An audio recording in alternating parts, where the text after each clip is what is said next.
Okay, so this will be a little short session of chess, but what's interesting about this series for me is that I've taken sort of the real expectation of what it would take to become better at chess. Is that I've been doing it a lot off stream, so a lot of what I'm doing, I'm just recording it rather than streaming it and just uploading it.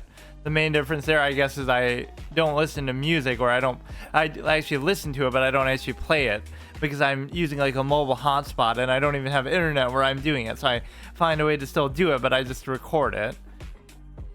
But no, I've been playing arguably at least a little better. I got all the way to 1467, which again, it's kind of sad because it's like whenever I do this, like, oh, you just play for longer periods of time, or, you know, whatever. It's not even like I use, oh, the fact that I do it on stream as an excuse why I play badly or why I don't make progress. No, that's fine.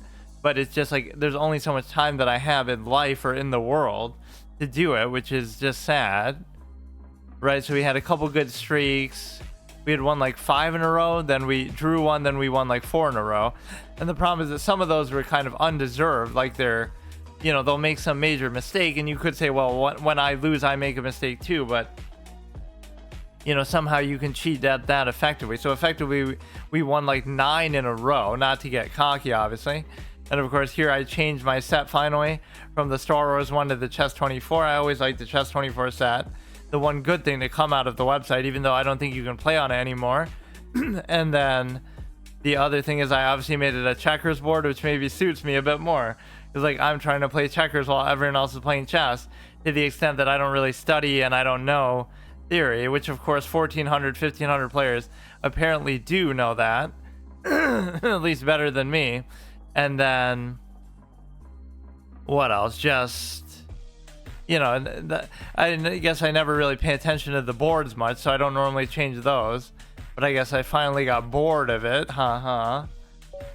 So, and I'm placing more of an emphasis on rapid too, to the extent that I normally don't care about it, but for what little time I have, it feels kind of, you know, appropriate. There's only so much you could do otherwise. The big thing is you got to take your time at the beginning a bit more, especially when you don't really know what you're doing in this way. Now you could do this and then you accept the fact that, okay, you want the bishop to go here. Right? But this logically seems to make more sense too, because I kind of am sometimes too willing to trade my thing. To trade my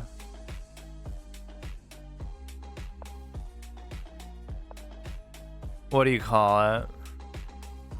Now you wouldn't do this because you don't want to lose the center pawn, I guess, is at least theoretically the principle behind it. There's nowhere he should be able to move that where it's too big of a deal. But you can't really double attack it either.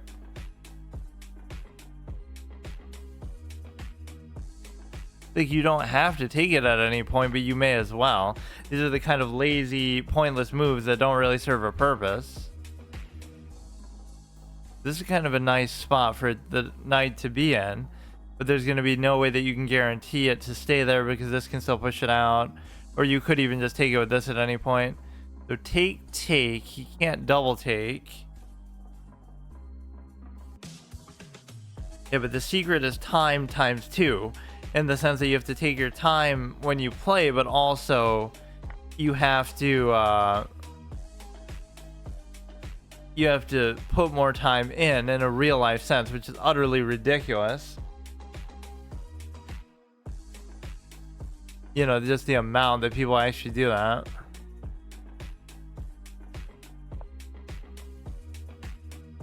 If he wants to trade the bishop for the knight, I'm fine with it.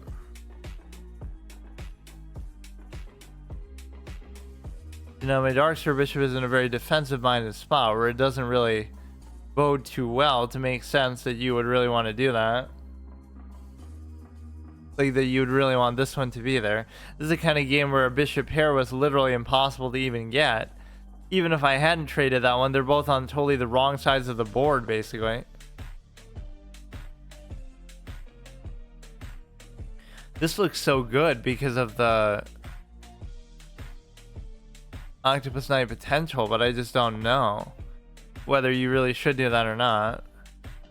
Because like whatever his bishop is going to do there on the dark square diagonal that I just opened up, mine's going to cancel it out. So either I would trade it or I would just ignore it.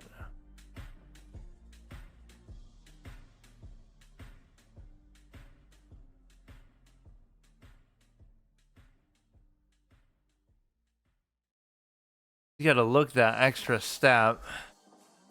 That's one of the biggest weaknesses you can have, that I always have, is just like I expect it to be too easy, or I expect, like, just put your effort the whole time, because that's what you're going to do when you become a good player. Like even 1800 or 2000, it's like you're not doing things like halfway, like, oh, I think this is okay. You're sure, you know what you're doing, you're confident. The only thing you're going to fall for is going to be something super elaborate, or like some 20 move sequence that you just couldn't have known, or you're not going to lose to basic things anymore. So, you know, even at 1500, there should be no stalemates, there should be no hanging pieces, there should be no outright blunders of like a queen or something. It should only be something a little more advanced than that causes you to lose. If you do lose, you know, you're not going to lose every game, but like, look at the extent to which I'm trying to really get this octopus knight to be there, but is it really worth it? Because you can push it out with that anyway. So he would take, I would take, he would take, I would still take, but I don't have to do it like that. I could let him take and then just take.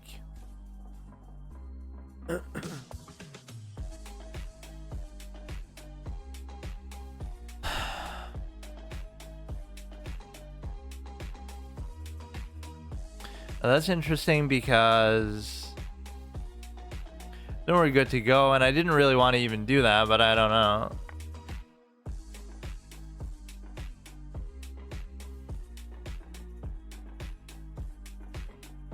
You could do this, but it wouldn't do me much good to do it, actually. The knight just plays such a big role in a game like this, but I just have no idea what to do at this stage. That was such a good spot for it, but then I gave it up kind of too easily.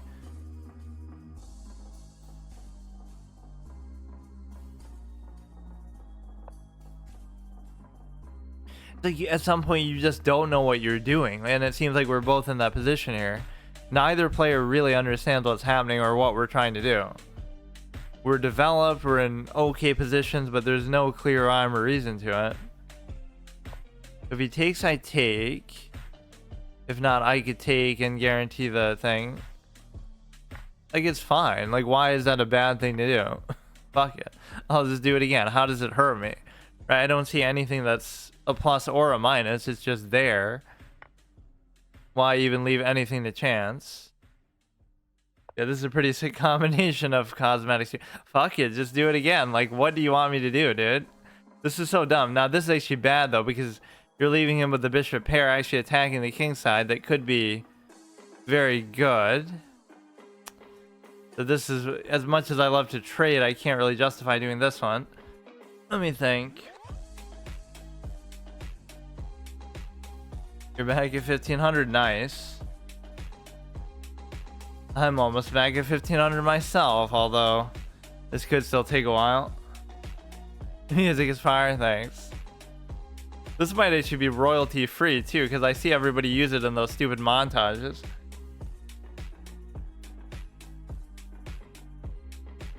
Yeah, very fitting for an epic, intense game like chess against a 1400 player. 1500 you, don't make me laugh.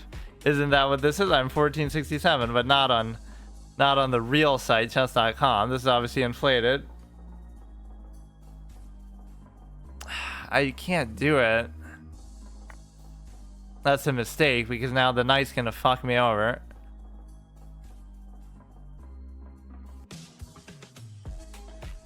Can't really get in very well, though, to my pieces. This is a very advanced position, actually. This is gonna be insane to figure out.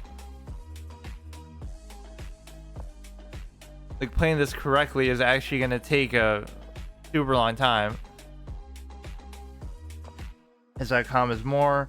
Yeah, I agree with that, definitely. I didn't realize how crazy it would actually be. Or this would be a happy, well, everything is just botched with what I'm doing, though. It's like, this seems okay, but it's not, because every pawn I have is on a light square, so it fucks it up again.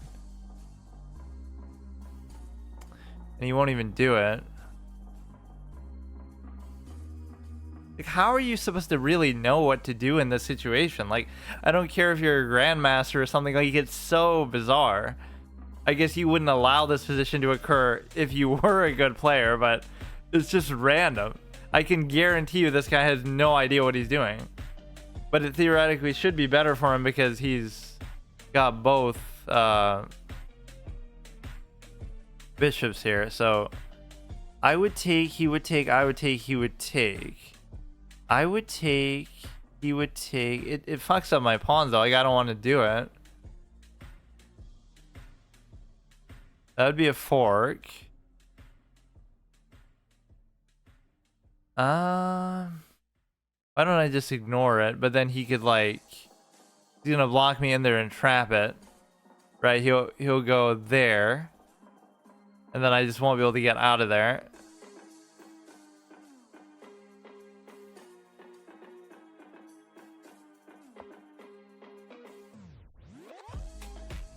Trap bishops with pawns, limit their movement.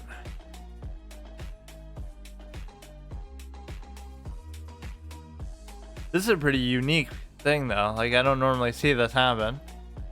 I guarantee you the evaluation is favoring him though. Or that's what I saw in one of my games the other day when I was playing actually off stream for once, and you know, I've never really done that before, but at least I feel like it's authentic because I'm still recording it and uploading it. It's going to be very important to me to have all these things saved to show that even like a moron like me can ladder with a game like chess if you just put in the time. Because I hate all the things people say about it, like, oh, it's so hard, or oh, you know, innate genius. Also, people play all day every day and study all day every day for literally their whole life. So which is it? But basically, it's like these theoretical lines where, oh, it looks like you're in a bad spot, but you're not if you do everything exactly perfectly right. But those kind of situations are suicide for players like us because we don't know enough to be able to do that. This knight is garbage though. I can't do anything. These pawns are actually pretty good, but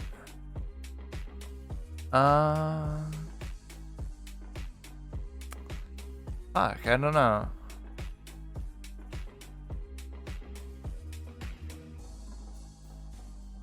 This is not as clear as you would like to think.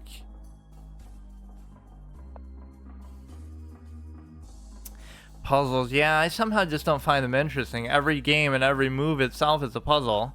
Every opponent is a puzzle, and you just have to crack them, basically. That doesn't seem like a very good move. But it's always worse if you let them take, because then he would just, like, I'd have to split my pawns.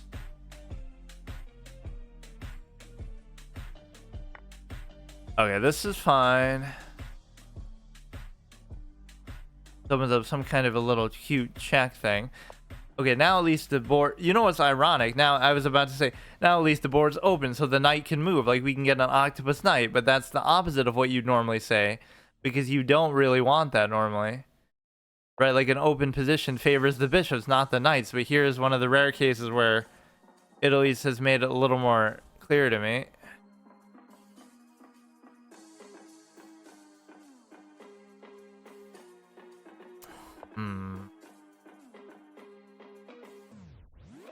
Bishop in the middle is strong. I'm just obsessed with the octopus knight idea, but he won't even let me do it. But that'll give me a passed pawn, which again, I won't be able to capitalize on necessarily all the way, but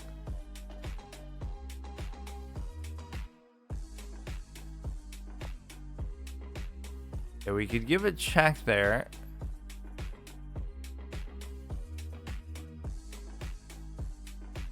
There's no need to do it yet. You could go here, which is okay because you can still covering it.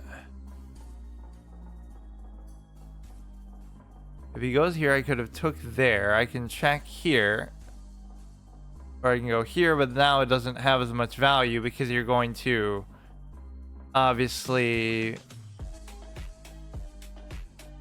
Oh, that's actually terrible because now he... Wait.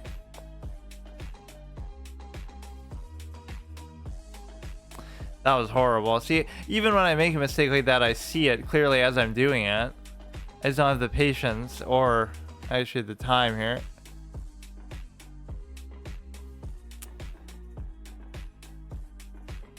Still not the end of the world, but it's just dumb. Like, that was totally unnecessary.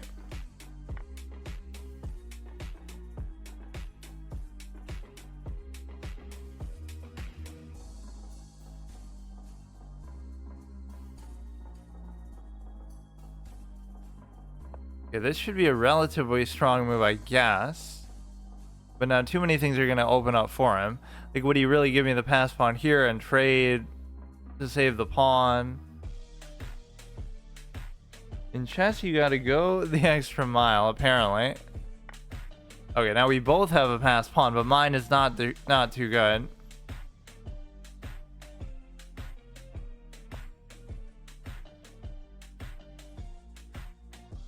His king is just in such a great position right now. It's actually tough. He could just sack this to guarantee the take, and then he pretty much wins, I think. That one fucking move, man. I hate this because I get in these like kind of draw zones where if I want to draw every game, I can just do it. Like, it's very hard to beat somebody who is actually really trying. It doesn't matter what the rating even is. Like, I've seen that against 2,000 players or whatever. If you just really focus, nobody can beat you. It's impossible.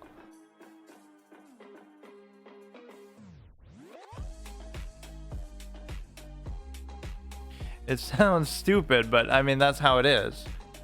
I don't know what it comes down to at that point. It comes down to like time, and you have to play in some kind of flashy, fast format. But here's problematic because you get to...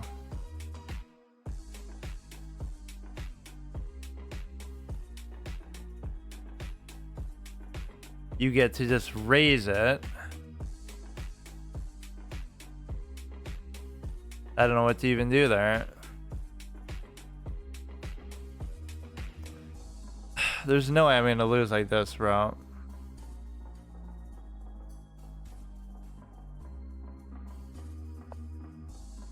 I'm giving up mine anyway, but I could like double take on here, and you're still covering that, so that's fine. It's really gonna come down to just this one, dude. Like, I'll literally sack the bishop for it. I don't even care if I have to, but... Like, what's the worst he's gonna do? Take, something like that?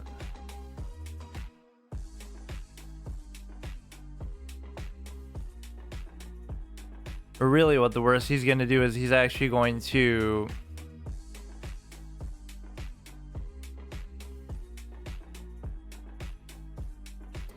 take these other fucking pawns. Oh my god. He'll save it. Probably not with this amount of time, though. This would be the first game I've lost in like 12 games or something, though, because I like drew a couple, then I won a lot. This is kind of sad. He's just gonna take my pawns, though. This is the problem. Man. That's so dumb.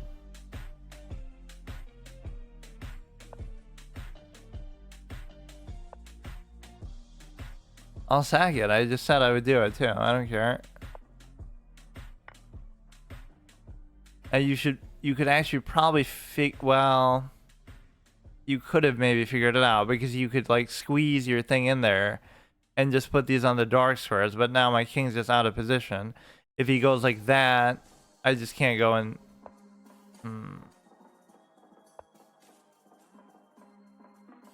It's not as bad as it necessarily looks, but...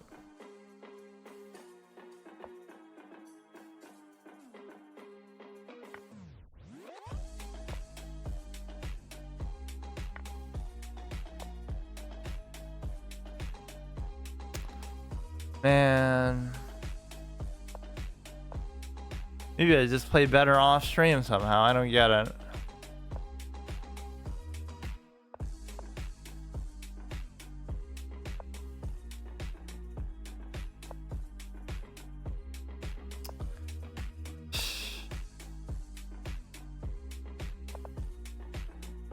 these games don't feel like earned or deserved. Even when I win them, it's kind of like that. It's just nothing about that game was like he really played that well or did anything too impressive.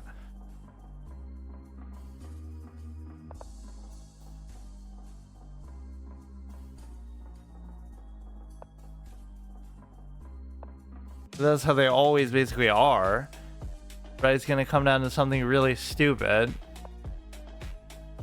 Nobody's really good enough to actually do anything crazy.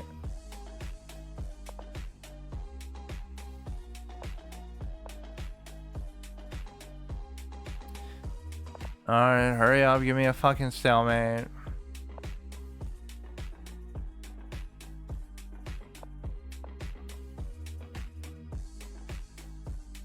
Some people can win, but it doesn't really feel like they beat you.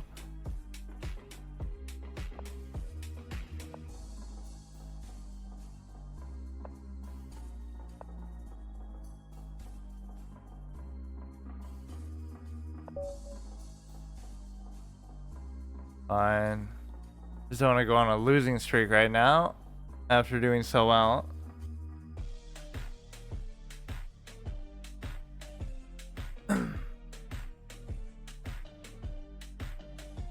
Let's see what we can possibly learn from that, but I feel like there's nothing. Just be a little more patient later in the game.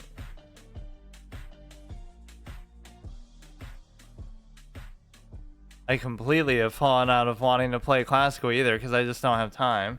I barely have time to do these. Holy shit, that takes forever. Let's see, what else do I want to listen to? What was that one song I was listening to? Like Snowfall, I think.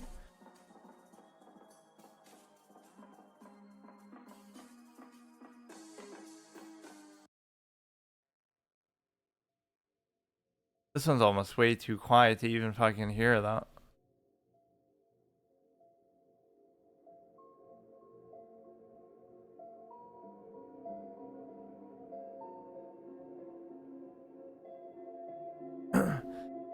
So the whole thing with this is just you'd be trying to, or maybe it's not. Just the beginning part feels like that. Never mind. It's the fact that, okay, let's just look through it. There's that one probably pawn move basically that it came down to. He had faith though that I could still save it, which apparently I have been doing. And like, if you look at, that's what I love about win streaks in any game. That's like my permadeath gauntlet thing that I always talk about with like multiplayer games like NBA 2K or whatever. Like, you'll be down by 30 points, but you'll still win that game. So it's like I was down like -7 or something in one of those games, but I still won, or I still drew, like to keep the streak alive in this, when I was going undefeated there before this game. So like, even this game, I was in much worse positions, but somehow you still win it. Like, you just get in this mode where you can't lose.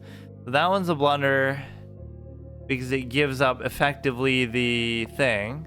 You could have given a check here, and then he's forced to just go back, and that controls the king's movement completely. Then you do it, so I just couldn't wait one move. You don't seem to really care if he goes there. This check is fine. So it's still completely even, but then you start to make these nonsensical moves, right, where the engine just sort of goes back and forth.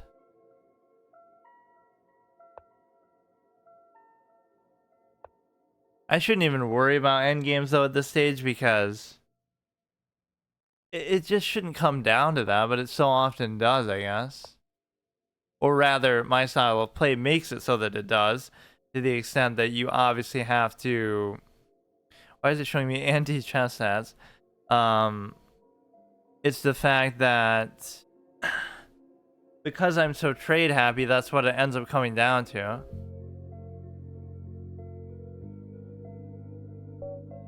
Okay, let's just not fuck up like that.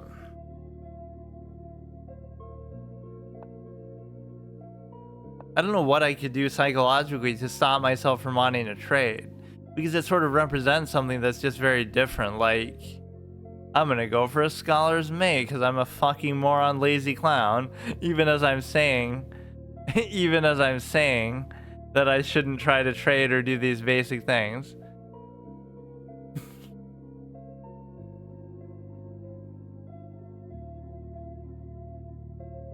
So now he's at least going to feel compelled to, he has to take, otherwise I would do something with that.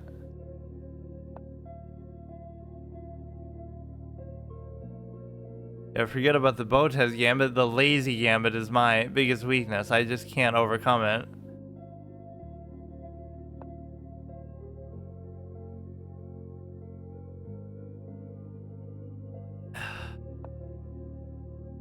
What's interesting is you could still go here, and then what does he do? Like, there's actually almost nothing mathematically. He could go like here, or he could like bring the thing. There's very few moves he could actually make to that. There's no real reason to do it, but...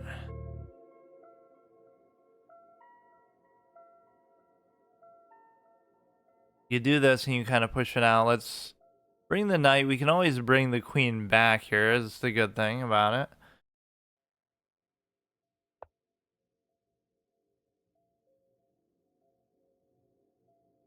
But yeah, you should never go for things like the scholar's mate because of the simple fact that it's not a very good thing to do. I mean, it's not very...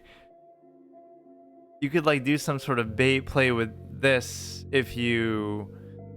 Like if you bait the take, then you could go here and check and fork. There's too many hypothetical, theoretical things though that you come up with in the context of, you know, like you never really know if it's even worth doing or not.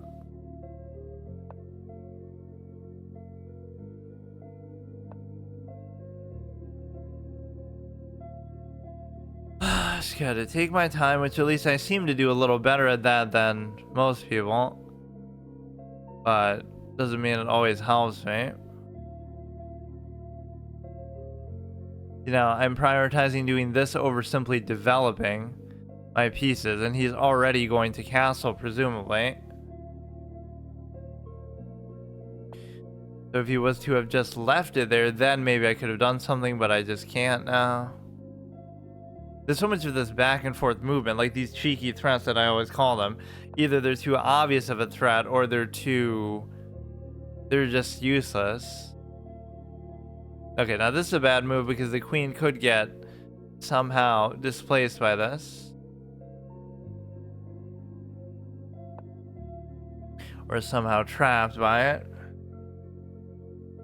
He's playing very aggressively with his pawns, very interesting.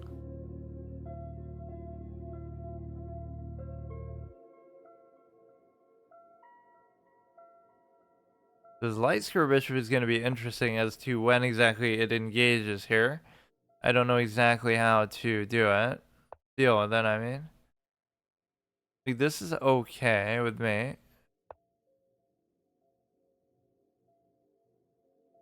And as long as you keep that sealed off, you're fine. He does have the bishop pair though, so these last two games I've allowed a bishop pair on the other side while giving up mine so easily.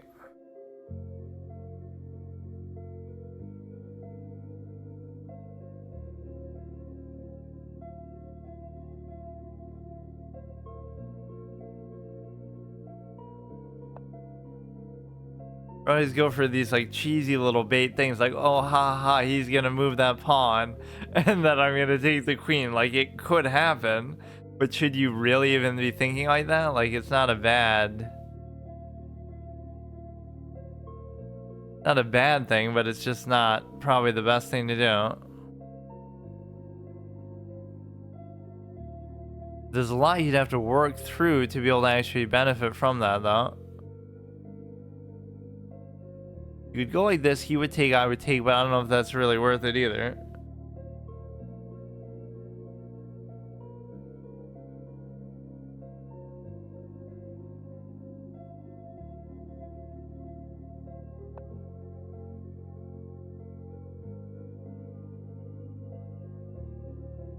This is like one of my threats, like, wow, he's setting up for the mate. All he'd have to do is like a million different things to get to that point. Now this is cute because what it does is he has to address the threat. No, he doesn't, because he could do the same take, and then if I took, then he would take, but then I would take and check. It's like this is some theoretical line here now that you could look at. You go here because if he takes, then I simply take. Not that that benefits me at all, but you could still do it. But the point is that even if he was to ignore it, he would take, I would take, he would take and check, and then I wouldn't be able to take and check, so it's not even still worth it. So somehow black is getting the jump here in the first strike, basically. Because white is just so passive and stupid like me.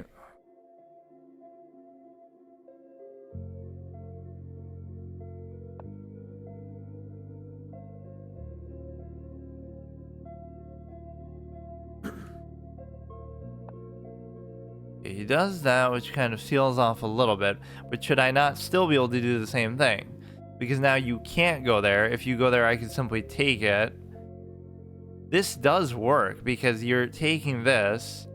There's nowhere that you can go with that matters. I go here, you go there, but then I take. And then you take, and then I take.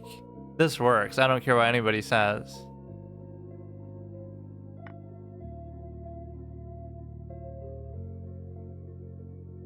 Because your knight is going to be completely gone. And your queen's under threat too. So the best you could do is threaten my queen, but then I could still take your knight. And then, again, that's like a little small in-between tactic that you're doing, but that best is going to only win you one pawn.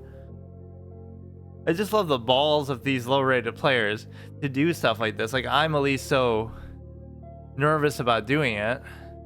And that sets up an octopus knight position, of course, but it's not as good as you'd think because of the simple fact that you can't actually do anything with it. Like, he can obviously just take it with the bishop.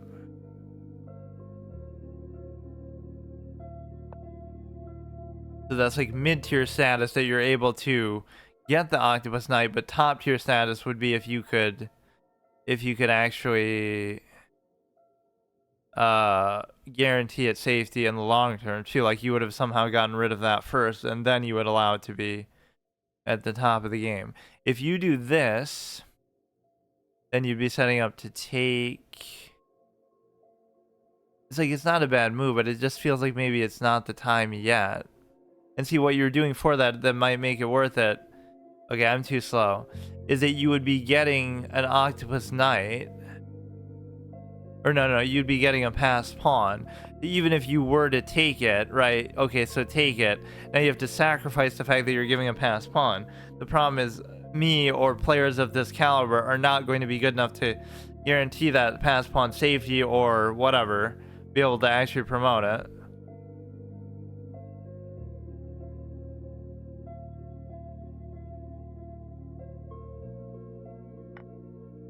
You can take the knight, which isn't really what I wanted to allow to happen, actually, considering the whole octopus obsession, but I guess he's giving up a bishop pair sort of in doing that, but I'm kind of double stacking my pawn. Kind of strange that he wouldn't do that.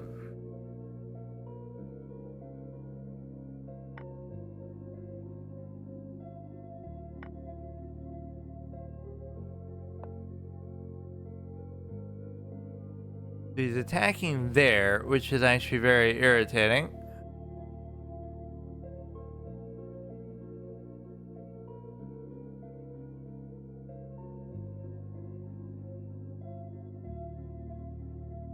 There might be something crazy here that you could do too, but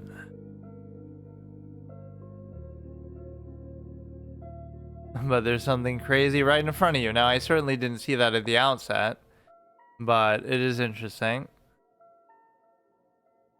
This shows you how shitty I am, though. Like, how are you not going to see that when it's only a 1 to 2 move calculation? Of course, he doesn't. I don't know, man. I don't know. It's just the effort thing. I just can't do it.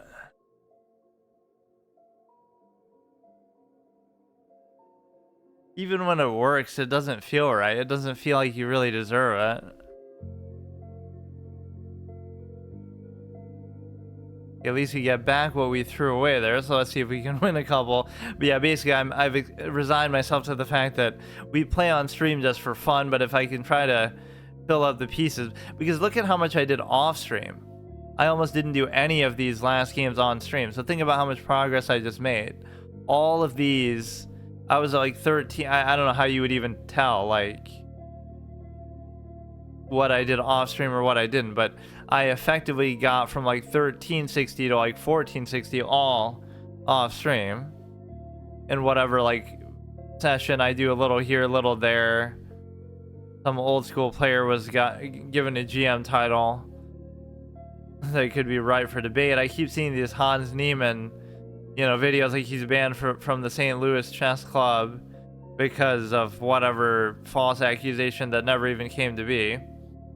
Let's see, what else can I listen to? What was that? There's like some weird ass long first year solved question for Paper Mario Foundation core studies. What the fuck are these? What does that have to do with my channel? What?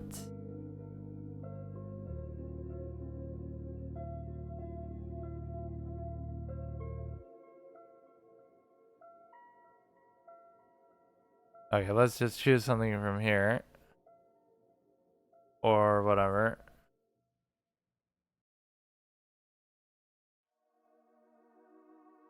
Okay, let's see how much energy I have. But yeah, this is not meant to be a super long session anyway.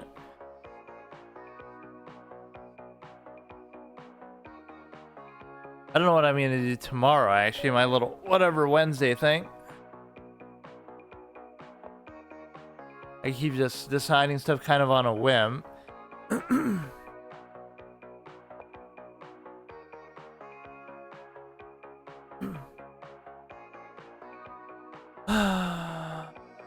Yeah, see, by the time the nightmare returned to being 1500, I should be 1500 myself on there, which I almost, you know, I was 1350. Pretty legit, but it's not like that's anything to be too proud of anyway.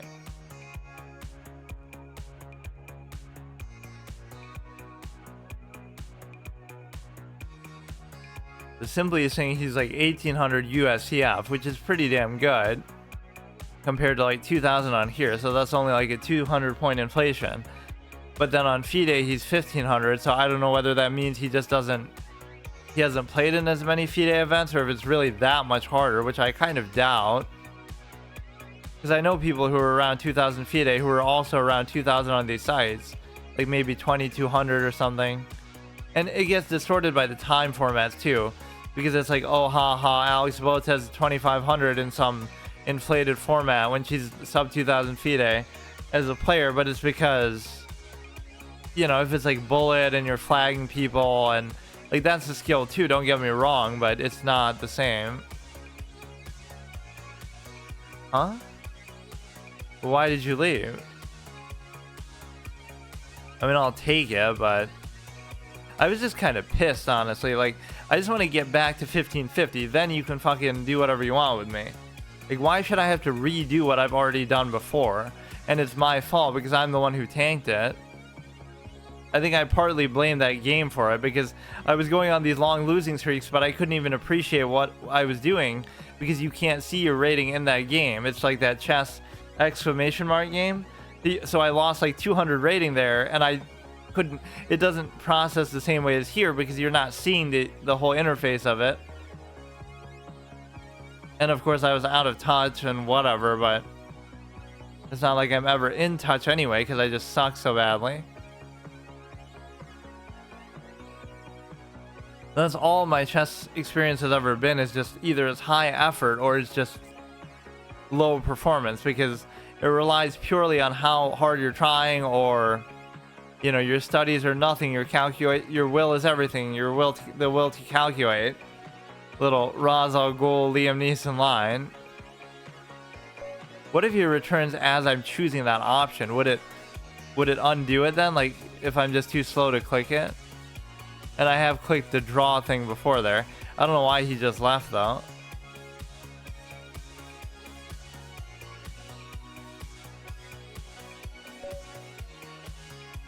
Okay.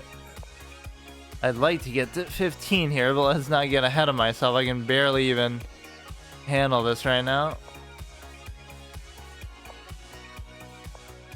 And this is how openings can be, where like you just do the same thing every time, just no matter what, which is easier to do as white because you're kind of more dictating the motion of it a bit, but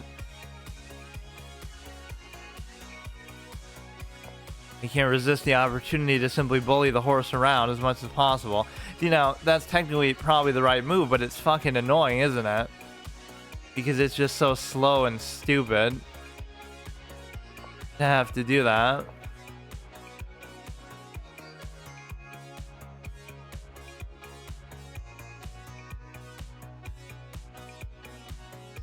This seems kind of cool, actually, because either he's forced to take it, but then so what? Like, even he could just take it, it would be fine. You would take, I would take.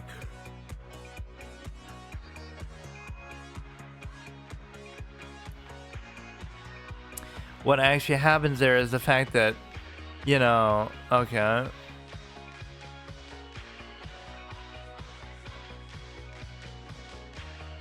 I mean, you could take it with this, but I don't really understand the implication of that. I would take, and then he would... I would take, and then he could take there.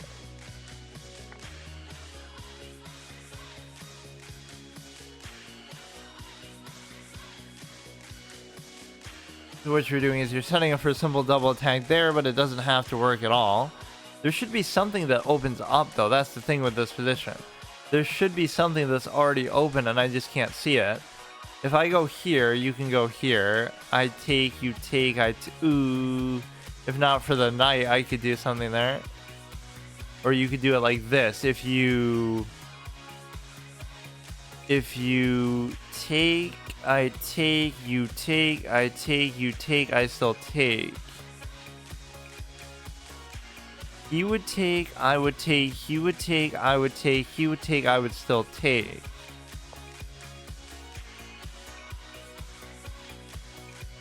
You know, this is the kind of calculation that triggers people, like, oh, bro thinks he's Hikaru. Like, just because that's correct doesn't mean that's a good move. Technically, he can't take or whatever, it benefits me, but it doesn't mean that the move is actually good or necessary to do. So it's just like a numbers game. You're just counting like, oh, haha, I have more covers than you do, so therefore it's good, but it's not. So now, if you bring that, I take, you take, I take, track, take.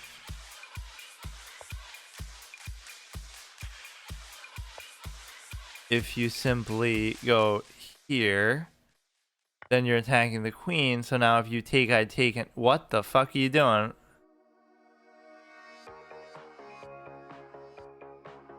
He walked into that so confidently, but why?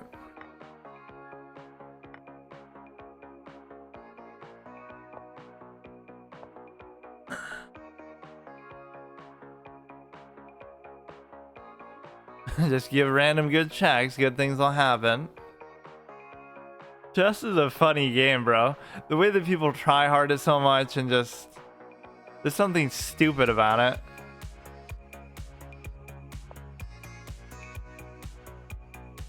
It just doesn't even make sense, and it makes me mad sometimes. Like, how does it make any sense?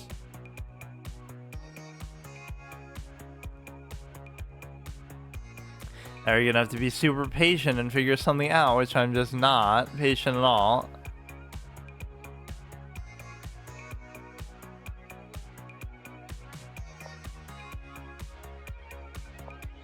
Like, you can trigger people so easily, like the way that Elon Musk did with the fucking whatever it was, like where he says Polytopia is objectively more complicated and this and that.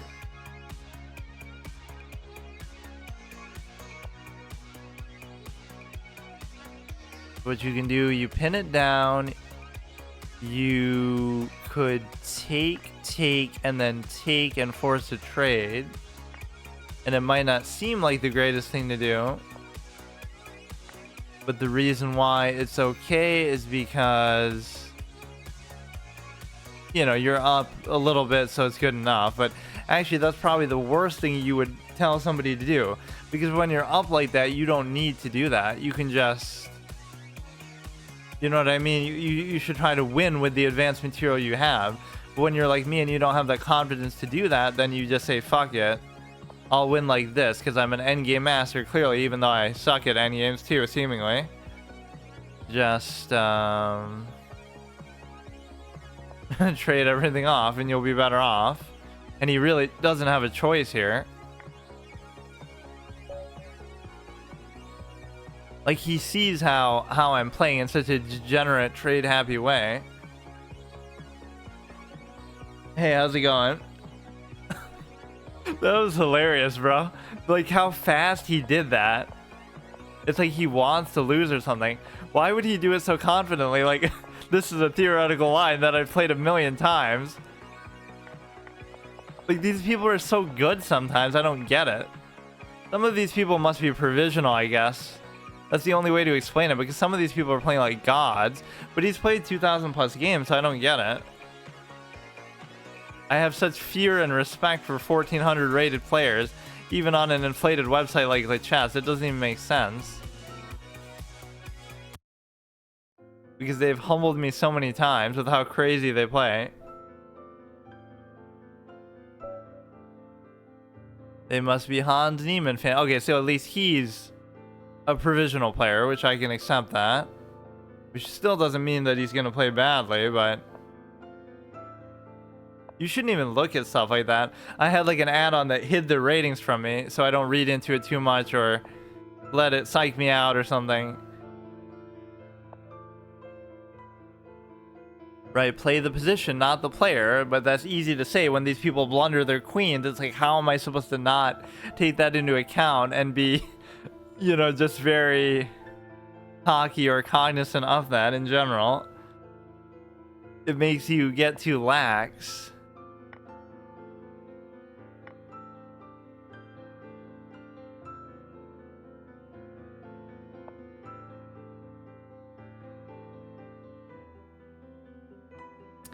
Okay, let's see what I can do here. Yeah, isn't that weird? It's getting easier the closer I get to 1,500 because you're more likely to see provisional players who just made their new account.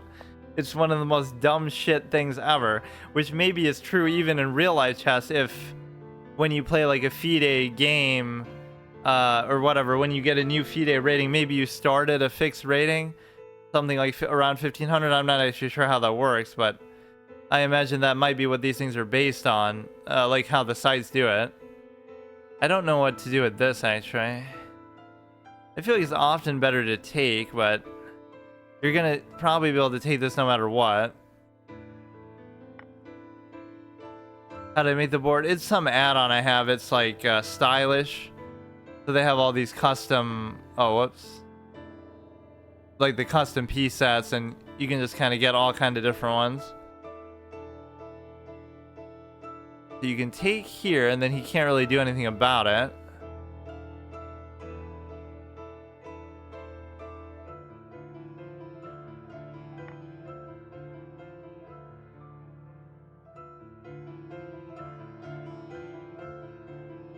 The reason why that's bad is because you're kind of pinning your king in that situation.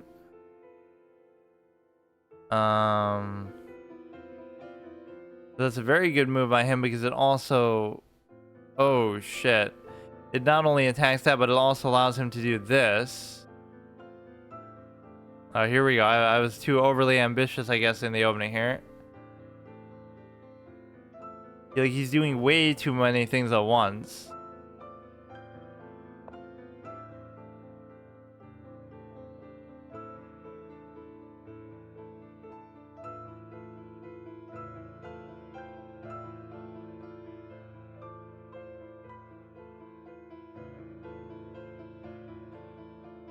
Yeah, these are the kind of things I have to do to keep myself interested.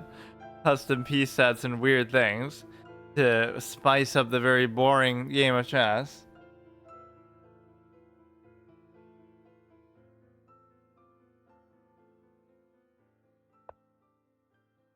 Okay, so what you can actually do here is you could do a cheeky move like this, but you can't actually. Uh, this is dumb because fuck, man. Maybe I underestimated this guy because he's a provisional player. I don't know. He could easily just take it with the knight, but that's not even worth it.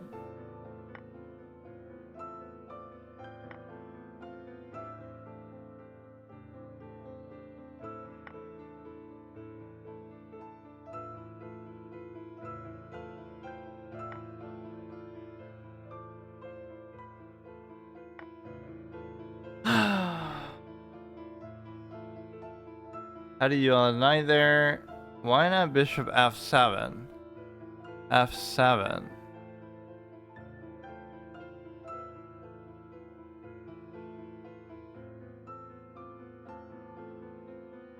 I mean, I obviously just shouldn't have done that in the first place, whatever sequence of moves I did there. Like, oh, I think I win a pawn, but of course that could never happen. You can never just normally win a piece. I can still win, too. That's how I've been playing these games. Like, this just makes it more exciting as a comeback, but it's a little bit too steep here. His development is kind of bad there.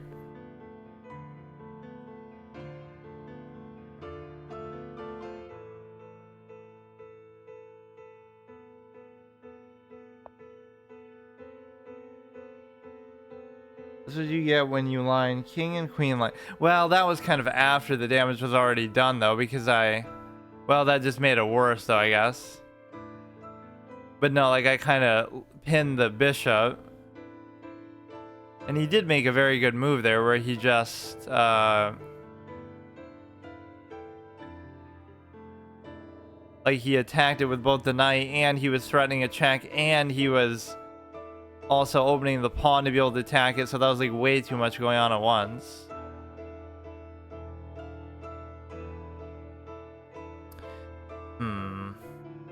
Kind of a little tricky position here.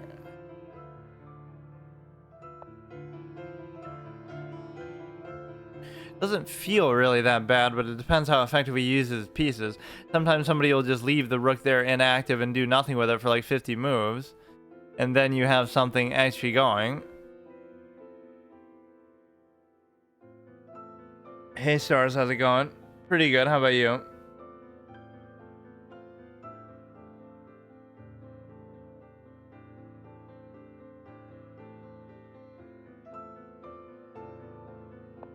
I wish I'd actually beaten Simply in that one game though, because then I could actually brag I beat a 2000 player, which I've done before, but it's like very strange when it happens. Why would he do it like that?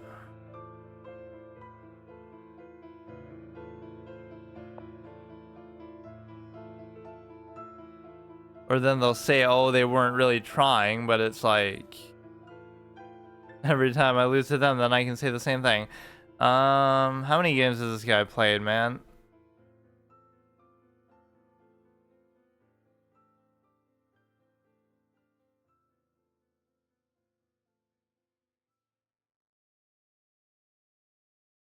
You just always doubt yourself when you think a 1400 rated player actually fucks up and makes a mistake. They actually didn't. It's just all part of their master plan, or at least it's like he could even afford to do that. Like, it wouldn't even be a big deal. He'd still be up material.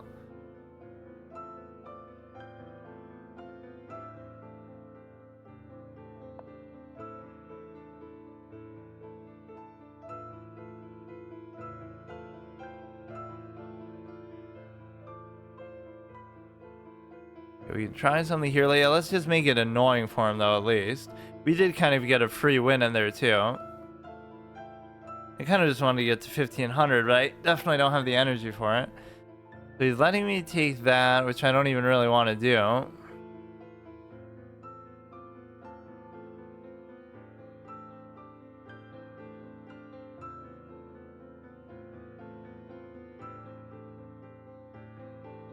I really shouldn't take anything. Like, whatever little material I have, I need it badly.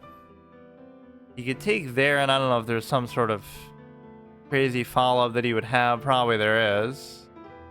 In fact, he wouldn't even need the queen aspect there. He could just do a fork outright.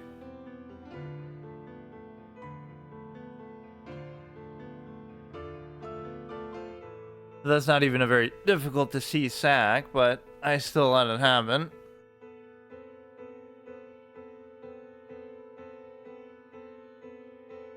You take h6.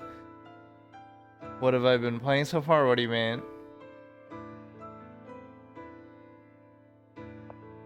Like for categories, just chess today. Wait, that's actually not as bad as what I thought. Although it probably still will be.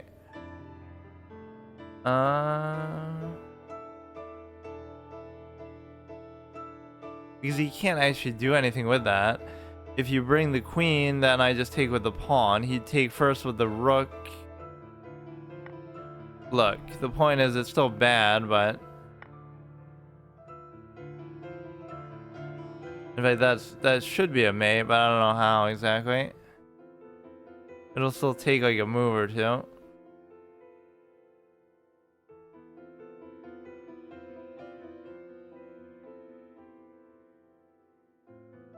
Yeah, just chess today.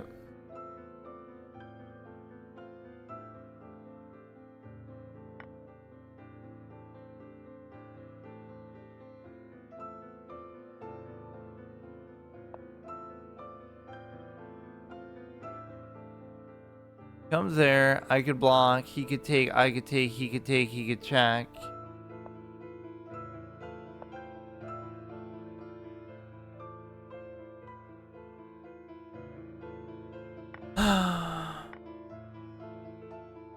Might have been the best I could do there. Still better than our original position where we're -6. Well, I guess it's the same, but... Have to not let him check and take the rook here. Oh, which we automatically just did. Okay, bro. I'm still playing for a stalemate even, because at this point the rating actually does matter. To the extent that I'm trying to actually get back to 15. I'll never believe how difficult this can be sometimes, though. Not that this game is any indication of that, but...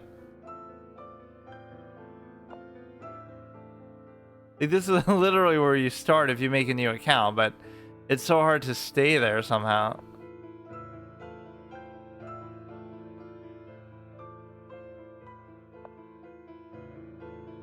What's your plan?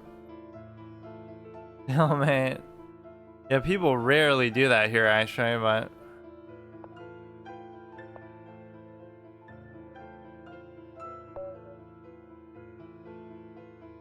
He got 38, good for him. I don't know how much he really deserved it. It all starts with one dinky stupid pawn, like, overcommit, and then I turn it into just doing stupid stuff the whole game.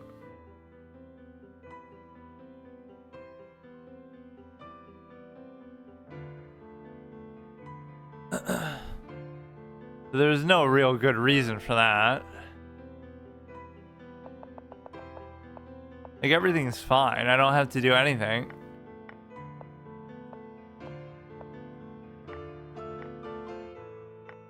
That's a blunder, obviously, based on what we saw. There's like a million things wrong with it. And he didn't even do the exact right follow-up, but still, he didn't need to. There's one blunder, but a big one. But even beyond that, like, okay, let's see. You're losing, but you didn't have to compound it, I guess, with that. If you just accept, okay, I lost the bishop, then I could recover from that.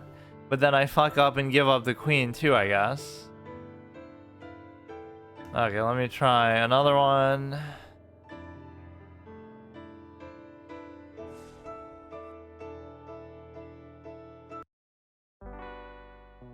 How do I play so much better off stream like that? I was just like undefeated for the whole time. It's not even like, oh, I'm not talking, because I still was talking. I was doing it like on video, but...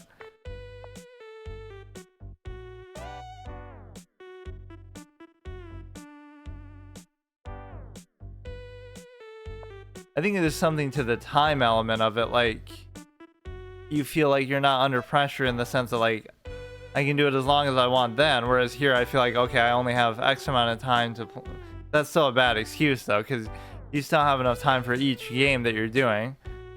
I don't know whether you should try to develop here or just do the queen.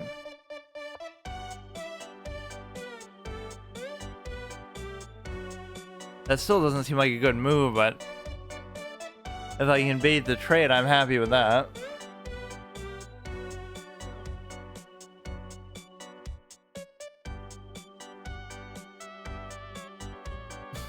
It's like my dream come true opening, but somehow...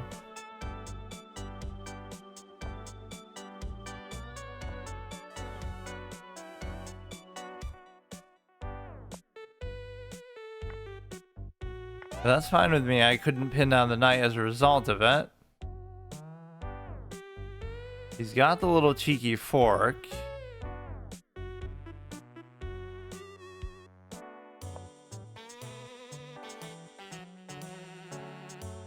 It's an interesting move here if you go like that. That's kind of just annoying, but it still doesn't do anything.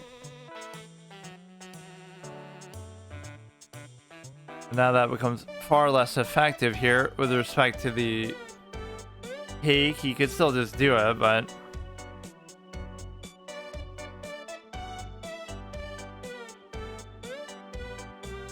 kind of an annoying spot he's put me in still.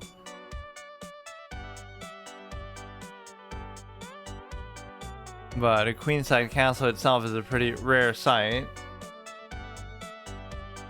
Did you know that queenside castles occur in only like 5% of games ever in chess, especially at the grandmaster level, which would probably tell you they just suck, but people still try to justify them, or you have to know like exactly the spot in which to do them. Like it's only good in very rare situations.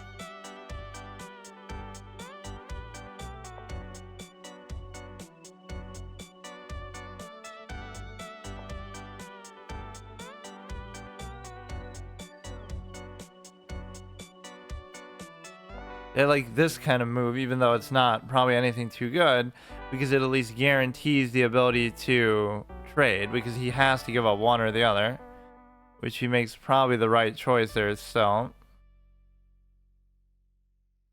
For this bishop, I'm keeping kind of on pins and needles here, just trying to cover this, because that's the only way to really do it.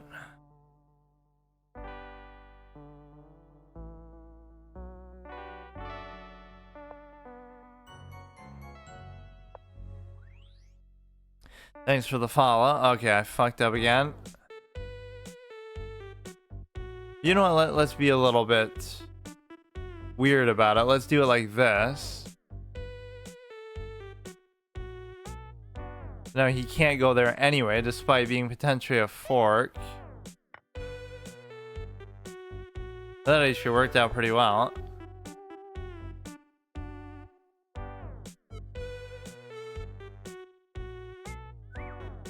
Okay, so the one weakness with this is this pawn is very stupid, but I guess his is even worse, maybe.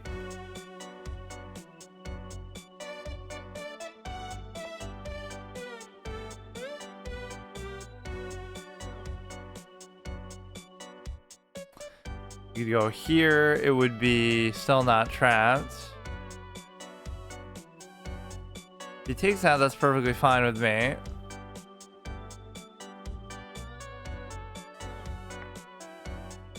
So my bishop is very constrained with its space here. He's attacking there, that's perfectly fine. Maybe it would be worth it to let him take if I would guarantee to take this. But I still won't.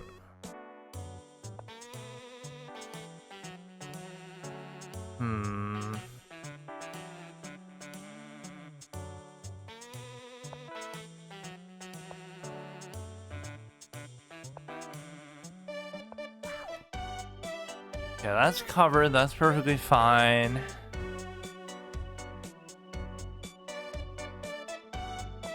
Seems kind of dumb, but he has to just... Okay. Would it be worth it to do this? Probably not.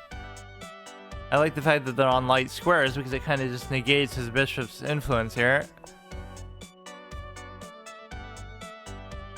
Whereas these other two just can't be helped.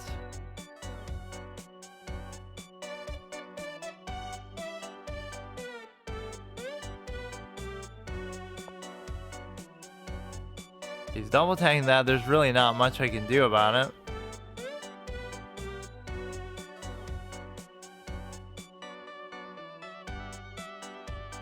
You could raise it, but then you're not going to have really a follow-up play.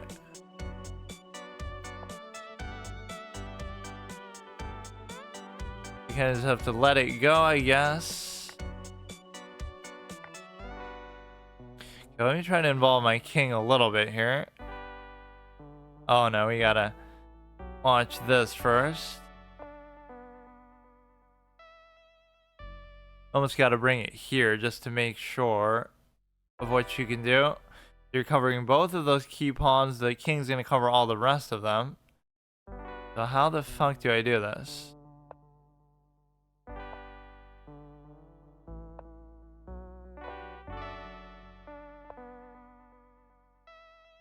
You can't go there to give a check. So what can you do? You can't go there either. I can't really give a check myself. My rook's movement is actually very bad, but I could go here and then... Okay, I go here, he goes here. Then I take, then he takes, then I take.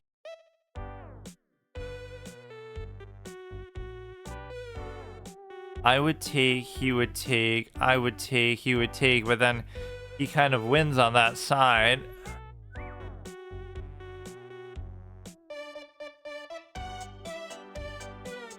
Yeah, honestly, if he just goes there, that's really good for him, but he won't even do it.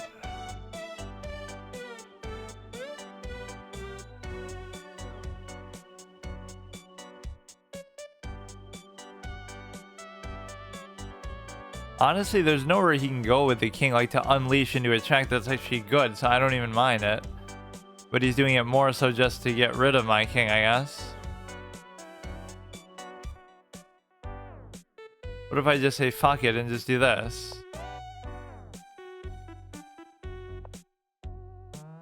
This could benefit me later, I guess. He's certainly giving up a lot to make this happen. But then again, I should just be covering this more than anything. Like...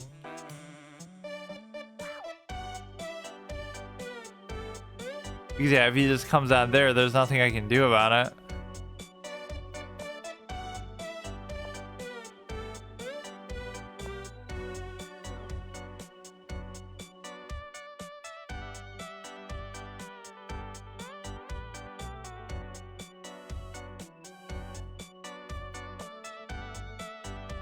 Can't go to either of those squares, so he is very limited.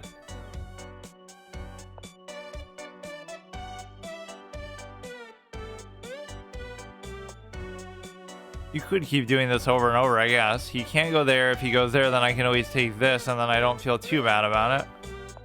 You really want to go for a threefold repetition? All right, all right.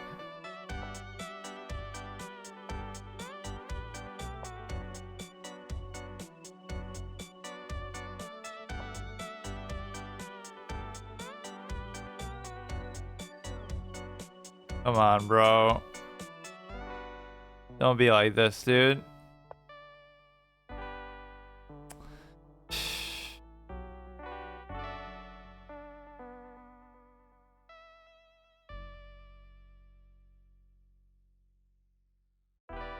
I don't know, man. How does this happen? I'll just have to basically sack it for it, I guess. How the fuck does that happen? I don't care. Like, we're up enough pawns, or we're not really at all, but...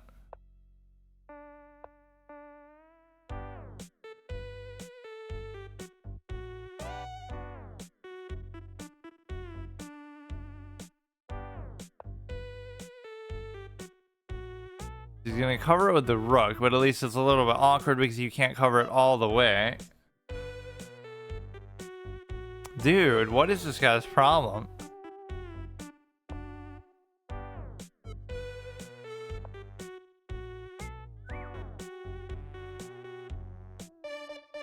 He's trying to bait for a threefold repetition, which I just saw that some crazy chess drama that some grandmaster basically inadvertently did that.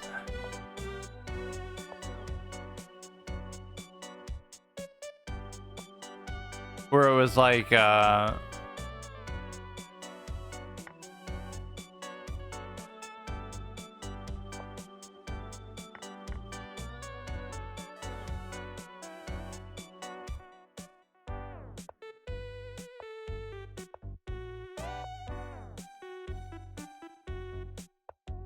he didn't realize he had done it and he was actually winning.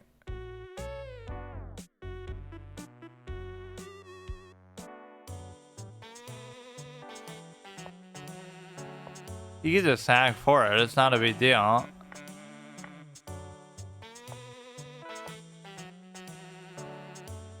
Now, arguably, you should still maybe be able to make something happen with this, but it just doesn't typically happen.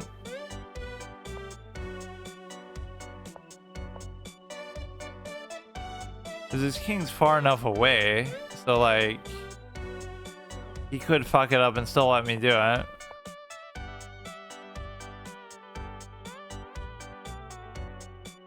I almost want to go here now. You just gotta force me to like go in front of it.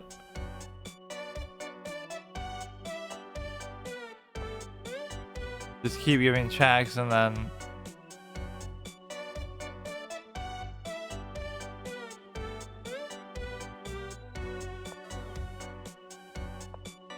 you can't really leave it.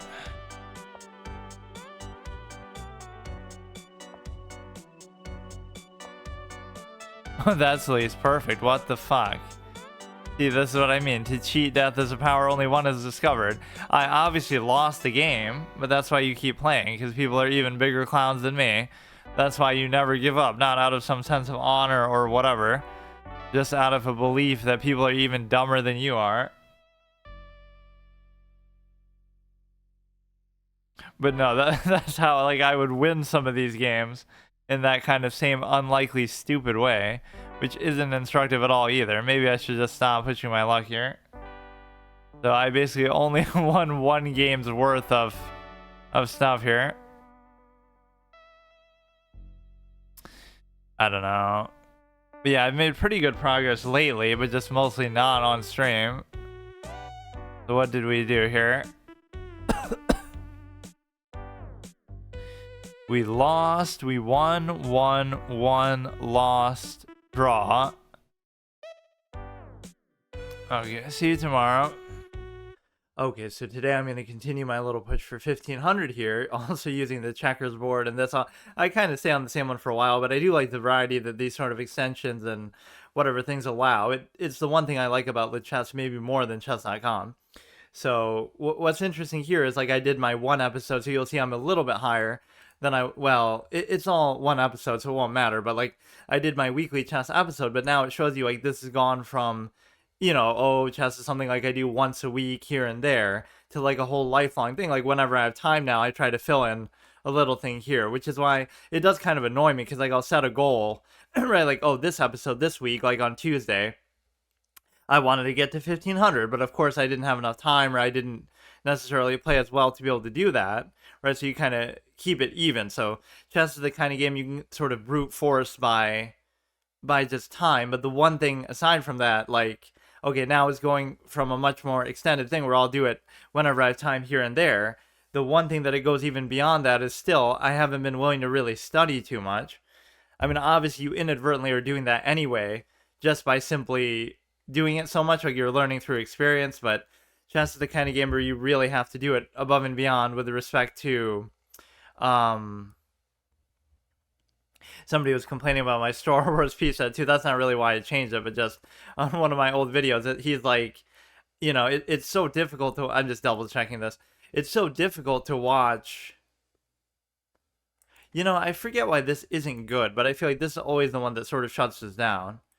like you attack with this, but oh, because you can just still do that. So this just solves everything. This is like a beginner's trap kind of thing that just doesn't have much merit. I'm not entirely sure about this, because if you do this, you could still just do this, this, this. So you're getting kind of a free pawn out of it. See, even stuff as simple as this doesn't. It just has to become sort of second nature. But yeah, he's complaining. It's like it's so difficult to watch this video with this piece set, and then I'm like, yeah, just imagine falling into the whole Gen Z skull dead emoji thing. Maybe just imagine playing with this set then. Like, oh, it's impossible to watch this video with that stupid piece set, but imagine playing it in the first place with that set. This is good because it cuts off the thing. The only thing I gotta learn the discipline to do is the ability to actually like double check your work and do all these kind of things that would be like, I'm always normally okay with this, but this doesn't seem like the case. Like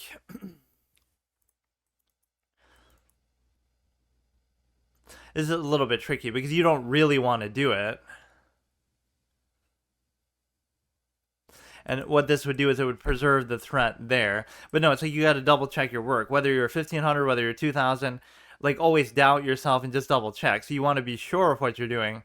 You don't want to leave anything to chance. Like one of my old, maybe in character RP-ish expressions where I say, you know, you could trust or believe something, or you could know it to be true. It's like, you know, why trust that this is the case when you could just know it instead, when you could just confirm and verify, right? Why? I think it's actually not trust as much as belief that I say that with. Like, why believe something when you could just know it instead, kind of. Now this creates a very strange position for the Darksphere Bishop, because what you can do is, I don't know where this wants to go. That's the thing.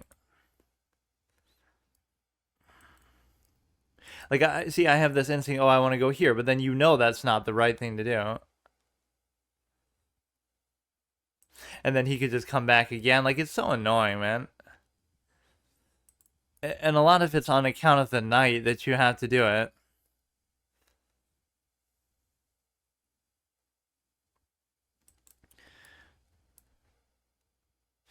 So nothing still makes sense as far as being especially bad. But, like, this is no theoretical line that he's doing, because it's just all dumb. What he's doing is just dumb, and the reason why is because nobody ever does this. Nobody ever does this in the context of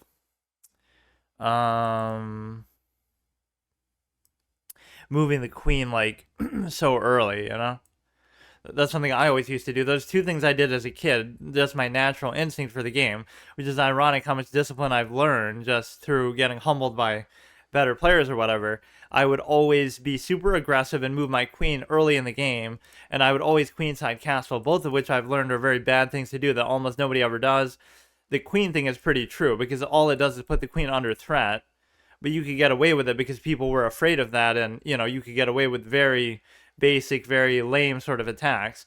But the thing here, where you go above and beyond, is the fact that basically,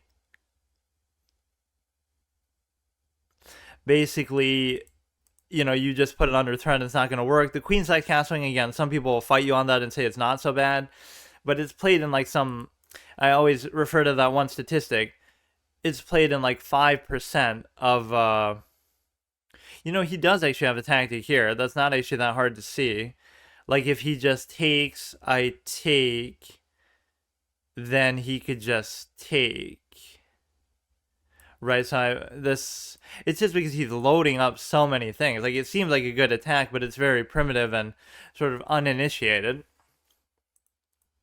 So yeah, that early queen movement is a sign of a novice bad player, overly aggressive, trying to, you know, like, oh, I'm going to use my best piece first because it's the best, but the problem is that you almost have to go here because you're worried about the potential plays with this. Or at least this is an instructive moment. He takes there, I take there, then he can take this with the knight because he also has the queen attacking it. And if I go here, then he can still take this. So this is almost the only logical legal move, even though it's not a good move and I don't want to do it. It's the only thing you can do. And at some point, I just have to basically push this out. This is not a very good queen positioning. He's kind of backed me into a corner despite the fact that he's the one who started off so aggressively on everything in the first place. I mean, as much as I mock these people for having played such an insane amount of games, what was my rule? I would say like every 1,000 games I have to gain at least 100 rating, which is not a very high standard at all. Now that doesn't really do anything, but or what it would do is it would allow you to basically win this, I think, because now you're gonna lose the queen cover. So you would take, I would take, you would take, I would take, you would still take. I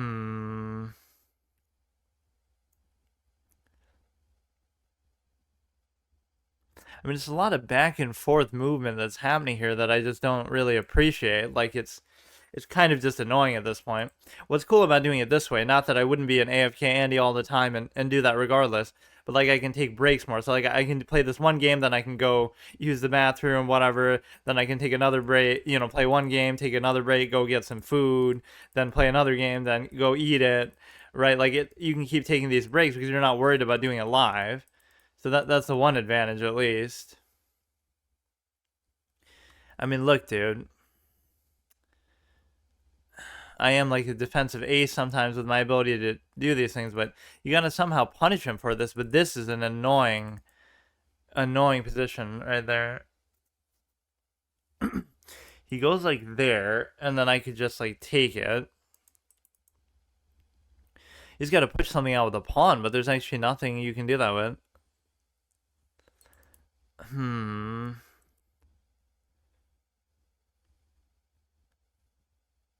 It's such a claustrophobic position, but it doesn't make sense. Like, let's just make him react to something here. Like, okay, you take mine, but then you get forked, right?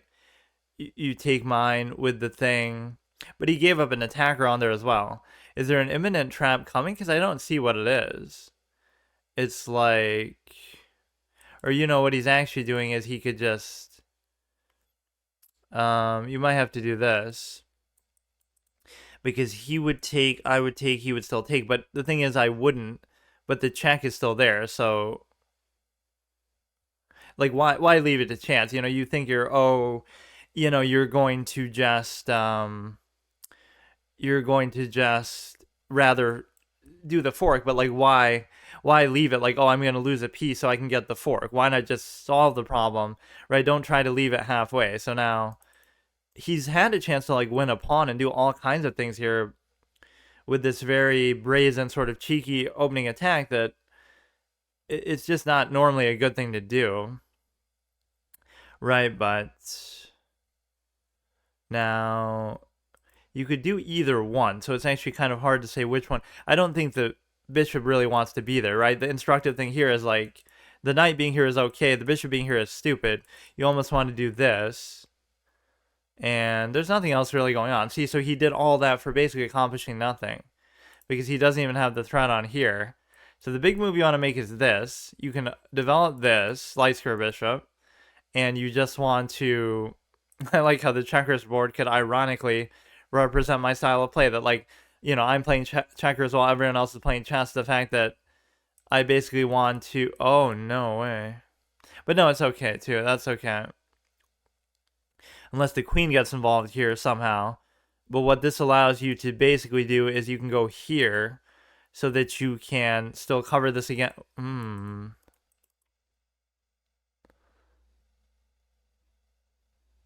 This is bizarre how he's actually playing this.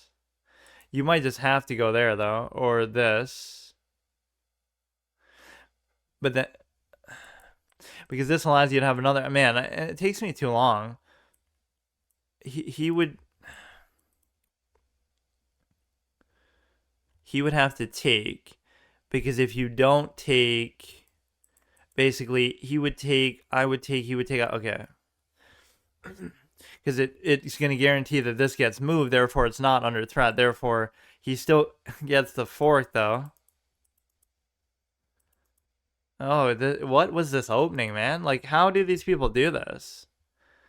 It's just too many things, right? Sometimes you can throw somebody off just by the sheer unpredictability of what you're doing. the idea that they're not used to it, so something's going to go wrong. But it could also happen the other way too. Like, so you get the fork, and it's just unbelievable, but there's nothing I can do about it. But then again, it's worth it. Well, it would be worth it to the extent that you would get this, but it wouldn't be worth it to the extent that you can't act. Man, you can't actually do anything with it because you can't save. These aren't even covered. See, it would have been fine if that was the case.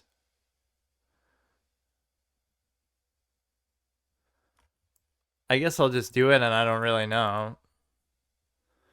Now, there's a possibility you could trap it in there if you simply keep this going. Like, you go here. Even as awkward as this seems, man, I don't know. Yeah, like you go here, then you go here, then you go here. Like, it's so stupid, man. I'm never gonna use the fact that, like, oh, I'm explaining everything to verbally doing it, like. But I guess it makes me seem slower than what I actually am. The fact that I'm trying to take time to explain it, which is why classical is so nice, because you can do that and then not really worry about it. I guess he could still do a number of things about it, but basically the plays just go here, go here. I can't do the arrows even. About as accurate as my chess play, the old joke that I always make. So you can go here, like my position is still bad and kind of busted, but it's just a case where I can probably do this. But that, like, wasn't that an unbelievable way to start the game? Like, it obviously wasn't good. Theatricality and deception are powerful agents, but I have to be a little better myself if I'm going to do this. So there's no way that he can actually protect this. The best he can do is like this, but then even if he took, it's fine. So he's just going for it there. That's a good way to show, like, even when the knight does something good, this is my main frustration why I hate the piece so much. Even when it does something good, it ends up paying you back. Right? So, like, yeah, sure, I'm still down a little bit, but that's still much better piece-wise than what I had. So this creates a potential octopus knight position, but it really doesn't. Did I maybe have that and I didn't even realize it? Or... So he's given up the castle. He's just aggressive now. Or at least that's how he's trying to play it. So he thought he avoided the fork one way, but not. Okay, I just gotta hurry up. Though I hate to rely on these kind of things. But look, dude, it's the best you can really do. Why don't we just go here? Because it, like, kind of, it's a little cute play to reorient it to the other side, even though it's not the greatest. You could, like, leave it here and then there's nothing you can really do about it. I mean, this is kind of emblematic of the kind of game that I was talking about, for the simple fact that you're able to basically, even with a minute left, you wouldn't think that I could potentially choke on time. Wow. He started off really strong, though. Good attack. I mean, the defensive ace sometimes with my patience and just the long game play.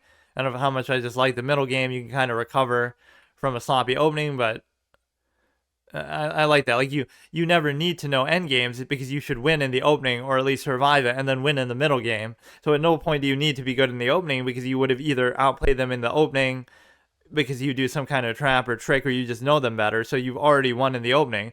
A contest between masters is decided instantly. Or in the middle game, you would win then, or recover, or, just get an advantage. So you're already up by enough where you don't need to learn a traditional endgame. So every single analysis is like this. What would you call it? Like a seesaw, instead of the alligator tooth where it's like a back and forth, where both people keep blundering. My whole trademark is the seesaw. Like, I don't like it, and I'm not encouraged by it, because it's so... At some point, you're not going to be able to get away with it. Like, how does he keep getting away with this sloppy play? Like, what was the answer to this whole thing? So you can't take.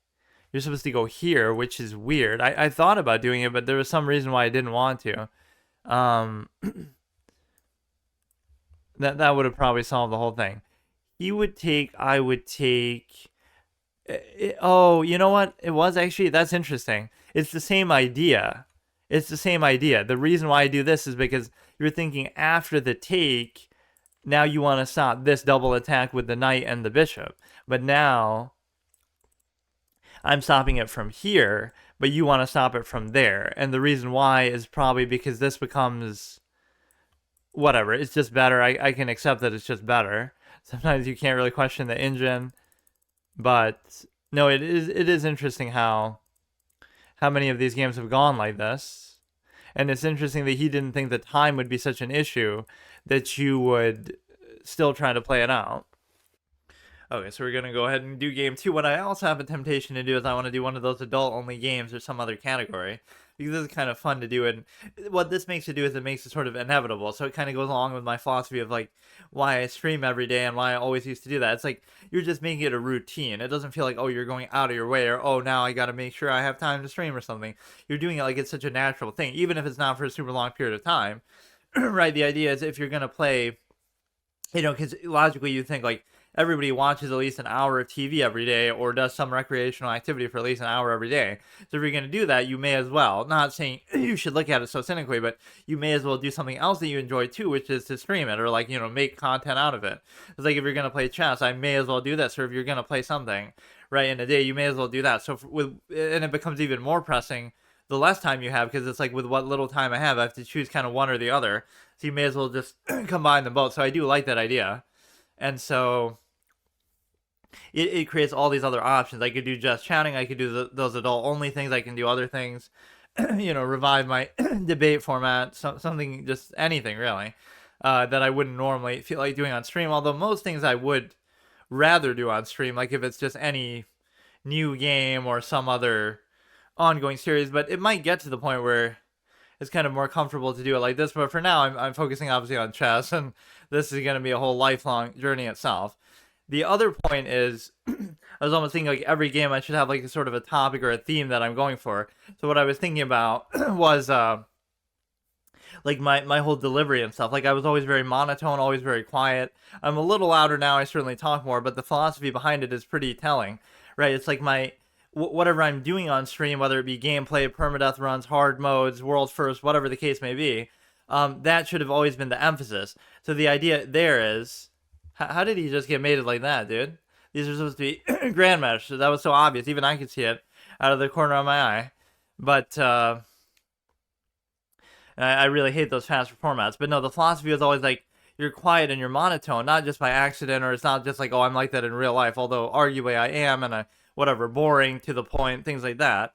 But what's telling about it is it holds a certain accountable standard. Like if you're going to do something, it should speak for itself. So what you're doing on stream, the gameplay, the content, things like that, that should be the emphasis, not yourself. And then even on top of that, the commentary is like, if it's something insightful or instructive or whatever, that should be the emphasis rather than how you say it, or cult of personality. You might say the two are the same, like, oh, you're just giving commentary, so that's basically a cult of personality.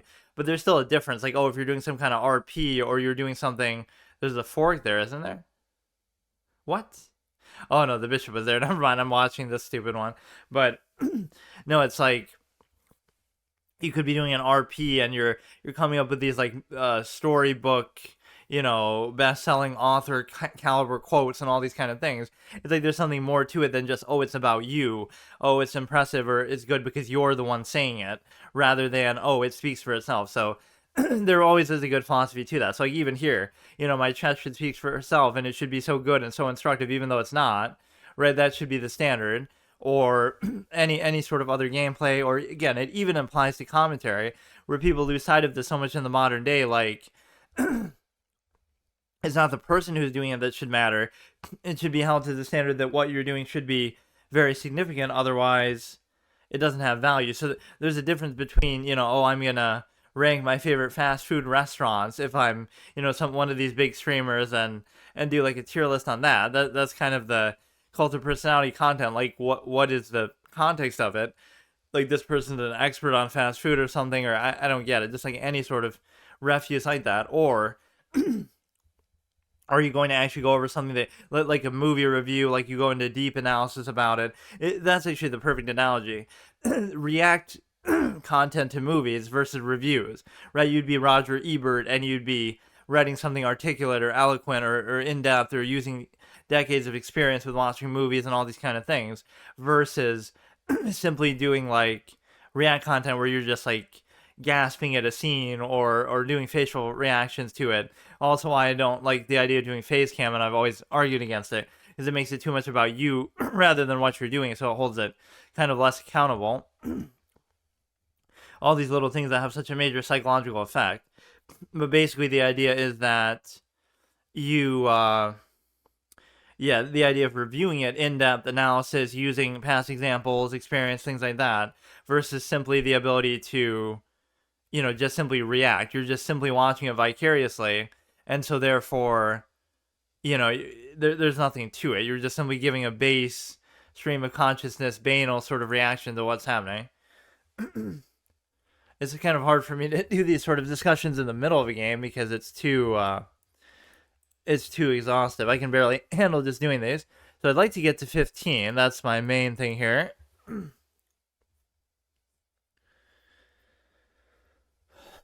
I haven't been playing particularly well, but people keep doing kind of weird things, right? Like, why can't they play a simple, actual thing that I'm familiar with?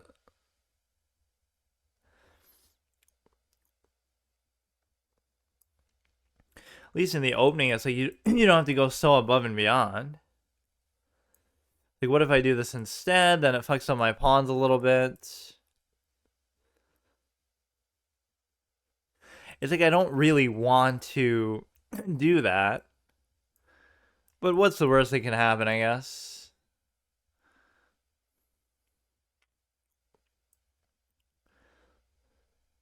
The problem is that stupid knight has nowhere to go then sometimes. See, I get kind of lost in these openings even at this stage, even though it doesn't seem like that big of a deal. I'm always worried about the knight, and oftentimes there is no good answer. You just have to, like, stop the pawn from taking because of that or something stupid.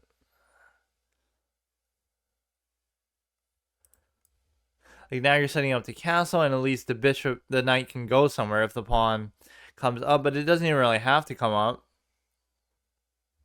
Because if you simply take, it would still be bad, but you go here, then he takes. You don't really want to allow the pin. Like, there's too many things that bother me too much where I can't really feel good about it. At least now this has plenty of places to go to. Just notice that about my clock management skills. Like, even though I'm always down on time, at least I'm always using time. So I always have that expression, like, I'd rather lose on time than not use my time, because then at least I feel like I gave it my full effort, which still isn't always the case, but... So, I mean, I like to just get rid of the knights, period, but lately I've been, or not lately, but in the last very long experience, I've always tried to keep one around, somehow. I mean, I guess it doesn't hurt, like, there's nothing bad with it. It'd be interesting if he took with the pawn. If only he had developed the bishop first, he might have been able to take there, but not really. He could still recover. Maybe. So we have to push this out and just realize that we want everything on a dark square, though. So we almost don't want to do anything too extreme there. This is one of those cheeky threats. I would take... He would take, but he wouldn't want to do that.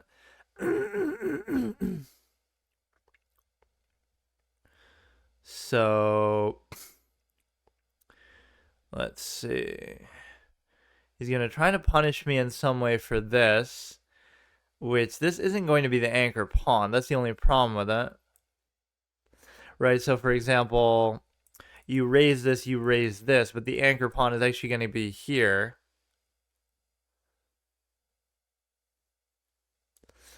So you might have to do this. This is kind of already annoying. You have to do this for now, but then you intend to do this and this later. Go ahead and do this. Do these annoying kind of cheeky threats. He doesn't have anything there that he can do. He can take there, of course. Very simple, obvious kind of play. There's some scenarios where even then they still do it, and that somehow opens something up, but I don't really see what it is. This rook is not in a very good spot. I kind of want to go here and then there, which doesn't really do much of anything still. It would just basically equalize and we trade. So you got to remember this is good as a way to sort of hold down his bishop can't really move as long as it's there.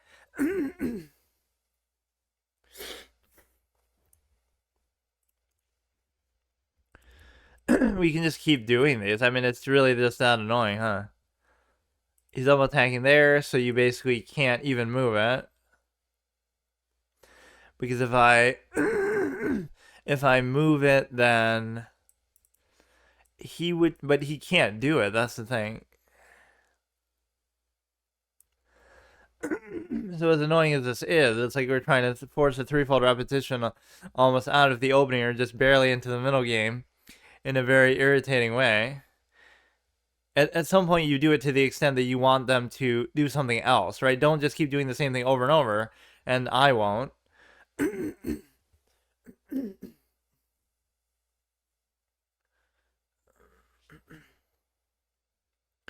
So you could almost do this, because then you could be threatening to double take. And if he takes, it doesn't hurt me too badly. But again, I'm fiending for trades a little bit too much here.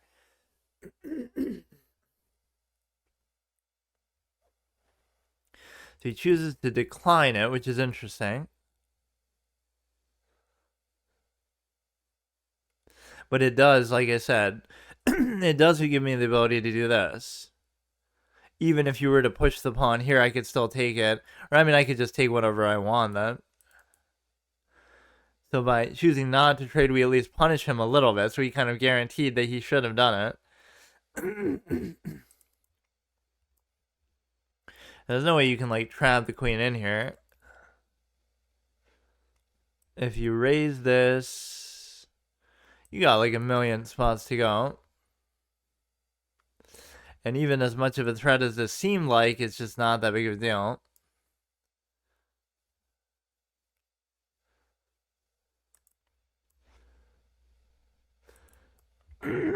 No need to try to do anything fancy or force it.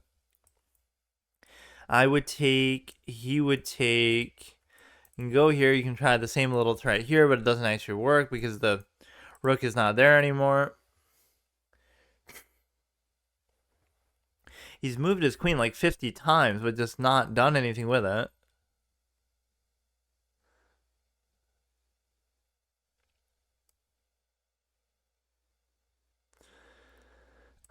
So the one thing I'm failing to develop is the actual bishop itself. So I should make a point to try to do that.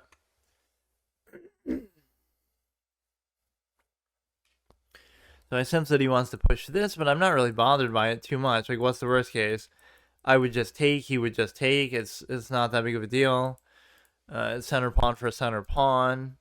The nuances of pawns are still beyond our comprehension here, basically. He's going to create a double stack or something like that, possibly.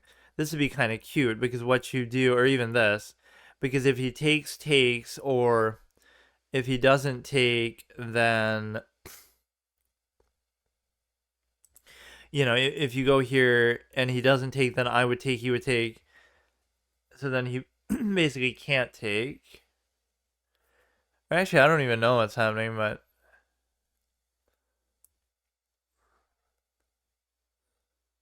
my unwillingness to develop the light square bishop here is actually staggering to me. Like, waiting for just the opportune moment.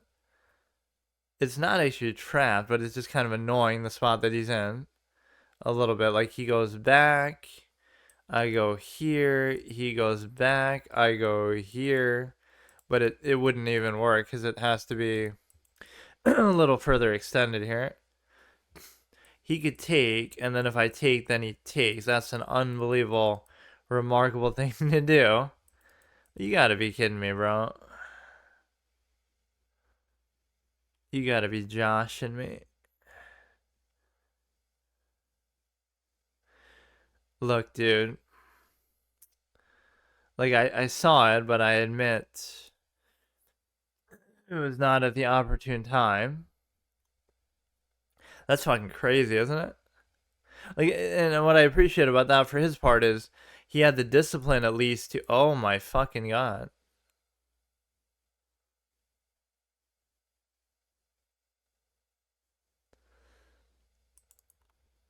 To at least look for that.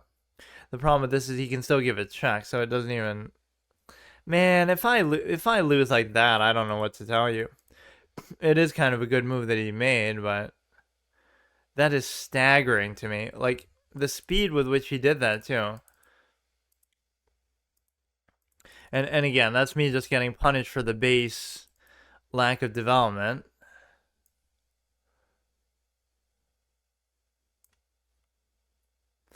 Which to me is utterly shocking that you would find yourself in that spot. Just like all I had to do was move it at any point anywhere, and then the rooks would have connected. It's like I'm trying to troll or do some kind of a hard mode condition here.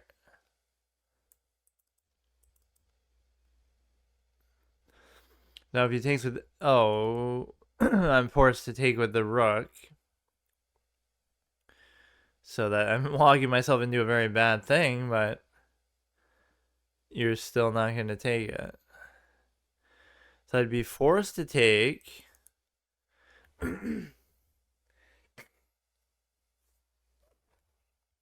least we're losing to kind of more and more instructive things or crazy things. You have to see whatever. Just develop your pieces. Like that's really a necessary thing to say at this point. It's kind of shocking that he wouldn't have just done this here.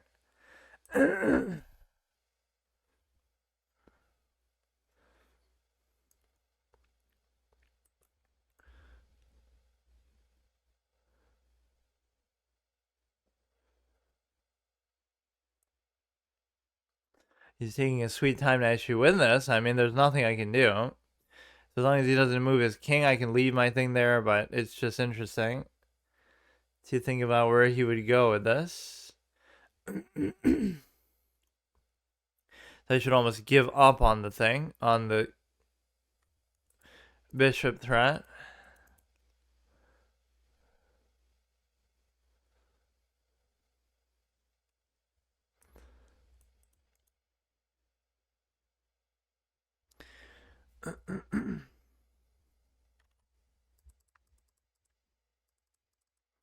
Okay, I'm just missing the very obvious things, I guess.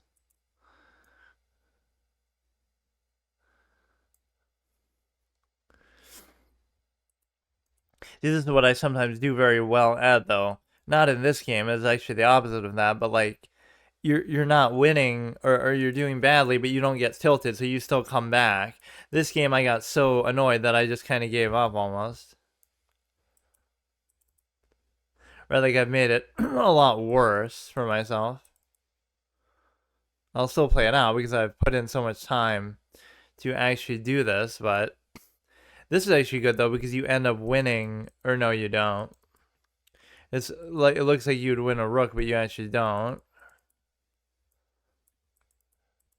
Or I could have won still the bishop there, which wouldn't have mattered. Like, what is it gonna do? There's a possibility of a stalemate.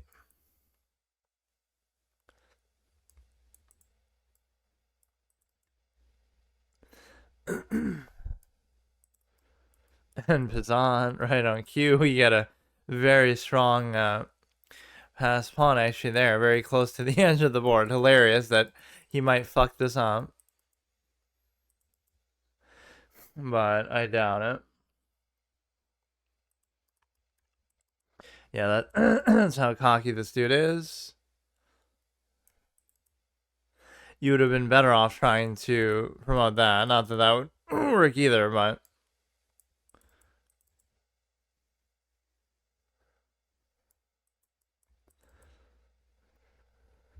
you just try to bait him to take all these. I mean, it is possible for them to stalemate. I don't really know what to make of the whole thing because it's just like, you know, I made a couple mistakes, but the biggest mistake was just to paying the price for my lack of development.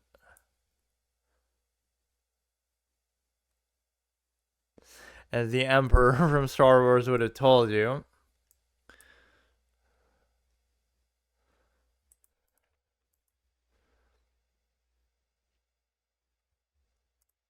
So yeah, this is where it gets very annoying because it gives you the impression that it'll basically just take forever to even do this. And this is my problem too with trying to do it maybe the hard way. Like hard mode chess or playing without the ability to really study, which I'm not even doing now. Like I'd be willing to do it, I just don't want to do it. That's kind of the problem. We got to do like an ASMR chess book reading stream kind of a thing. Not that I have really the quality to do ASMR type stuff now anyway, but just it kind of overlaps with it a little bit. But now that is just kind of sad.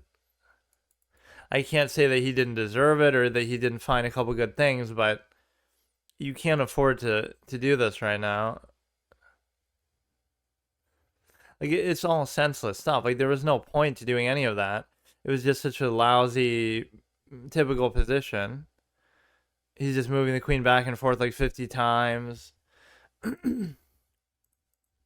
Like I guarantee one of these moves is going to be simply developing the bishop. So now you're supposed to pin that down and not take, which again I thought about doing. I even said this. He would take, I would take. That one I kind of see a little bit less sense in, but let's just see what we have here. Like, all this stuff is fine, but this rook position becomes a nightmare later. And the biggest thing that would have been nice is the position of the bishop itself, which he really wants me to do. That's a blunder. That's a blunder. So what should I have done here?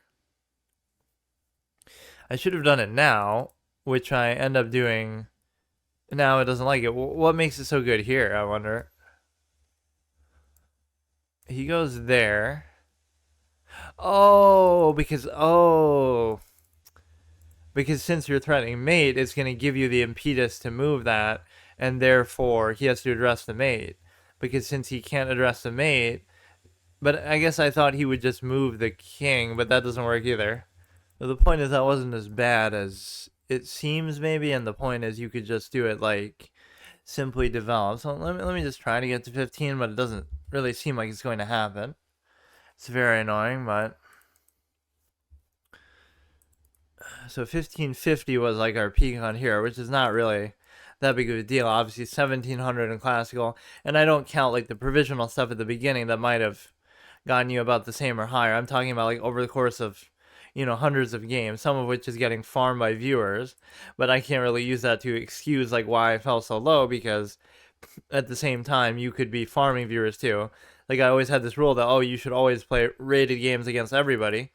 Even if I get 2,000 challenges you like a viewer or a friend or whatever, it's fine, because if you lose, you won't lose too much and you stand to gain a bit. But at some point it gets annoying because it's sort of like they're sniping you and they're farming you and they know your style too well or something.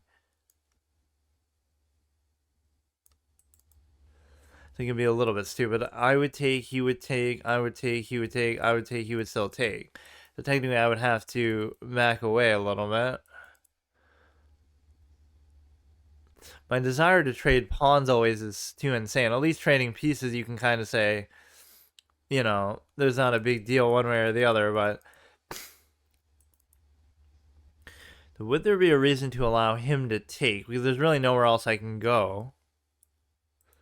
The problem is he can take with the rook and therefore not mess up his pawns in the way that you would normally maybe expect. Sometimes, you try to overcomplicate it or do something kind of too fancy that you just don't have to do.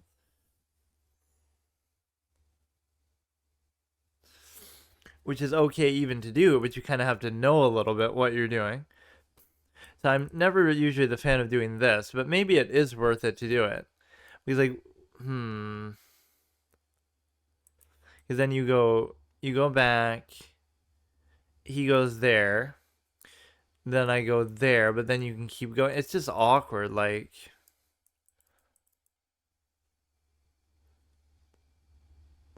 Like, it's fine the way it is.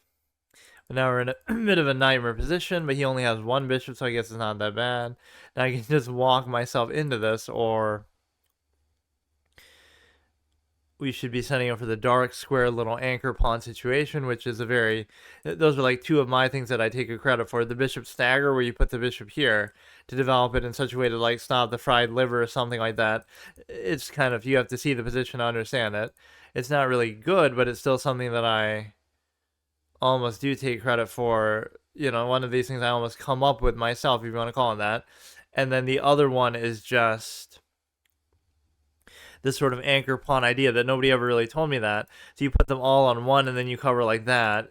So therefore, you let that, the little V-shaped structure, you let that sort of dictate your pawn structure. And the reason why that's good is because you're committing only one instead of having like all these different split ones. But then again, you expect to have the bishop there. I don't know. It just depends.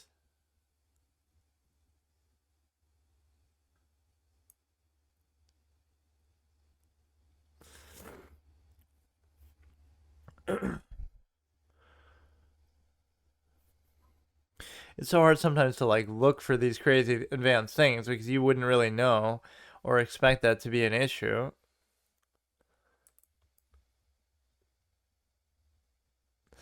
Right, like you're not looking for sacks or crazy stuff if there is something, but this is kind of a bad move too because it puts this pawn in a very awkward spot. There is no real reason to do that. Just my desire to trade the bishop for the thing, maybe.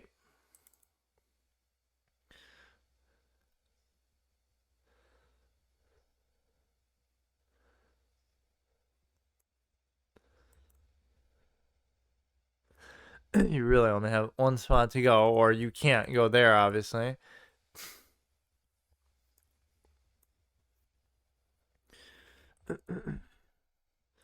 No, we just only have the knight, which is actually fine. Right, knight versus knight, so the only difference in the game could be that little double stacked pawn, which might not be that bad. Like, it's very easy sometimes to undouble if you simply... But then that creates a problem there.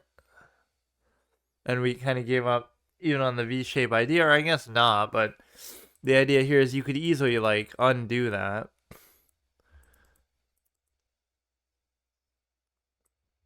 Try to put it there. It creates kind of an awkward spot for him. Yeah, as we think about the V-shaped thing, I don't know whether that makes sense or not, right? Because you're not really going to be able to do it now. If I go here, he could take. I simply can't take back, so you just kind of have to deal with it for now.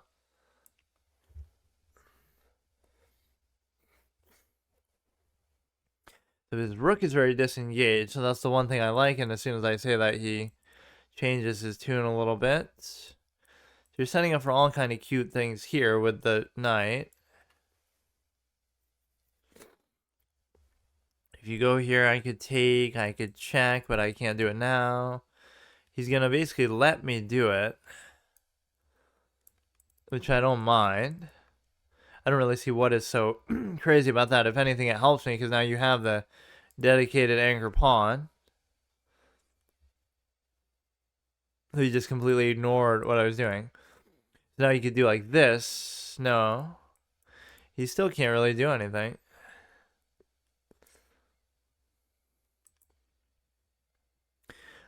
So this should be interesting to do if you could simply get his knight to actually move.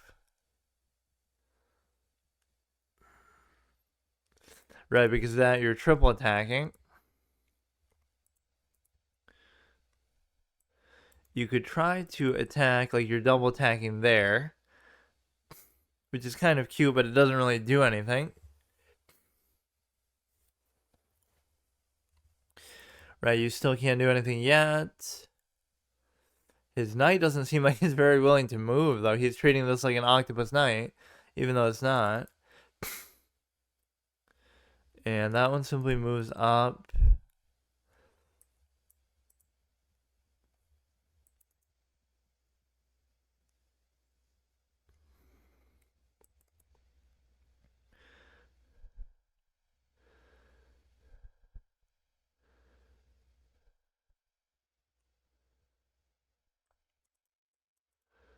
We have to...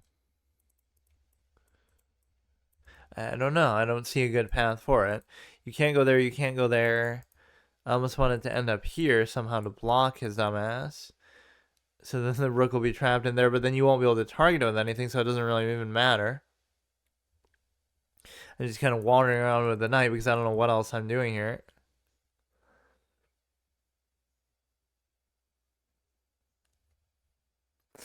Now, the whole reason why he would want to do that is simply for the fact that he would want to basically take, but then I would still cover that, so I don't even get it.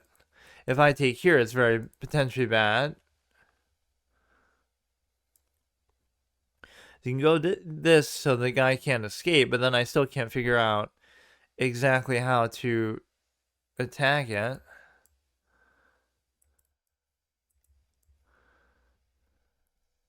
Like, I'll do it just for the fuck of him. I don't really get it. So if he takes here, it's not a big deal. I wouldn't take because I don't want that to happen. You're still covering there. His knight still can't really do anything, so I don't really get what he's up to.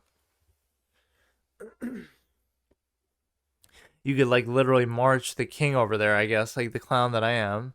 This is what it's going to come down to.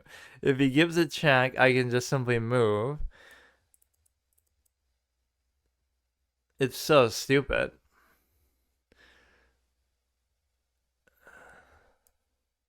Like, would you really be able to do this?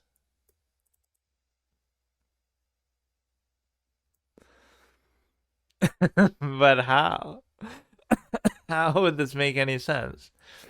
You can give a check, and then you can go there, and then it's going to be like there's nowhere for you to go. Kind of, but you still can go somewhere. At least we kind of bullied him around a bit, though. Or... you know, it's just kind of annoying for him.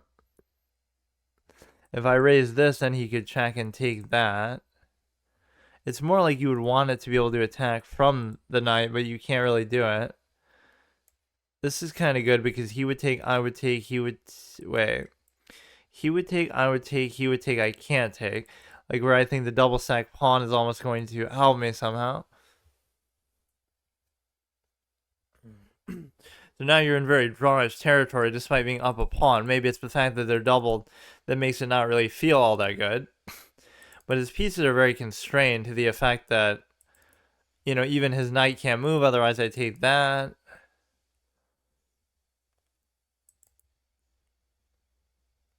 In fact, mine can't really move either, for what it's worth. Go here, and then we'll go here, and then we have like a cute little octopus knight situation. And he can escape with the rook, so I mean, it was good for what it lasted, but I don't really know what happened with it.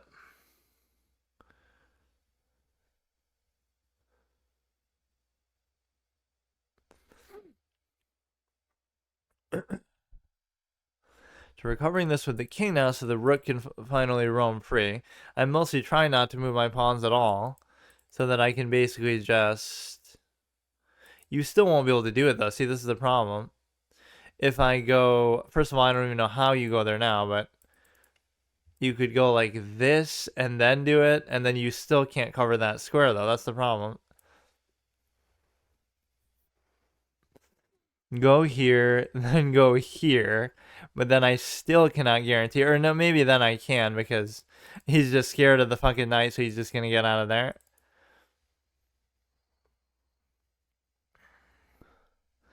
Okay, I'm taking too long. Is he gonna actually move his knight at all, I wonder? He's gonna start to push it there. You can't take it. I can give a check, doesn't really do anything. He's holding his knight out there. I don't really have the will to move my pawns. At least I pushed him out to allow my rook to go to the open file now. He kind of just gave up the open file.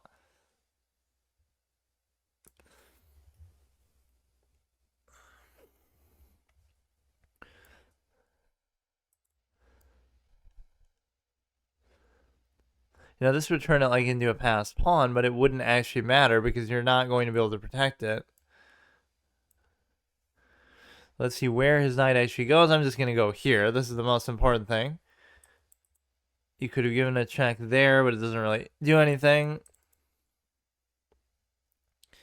You can go ahead, check and fork. That's shocking that he would make a mistake like that. He played pretty well up to that point. You can kind of exhaust these people out with the position.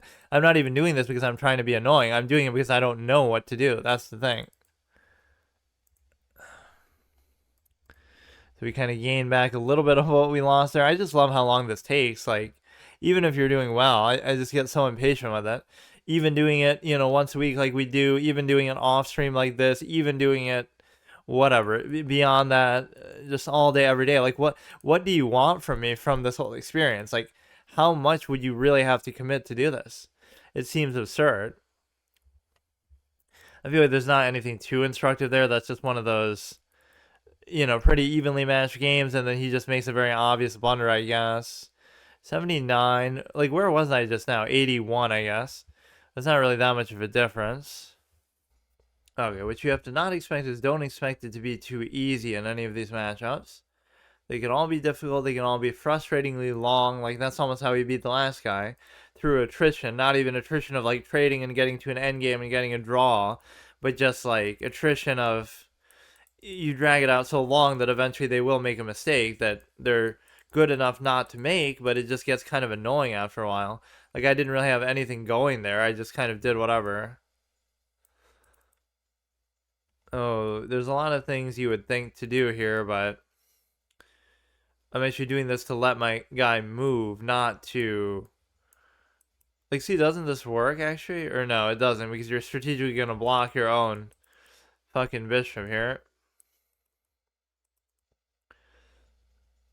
It's annoying because he only has one bishop, though. Or no, wait. Yeah. We'd both still have one bishop. So see, I did that strategically just to match the color. That other bishop would have been useless because these pawns are going to be weird, and I don't know how else to use them. I'm not good at, like... I'm like a nester when it comes to pawns. Like, once they're there, I'm just good. I don't want to ever touch them again. Right? So it works out perfectly because you have an open lane with this one, an open diagonal with this one, and then you also cover here. And now you can also undouble this, which is perfect. And even beyond that, I could even take this. So he's giving me way too comfortable of a position. I guess I could take it with this stupid bishop too, but... So he has to address this, and the act of addressing it won't even solve the problem.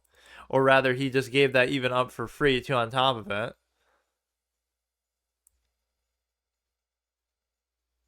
So you can simply move this back wherever I want it to go. This almost is weird. Like, pretend that pawn was somewhere else. This would be almost an octopus knight preserved by the bishop in a way that's not really entirely how it works, but it's at least a unique position. So he's made a couple of mistakes here, to be sure. But now we can't get too overconfident. We could just move this. You're setting up for that good threat, but it's not really very likely to happen. So I could just wait. You gotta be weary of this, but like I said, because of my tendency to not want to move the pawns anyway, I guess that won't be an issue.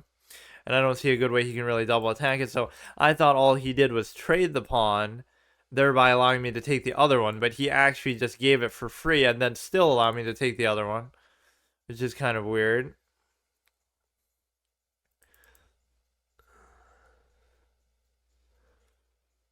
So you are only still single attacking it, so I technically still don't have to move it, but it's just kind of interesting to think about, like...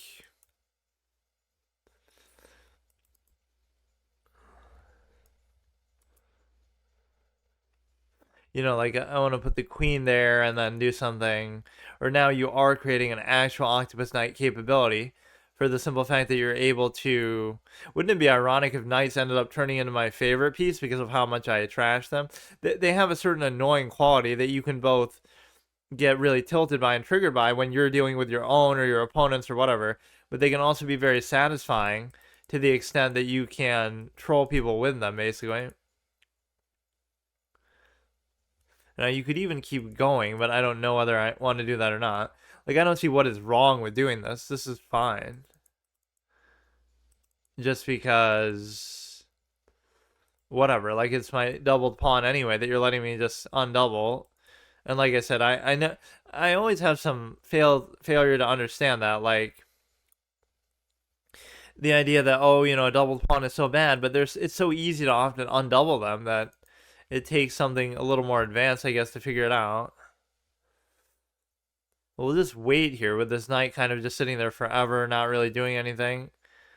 He'd have to move his knight and then do something with this to push it out. So it's definitely adequately covered. Okay, that's to be expected.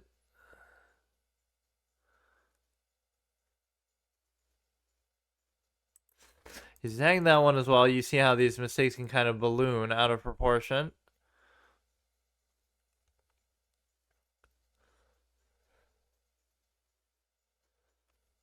But you could just take this outright, couldn't you?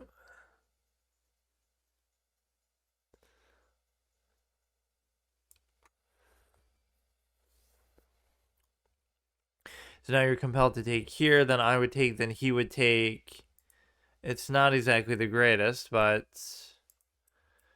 where would I have to go to do this fork? I would have to. This is fine because you're both attacking the thing and covered by. Oh no. What a nightmare. The idea that, wow, dude. The idea that you're actually. He's attacking both, so there's actually nothing I can do.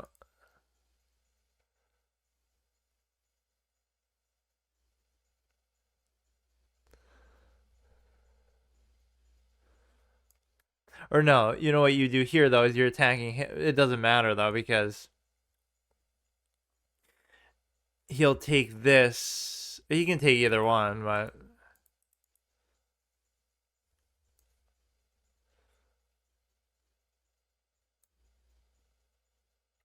that's cute, but it still doesn't matter because you could, like, recover it again.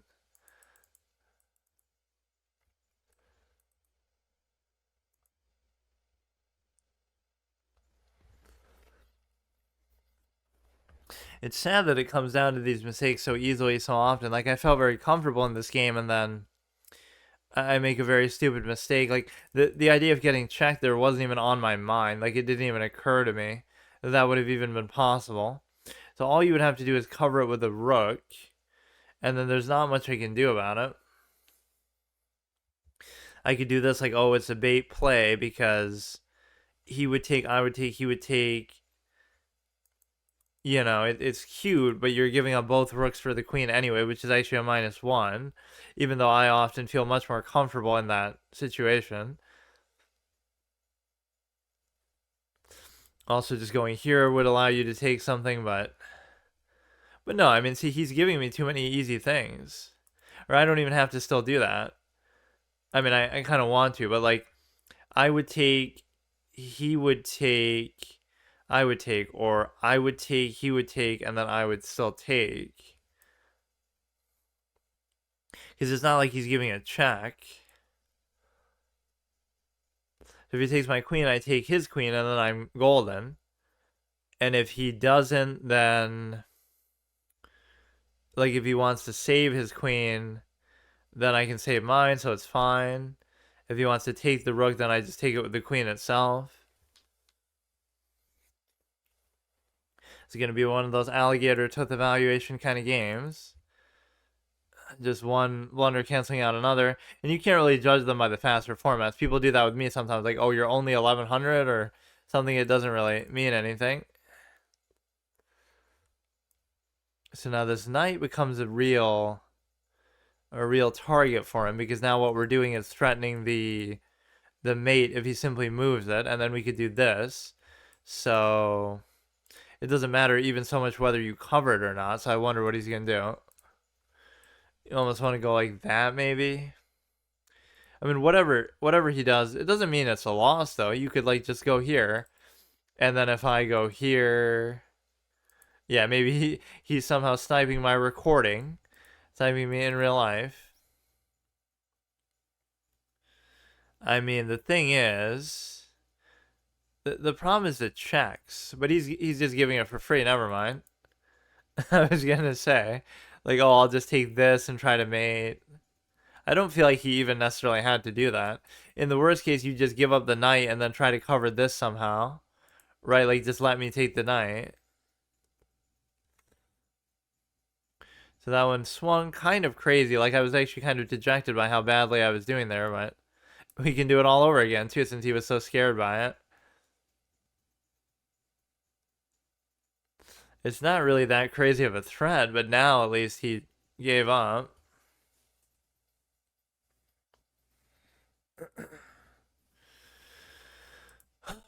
It is kind of exhausting doing this, though. Like, how much of this can you really take? And the answer is you should try to make it easier for yourself to study and be really familiar with openings and things like that. So it doesn't come down to what it really matters. Like, you probably should be able to even pre-move that. Like, what could he possibly do besides what? Okay, 85, and what we're getting is such an incremental small amounts of gains for each of these that it doesn't really satisfy me. You know, like, this is still going to take forever. Even if I had won all of these, not that I've even done too many, it still wouldn't be 1500. It's not even like I'm trying to rush it, and it's not even like I'm playing that well, but... Alright, let's do one more final boss of the day. Not that it matters really, it's for the sake of the episodes, because I don't like to upload too many of the same things, so like I'll combine a week's worth of these. So even if I'm doing one session like this every day or every couple days, whatever. So we obviously won't get to 15, but I'll get to 1490 with great confidence. I say that. We'll do a little ASMR eating here too. I'll test like how much of it you can really hear. Because you can play chess with one hand, and I'm not doing face cam, so who knows what I'm doing with the other. So stupid stimuli acme, like some of these streamers do appeal to and adhere to.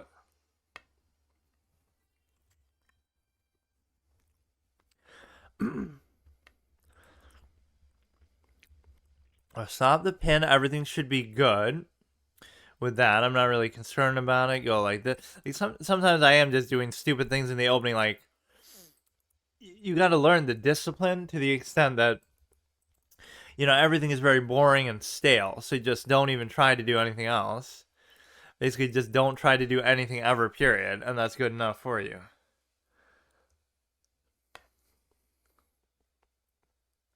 And that might sound stupid or salty, but it's really not. It's just like, you don't know what you're doing, so err on the side of caution instead of trying to be overly ambitious. Unless you're really sure of what you're doing, which I guess that could happen. Like, you study one particular opening or one area and you're really good at that, like attacking or something in certain situations. And so therefore you feel kind of like,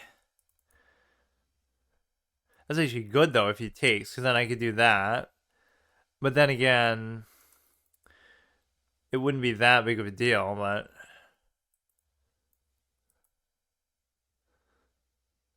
because he still has the other one to potentially take with. Right, so if I take I would take, no, he still wouldn't do it though, because it's worth it for me.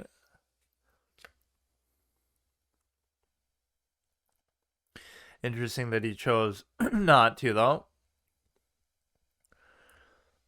So he might be actually a disciplined player who holds everything back, because yeah, that's my most telltale sign of a good player. They don't trade stuff when they have the option to. They turn it down constantly, and they keep it out of arm's reach. So it's a very disciplined, amazing thing that you get to see.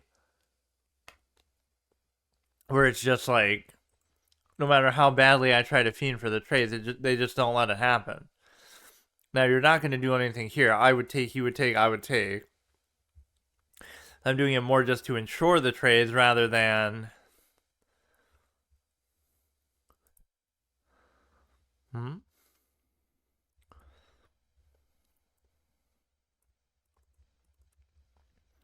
It didn't work out quite how I wanted it to, but okay.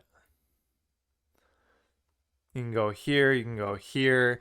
there's no like follow-up good attacks that you have, mainly because you have this stupid piece called a knight that has to factor in, where it's such a short-range predictable piece that it's hard to imagine it ever being good, but somehow it sometimes still is. Now this is a bad move though, because what you really want to do is cement the fact that he's going to come there and try to do something all cheeky like, is the problem.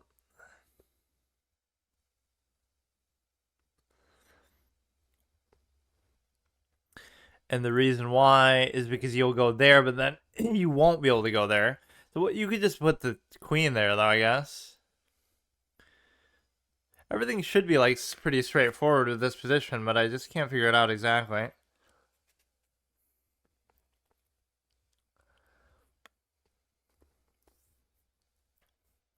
I guess his mic setting is a little better now. At the beginning, it was like peaking a lot and stuff. It should be fine now. I do want to be a little adventurous with this, though, if I have the time for it. Sometimes it's just more comfortable and everything to do it like this than to actually, you know, it can make a big difference.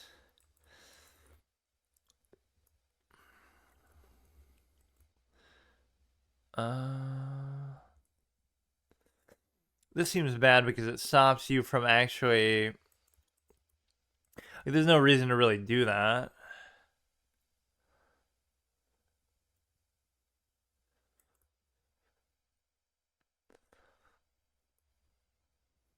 This is bad because you're allowing it to get pinned. Right, but I don't really know what to do then. You give a check and then I have to move it, and then you'd be able to just go like there. Because even if you, yeah, you can't do it like that. I almost want to do it like this and then put the thing behind, right? Put the king behind, and then you can start to play with the open file. Because you're trying to just get the king out of the way of the rooks here.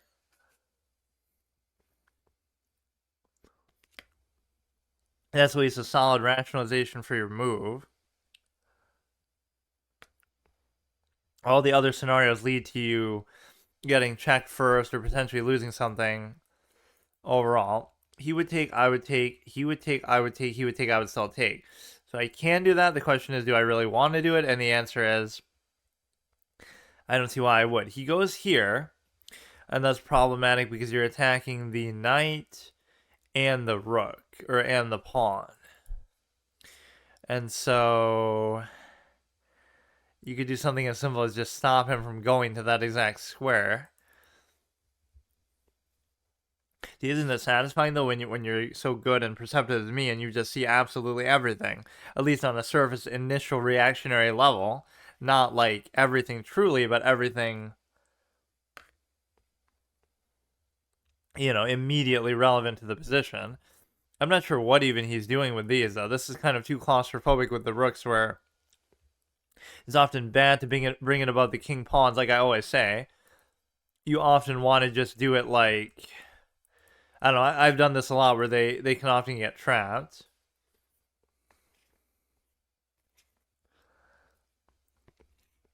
That's the best way to learn chess. Actually, make every mistake imaginable possible under the sun, and then you'll exhaust them all, or you'll commit them to memory from, you know, just the stigma of having failed so many times. Make every mistake so there are none left to make.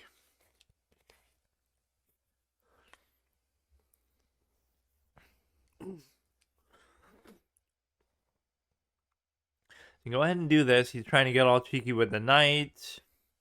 This could be the kind of position where that is actually a good thing. This pawn is very important because otherwise you could be getting yourself trapped somehow this way. I must admit I do not know what that move is, but it... Oh, no way. No way, bro. But how?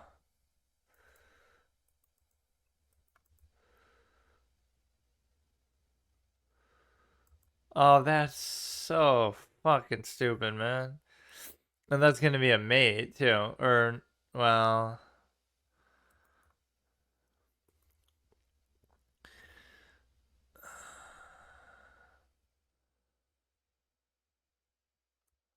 Yeah, there's nothing you can even do. All right. I mean, this is just stupid, really, but I can't even see everything on the surface level. Like, that's such a unexpected sort of move that you're not even remotely thinking about. How am I supposed to? I mean, it's a good catch by him. Like it was fine. The game was pretty even all the way through until that moment. So that's a blunder. So again, what should I be doing? Just something a little more safe, a little more slow. That's so stupid, man.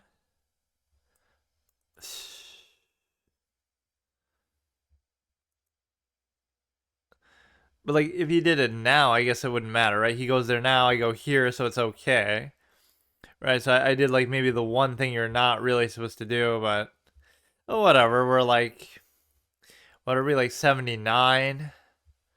So yeah, this will take us an eternity to do. Like, where did I even start in this session here? We started at probably like 81, I think. 75, 81, 2 hours ago. We were 75, and then get to 81, then we lose. So yeah, we basically didn't make any progress at all. One thing I also haven't been doing with this setup is I haven't had my little custom cursor with the whatever, whether it vacillates between the knight and the king or something.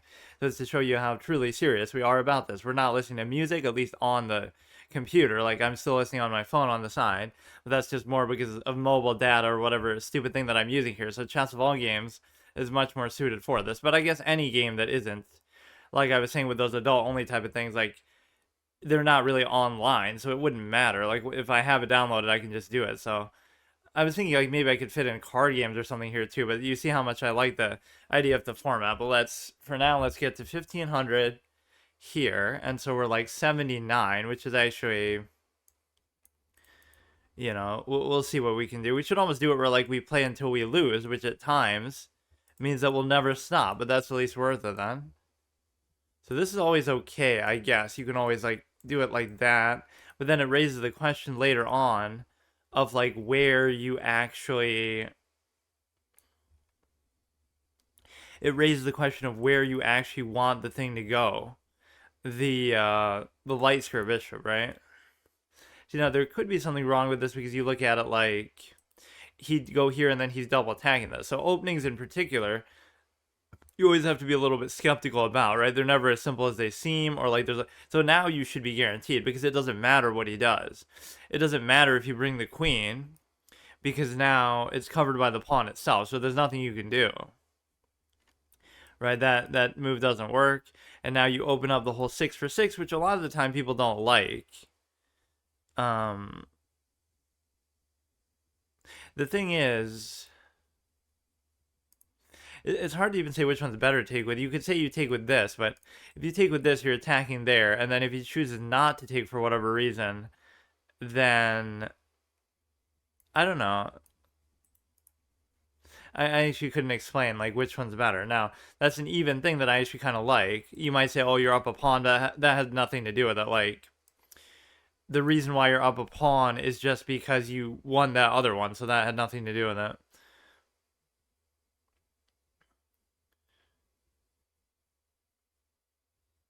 Yeah, this would have been a great spot. So I don't like the fact that we're, because if you go here, he goes here, you go here, and just kind of like overextending a little bit. But then again, I don't want to. I don't like it, but he's gonna keep needling me with that, which opens up like I don't know. So now you're double attacking it, which is still not enough. But he gave up the cover there in addition to the state of it not being pinned or whatever. And so now you can still easily do this. Now I was thinking, oh, you can give a check, but you really can't, is the problem. Um, this would be cute. You could like threaten this because he can't move it, and then but it doesn't matter because the threat is kind of pointless.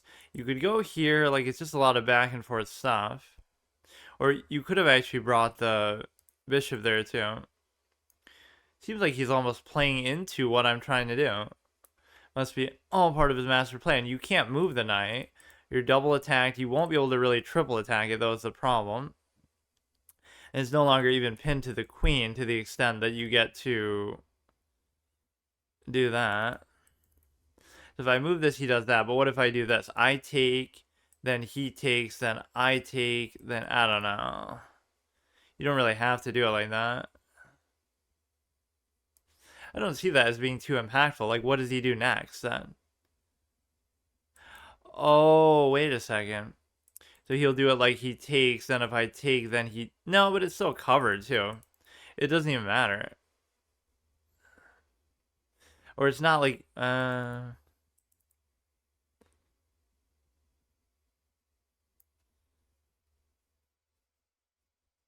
It might mess up my pawns in the worst case. But yeah, he would take... I would take, he would take, I would still take. You have this potential threat later, you have this potential threat. Dude, that's why bishops are so fun, though, because there's actually stuff going on that is more dynamic. I don't know, the knights, I just have such a lack of respect for at times. So if he wants to trade that, that's fine. Now I have like 3 center pawns, right? This could easily be risen. This Darkshire bishop was maybe a bad choice to keep because I felt like I could have just maybe traded it off. I was trying to do something fancy with the pins and stuff. But we're still in a good spot. I can't... that would have been a great move by him, but he's just not paying attention. So I want this to go here, but this has to be addressed first. Like, with all due respect, I'm not trying to be cocky, but this guy just seems bad. Like, he's missing a lot of things. He's playing into a lot of things.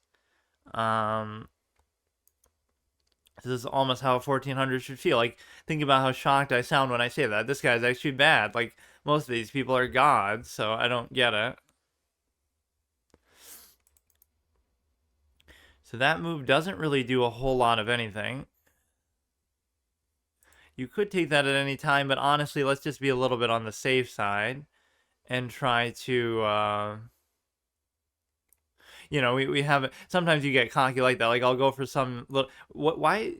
Sometimes they play so robotically. Like, it feels like I'm playing against a bot. Evidently not a very good one. That doesn't mean, like, oh, he's using the engine or something. It just means, like, he's moving in such a... Like, he just doesn't care what's happening. He's just doing what he's doing, and sometimes I'm like that too, just stubborn. He doesn't care if he's losing material. He doesn't care about anything. So that's fine. Because you can't really follow it up with anything. That looks very scary, but it's actually not too bad. You go here, he goes here, but then I can always take one or the other.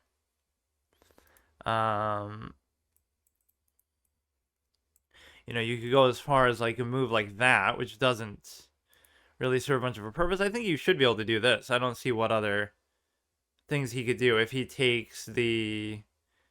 If he attacks with the other bishop, you can just simply take this one and escape. So he missed a pretty obvious thing there. I don't really want to make a move like this, but somehow I guess I will anyway. See, now here you sort of stop looking for meaningful things and you just start to do random stuff.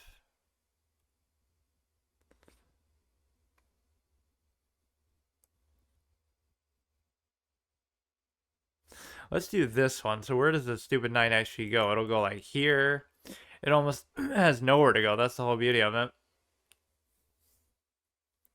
You just gotta always look at like the domino effect in positions like this. Like the act of moving one thing is going to disrupt something else. Either it'll lose the necessary cover or it'll open something else up. So if I had gone like that, he could have took there.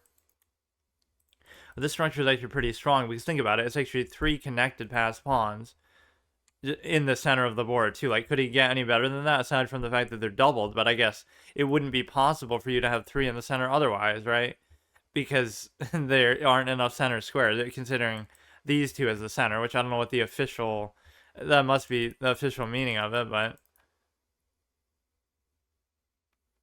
So now you can do it because that's no longer there, but also this is not even covered.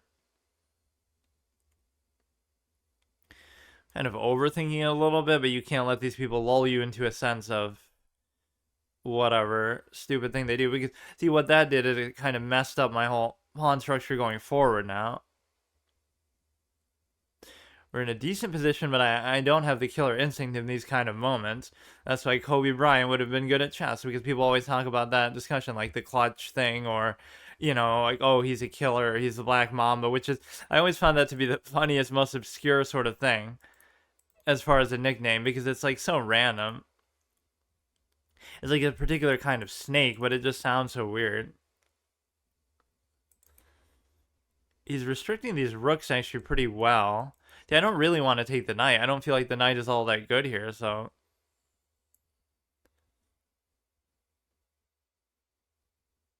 And I don't see what he even does with it. Like, he sacks the knight, I take, he takes, and that's actually mate. Or something.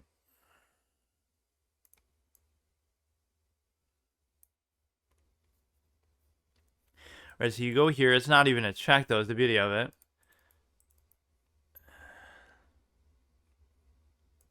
Okay, we go ahead, we take an open file. I'm having trouble actually figuring out what to do with this position, but it's good by all accounts. But no, yeah, that's a good debate. Like, is there such thing as being clutch, whether it be in that or in chess or in anything? Like, just play the same way all the time, and that's fine. Like, why should it matter?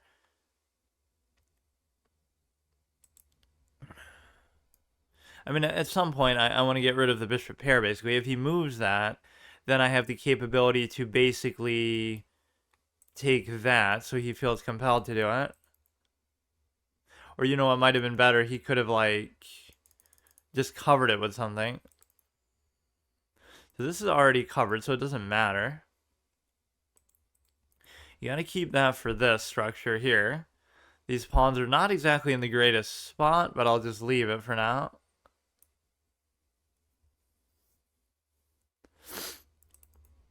He's double attacking there. You can't really attack that, or rather, he will do exactly that, where he'll come down like that, which is pretty good, actually.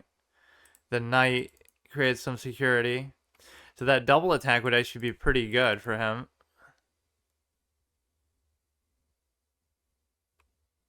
I'd have to go like this, but then somehow still cover it.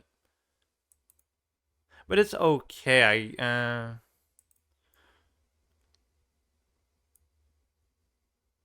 Like, he'll already take, and then I can like pin it down, and we're already double attacking it, so therefore it's actually worse for him because the knight obviously, as usual, can't do anything. It was all part of my master plan. That's one of those funny moments that I always complain about. Like, it couldn't be that he possibly just blundered a pawn and actually made a mistake, but yet that's actually fine too. But yet even that ends up working out. But I didn't really know for sure. Well, it's the best you can do with the situation to sort of pin that down, but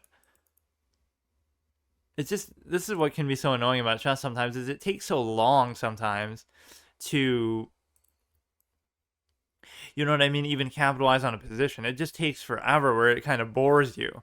And that might sound like an excuse, like, oh, I only lost because I got bored. But there is something to that, where it's like, I don't know. It's just kind of irritating. Like, even when you're winning decisively, that's arguably just a problem that I have. The fact that, you know, I sometimes don't have the killer instinct like I was talking about, but that's almost something you shouldn't believe in, though. It's like, oh, you know, he's in the fourth quarter, he was clutch and hit like 5 shots, or he hit the game winner. It's like, why not just hit those shots earlier in the game? Then you'll be up by a certain amount, and then you won't have to come down to the last second, which is obviously easy to say when it's a tough, even matchup, but it's just like, such things are kind of just window dressing. You shouldn't need to worry about that.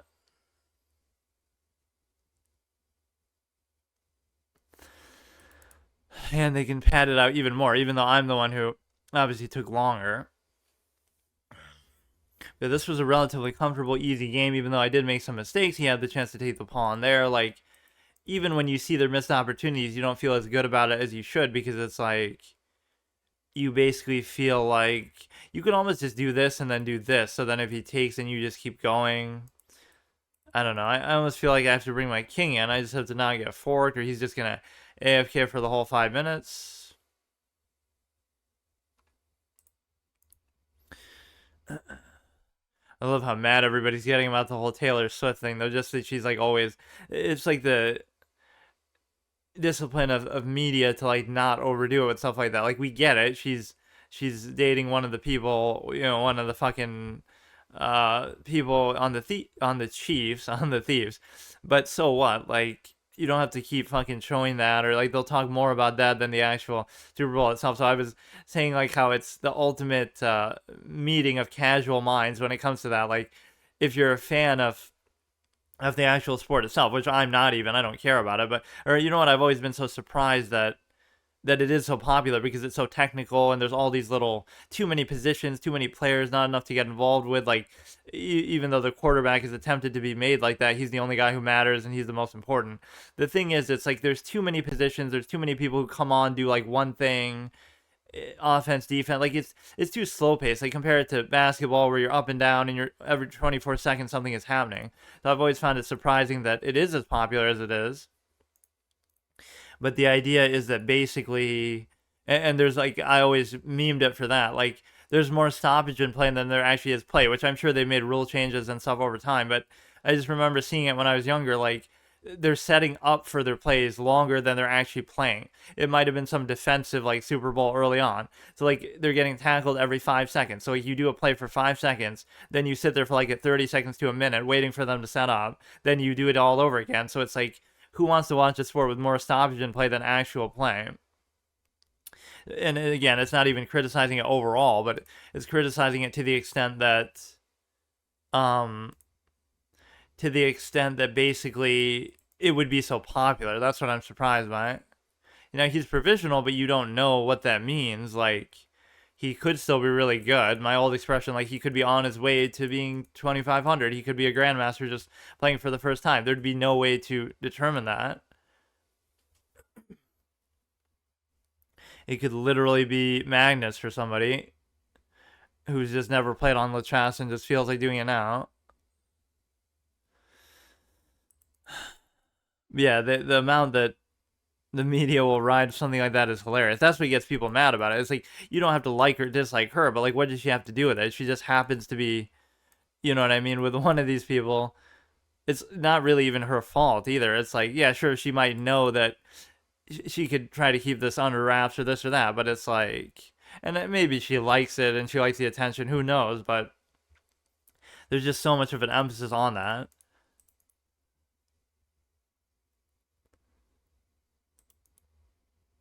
And it's really just the cult of personality type of thing that I always talk about with respect to the idea that, what if you go here though, and then you could go like that and anchor it? I don't feel like taking it here is really all that good.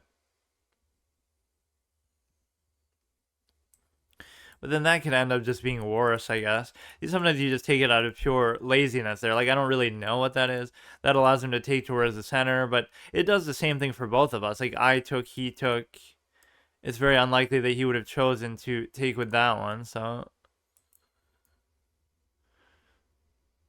So this is at least reasonable, because if you go here, I can easily just take, so he has to bring something else there, then he can kind of box it out, which I might not be able to do much about that then. I would take, he would take, I would take.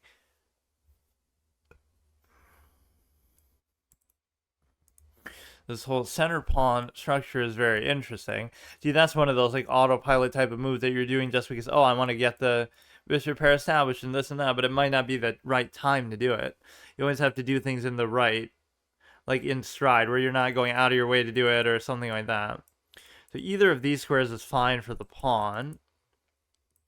I'm a little bit concerned about this. So he would take, I would take, he would take, I would still take. So the only thing I think to do in a position like this is you basically feel like you want to go like this and open something up. So this is covered regardless. And so I'm not entirely sure. I just feel like we should do that because it seems relevant to the position, but he'll like unleash something and then he could take, but the act of taking is still fine. Now we want to open this, take so few games I actually get to do this where I open the rook like that, or where it's actually good to do that. That's partly the fault, I guess, of having moved that thing away. But then that makes this good too. You can just kind of, it could be bad because like, oh, he's sealing off my diagonal, but it leads to a double take. So I'm actually going to do it, and I don't see the problem with it. He would take, I would still take. So is that just a mistake, or is he's just a god level pawn player who knows exactly what he's doing in every situation ever? Now you can do this with confidence because you have double pawn cover, and he still didn't get a passed pawn or anything out of it. Now you have an octopus knight that's double reinforced and even triple reinforced, so the problem is you can still just easily trade for it, but then you're giving me a passed pawn there. That seems to obviously make the most sense. That one just seems a little bit awkward. So now, whether you'll be able to do this or not, we'll see later on. Like, you'll actually be able to take advantage of it, but it blocks his diagonal completely. And see, even here, I don't get to do that whole rook thing where you open it. That's just, like, the only offensive idea that low-rated players like me have. Like, you just go there, you open the thing, and then you start to attack with the rook. Because conversely, bringing the rook above the pawns is usually not particularly good to do.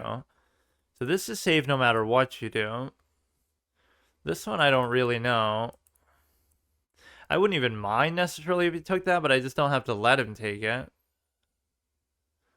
I'm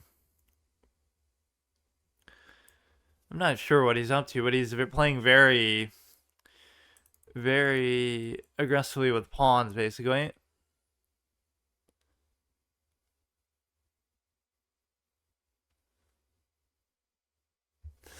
So if he goes there, that's fine. If he takes there, it's also fine.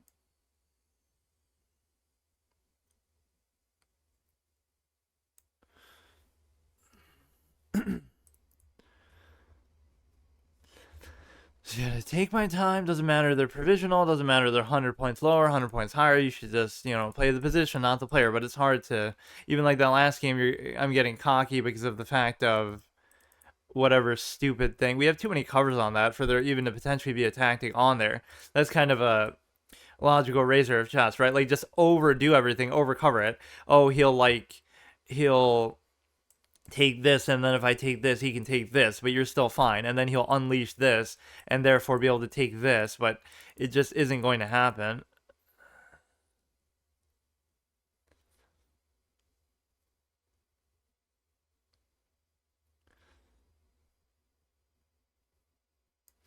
You could try to attack there, but there's still nothing really happening. The light the dark square bishop is kind of annoying, actually. I could move this into a check, but unfortunately it doesn't really do anything, so... Right, like at some point he might move a piece there and make it worthwhile, but this is good just to stop whatever sort of weird trade he might do with the thing, with the rook, so we don't have to worry about that at all.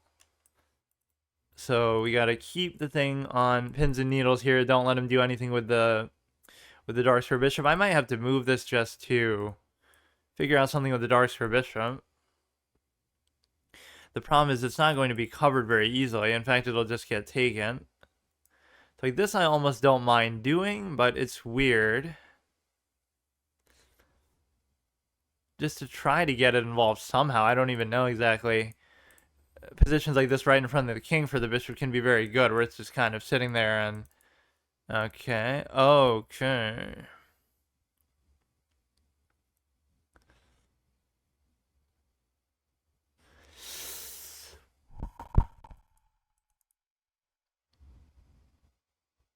It's tough. So you could theoretically go here. Then he end pizants it. But then I could do like this, I guess? Or why can't I just do this like right now? Ah, because of that.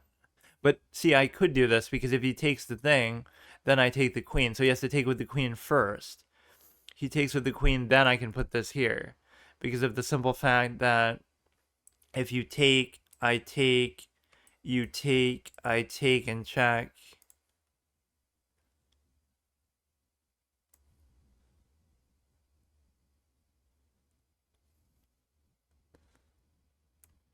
So that was kind of a little clutch save there. But that was a big mistake, obviously, by me. If you go like this, I can easily still just take. I can just double take here.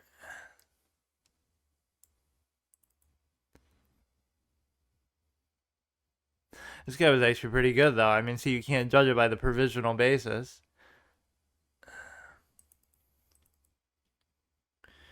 So that's cute and all, but does it really matter? We can give a check and we can guarantee the take on here. So do I just let him have it is the question. Could be very dangerous with this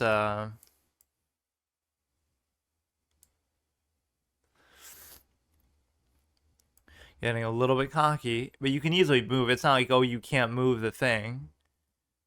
You can't move the bishop, otherwise the rook gets taken. You can easily do it.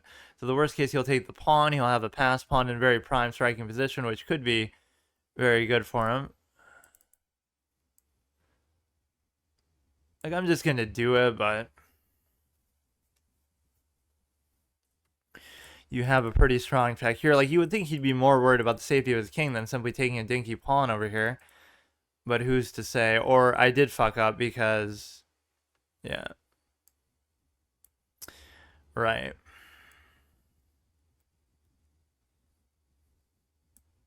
Now, you can give all kind of checks, but it doesn't mean... I don't know. We're still in a good spot, but I mean, that's the kind of shit that just gets utterly obnoxious. Like, I'm doing well, I'm winning.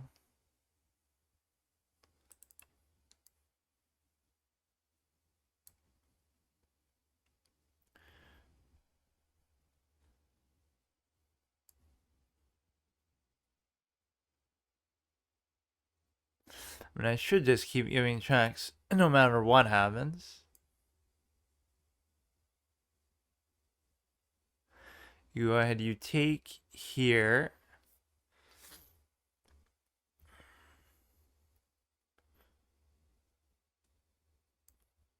I don't really want it threefold repetition, but can I do anything else?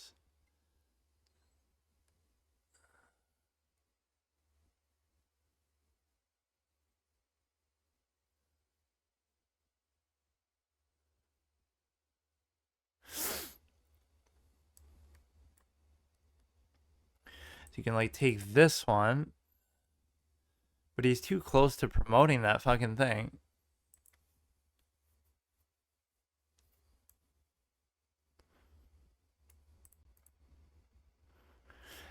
I don't know if that's at all the right thing to do, but I'll just go for it anyway.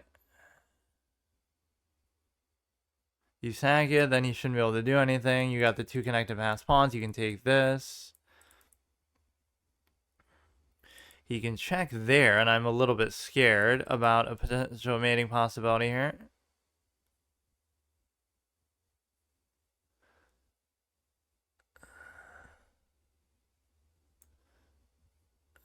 I think I'm just done. If he just goes there, he could check there. I don't know. I get too lazy in situations like this. Like, I should have won this. I don't really know. We should use this basically just to climb up the thing now, though. The pass pawn situation. He's connected, though, so I can't really take anything as a result. I should just almost go for some stupid checks. Like, this is dumb. I don't know what's going to happen with this, but...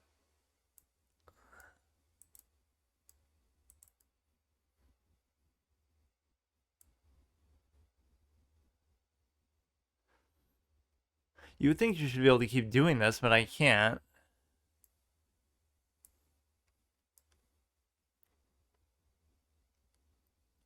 It's stupid, but I don't know what's going on.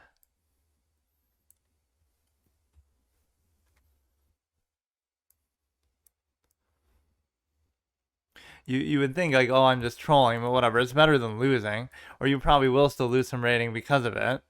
But I just don't know what to do in that position, and I got, like, maybe a little bit overconfident by the fact that he basically wasn't playing too well at the beginning. Like, most of these people aren't. So you just have to you have to play the same way. no matter what stage in the game you're at, no matter how much you're up by, you can't really start to get lax.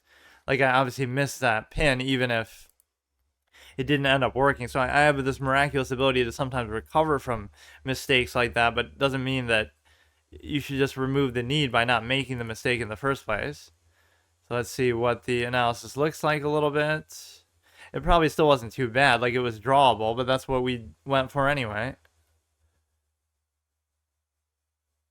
In fact, he lost 10 just for simply drawing. That doesn't even make any sense, provisional or not. That's kind of too harsh. He doesn't deserve that. He should stay exactly the same. It's like, yeah, sure, he's slightly higher because of that, but bro, why does it take so long? Not because I'm on a mobile hotspot, maybe because it's a free site, but it doesn't normally take this long, or my computer can't handle it. Let's just look at it a little bit. I don't really care too much about it. So we did pretty well in the beginning here. That's shocking to me that that's even... See, I thought about doing that, but I thought it would still be ugly because you kind of... That pawn would sort of be by itself. I'm probably winning most of the way, and I just don't know how to capitalize on winning positions, which is a good problem to have, right? That I create them so regularly. And then I fuck up this. Okay, moving the knight is obviously a mistake. You're supposed to go here. See, I always have the half right idea. Like, I'm moving the right piece and this and that, but I'm not moving it exactly the right way. But see, at no point am I still losing, because you could always take these kind of cheesy draws. The only way, in fact, I often do lose is when I refuse to take the draw just out of a sense of honor, even though I know I'm not the attacking type who's actually going to finish it off, or, you know, out of like a sense of honor, I just don't like draws. Okay, so I have one goal and one goal only here just to get to 1500, which I was trying to do last time. So I've made a tremendous amount of progress in this last little bit of time. It's just more like, you know, this is how you have to do it sort of incrementally. Like, if I kept up this pace all the way on the way to 2000, that'd be great, but you obviously can't do that. And it almost seemed like it got a little bit easier on 14 than it was at 12 and 13, weirdly enough, just because you are facing more provisional people in a very guaranteed sense that they're right around 15 when they just made their account or something. I don't know how to exactly quantify it, but I'm not even worrying about classical for now, because whatever, like, these little sessions I can try to keep. That's all I want, like 15 rating. Then the next time I can work towards 1550, and then once I get there, then at least I'm satisfied, like, okay, that was as far as I got before. Not that it's that big of a deal, and this wasn't that long ago even, but then we can at least try to take it seriously and improve. And at that point, I might even study, and I'll do like these little ASMR chess book reading, you know, study sort of streams, or whatever, because this is what you have to do apparently to do it.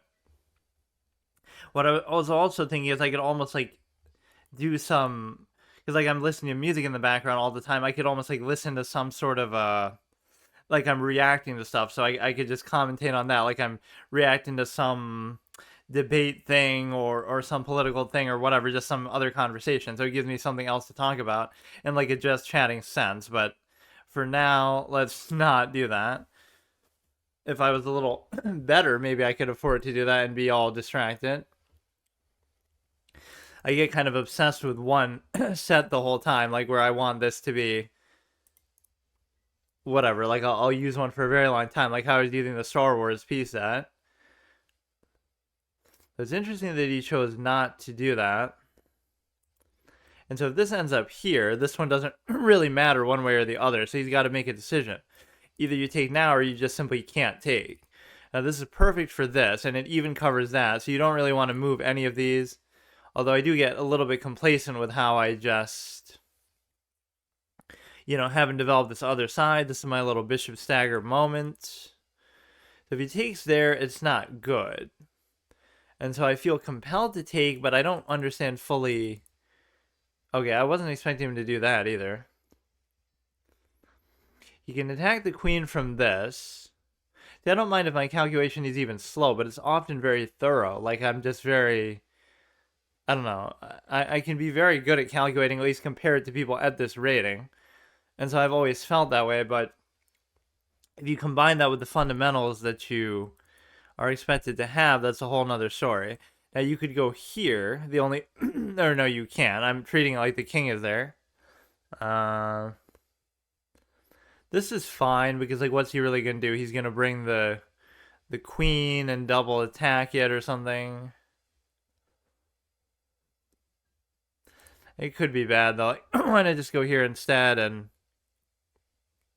it's gonna almost trap the queen though. Then if you go there, this is where the knight just kind of causes problems unduly. Like I see some potential problems posed by this. He could go here, then I could go here, but then he could do something like this, and then if I'm forced to move it, you can take that.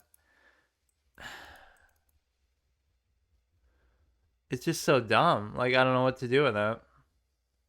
If I go here, then he can go here.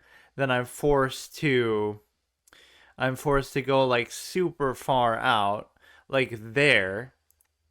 You know what I'll actually do? I'll risk busting my structure just to do that. I don't know why I did that, but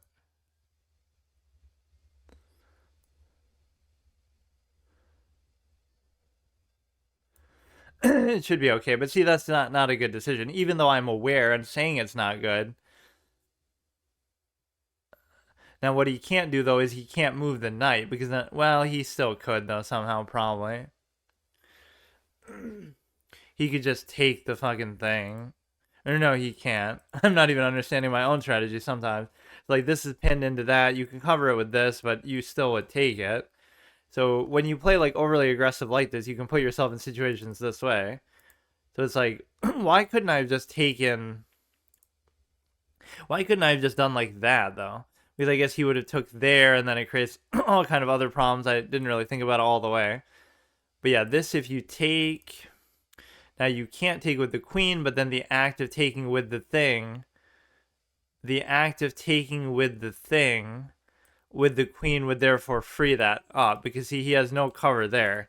So if I take with this, he checks, and then the threat is gone. Or if I take with this, he can simply move it. So that's very, very problematic.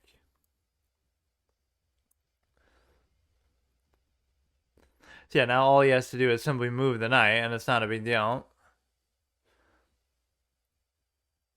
But whatever, we took a position that seemed like a disadvantage and turned it into something there.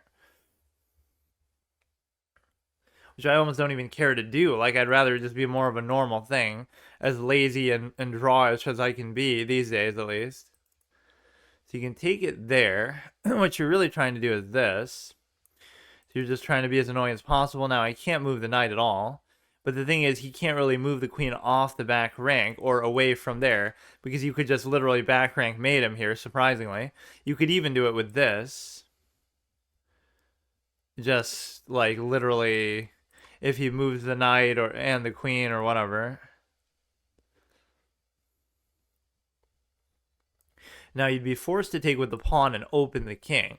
Because obviously, if he takes with the knight, I take the queen. Or now you can double take, but it doesn't matter because it's still worth it to me, I think, to do that. He can check there, which is... Oh, wait, what am I doing? I guess, see, what you're thinking there is you're not expecting... you're expecting to get something out of it. Right, like, surely that position was good, but I kind of wasn't patient enough, I guess.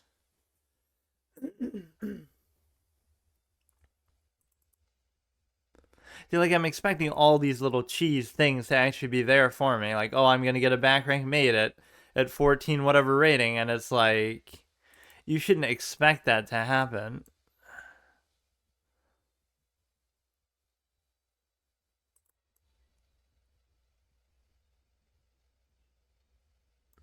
I think he had like a nasty check maybe there if he had done that at some point previous in the game. I'm not sure. Now this one isn't even pinned to anything, so you don't even have to worry about it. But as usual with the knight in general in the game of chess, it is a fucking nuisance and annoyance to me. So if he goes here, he would take, I would take. It's not a bad position for me in any way. Just like you should have maybe tried to bait this away somehow, but I can't really think of how to do it. Like if you had just moved it. man, I'm obsessed with this back rank idea. There's got to be something. If I take with this, he takes with that, and then I still can't do it. But it's kind of cool. It's like he can't take it because if he takes it, then I go and I made him. So you technically have a little leeway here where you actually can't take the queen at all. But it doesn't matter that much. Like,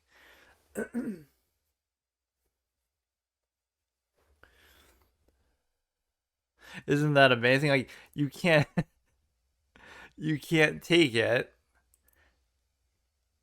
but only on account of this being there. So I don't know. I can just keep going back and forth like a bit of a clown here.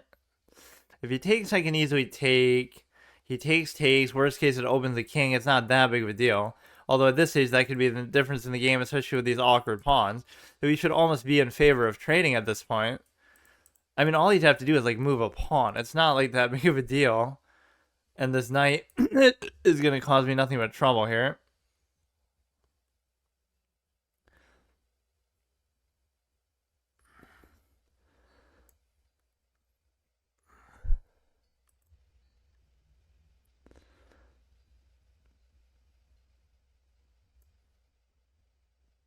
I don't know. I'll just put it on some other part of the board, I guess. I don't want to fuck with it. It's annoying, like, if this kind of game turns into a loss because it just shows, like, a lack of focus and whatever. I don't like it. So everything's on a light square strategically. The pieces, at least, here. So therefore, his dark square bishop is basically negated. This is the Gen Z way of saying it, like, oh, you're ghosting the bishop. You should try to ghost the the one color bishop if they only have one, especially if there's no queen on the board either, because then they can't do anything about that diagonal. So you have the ability to check, and then you won't be able to take.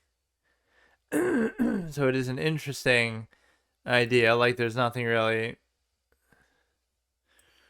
I don't really even want to leave it there, but man, this ends up being just a lot of back and forth movement. Here, let's just try to bully this around a little bit. Could damn near trap it at this point. He goes there.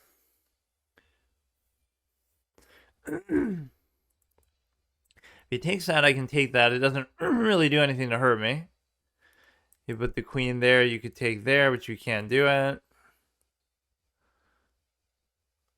You could do this, but then you end up in a situation where you could pin it down in some undesirable way. But even that wouldn't work because you would have to basically do it in such a way that I could take and check and then still take.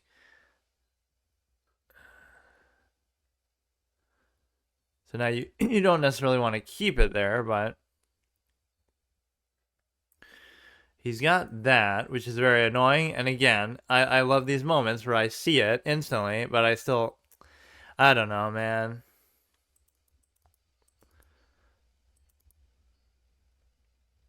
And then they almost start to doubt themselves, like, oh, it's all part of my plan to let him do that. I don't know. Like, look at how I'm playing. Like, I just don't know what to do. I'm just moving back and forth. I can't do anything. Like, what am I supposed to know about this position that's supposed to help me? What the fuck am I trying to do? I hate it.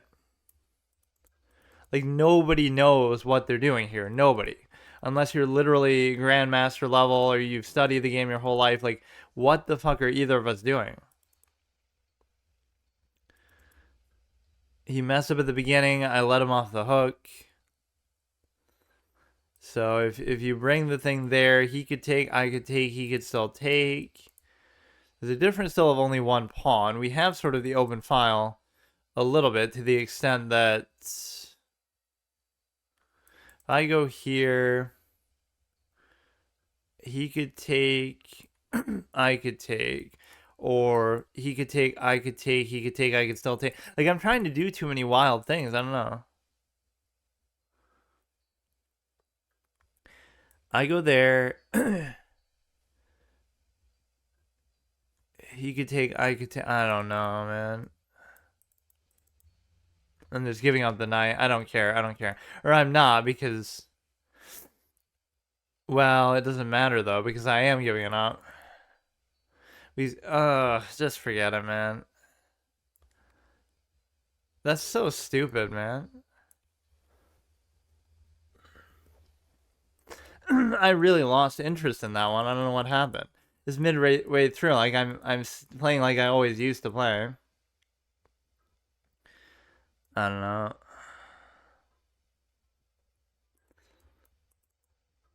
If you go there, he could have done that. Like you don't really deserve it, but I don't know.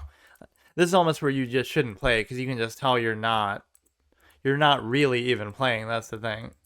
You're attacking this, you're attacking this, but it doesn't matter. There's just so many things that I've said that I'm even saying that I can see, and I'm just not doing it. He could go there if I go there. He could go there, there if I go there. So there's really nothing you can do. But at least this forces him to go there. So maybe you have like some turn there, because then he could like go. I don't know. You still can't necessarily mate right away. I was like looking for a back rank and stuff earlier, like just lazy gambit type of stuff where you're just not really trying. He's double attacking this, which means I could simply just do that. It's not that big of a deal. You take, I take, you take, I still take. It doesn't seem actually as bad as it looks. He's going to do some kind of unleash thing here. You could just take this in check, so that shouldn't be a problem, actually. So maybe he's getting a little bit overconfident here. And so at this point, you have to move away, and then there's nothing that he can actually do immediately to give a check or anything that I can see. If you take, I can easily take. If you go there, I can take. If you go there, I'm not really seeing anything right now. Look, dude. Look, just do it. Just do it. I've had enough. This is annoying. Like, this guy's just annoying me. Like, we get it. You're not good. You're garbage, but you get away with this the same way that I do. In every single game, you can take that. Like, just do it, man. At some point, I just get fed up with these people. Like, it's just a waste of time.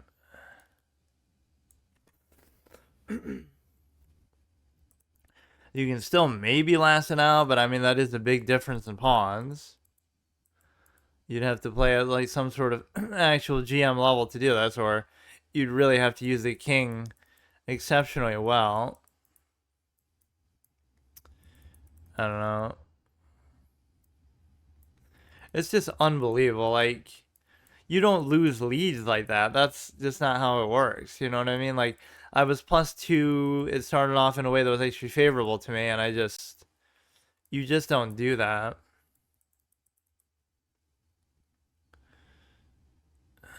You'd have to like blunder the rook. It's just stupid, man. I don't even want to do it right now.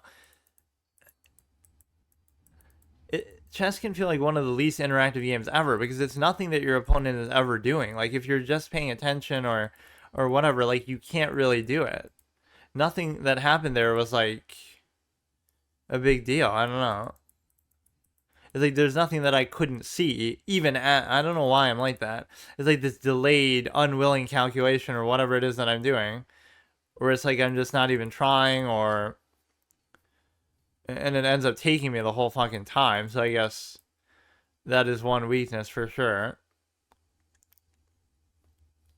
Just keep giving checks wherever you can. Try to stall it out. Try to get a draw. This is exactly how it goes. You can't do anything there, but you can easily check me and therefore take it. And as I think I deserve a stalemate for that one, honestly, because this guy didn't deserve it, but obviously that's really that explains most of my chess experience ever. That's how I normally play. Like I'm better. I'm clearly better. I'm winning.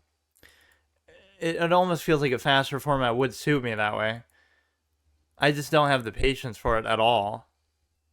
No matter what context I play in, that's just stupid. Like nobody would say that's a good victory for him at all. Like what did it really come down to? Like everything here is fine. right? You're not winning, you're not losing. He makes a blunder. We don't really punish it entirely, right? But it's still okay. We open the king,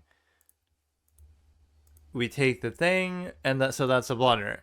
So you didn't have to do it, and you're still winning without even doing it, right? You're expecting maybe too much, and that's still fine. And you're still not losing, but then we just sort of blunder the knight at some point. Like, we're trying to do too much here. We're trying to do something like above and beyond when we don't have to. That game kind of shows you my biggest weakness right there, is just I play badly from ahead or something. How he can abuse provisional players. Like again, he wasn't terrible, but he didn't really deserve that. That wasn't a good win. I give people credit when they get actual good wins, but it's very rare in the game of chess because everybody can always get a draw if you really want to. But no, that's also my overly like aggressive tendency. That's what happens when I try to attack. It just doesn't work. Now this, there's no. Oh yeah. Okay. Okay. Okay, dude. Like, it's fine, but it's not fine that people would play like this. This dude knows theory. This dude's an opening theory master over here at fucking 1400 rating. It just makes me mad that people are like this. I don't know. You might say, oh, well, why don't you be like that too? But it's just dumb. Now, if you, look, we're gonna go all over the board now. If he takes, I take. He can't take. If he doesn't take. I don't know. I don't mind even trading it. That's the thing. He'll bring the stupid thing. Like, we get it.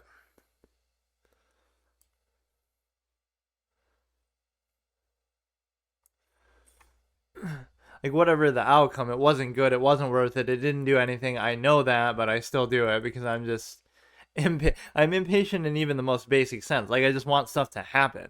You know, like, chess is not an action-packed game. It's very slow, very almost tedious.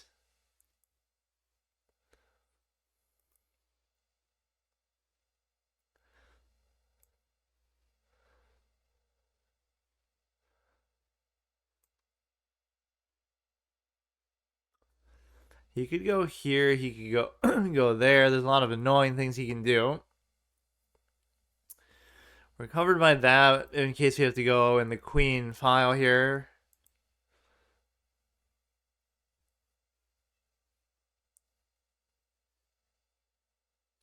There's a lot of talk about the Fisher random stuff and all that. I've always been in favor of variance. If nothing else, for the sake of you know, you mix up, you try to subvert theory a little bit, and whatever. It just kind of is more pure experience at times.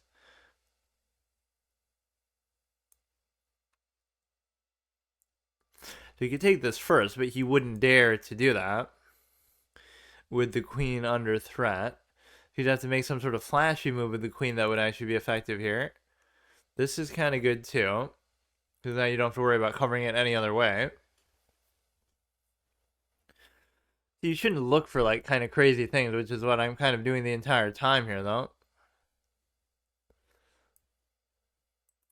I don't like the way his bishops are, though, because my queen feels a little bit unguarded here, maybe. You can always make these annoying, cheeky threats. Wherever I go with the queen, he'll just attack it somehow.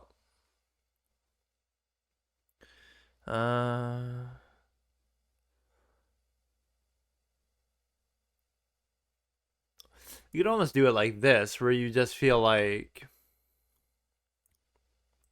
you know, if he does do something cheeky, I could double take. So it wouldn't be that big of a deal because he doesn't have any other cover besides that. It's like, you could just do this. It's fine. And then you'll actually win the bishop. So he's trying to be a little too cheeky for his own good. It didn't actually help him at all. Look at that. Look at these moron, stupid people, like almost as dumb as me. How did that help you at all? You're just trying to do something, just like I'm always trying to do some stupid forcing thing, and it's just not there. You literally just win by attrition, let your opponent beat themselves. So it's okay, but I just have to figure out, or just like offering up trades so brazenly can be a little bit irritating at times, but he'll take it too. He's like that. You can get a psychological profile and feel for a player very easily. Being the psychology expert that I am, of course. So this I don't entirely like. And the reason why I don't like it is because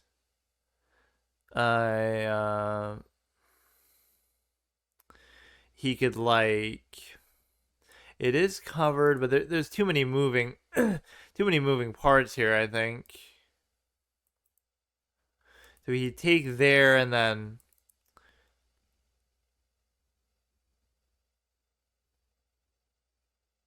see, when they don't take, then it leads to some problem because you kind of just want to simplify it, and now he's not letting me do it. I almost want to move this. And so therefore he could just take there. I don't know what to do with the Dark Sir Bishop. This is the problem. This is okay. But it's not, because then he'll take there, then I don't know. I have no idea what's happening, but he would take, I would take. He gives the check, it's not a big deal. If he had gone there, it's not a big deal.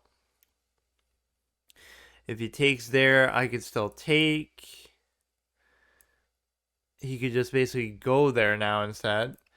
He's going to be guaranteed to take one or the other. Unless I move this, but if I move this, that could be a problem too. So that's a good move. He let his knight sit there until just the opportune moment. So I'll just get mad and try to fucking trade again more. But you can just still take that. So he could do that.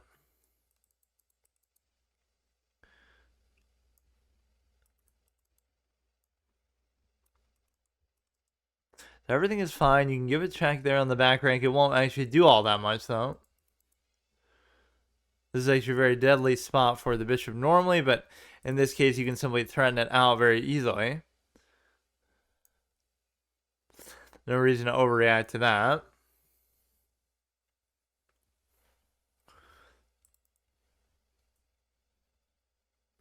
You could go even there, but it still wouldn't be mate. This is the problem.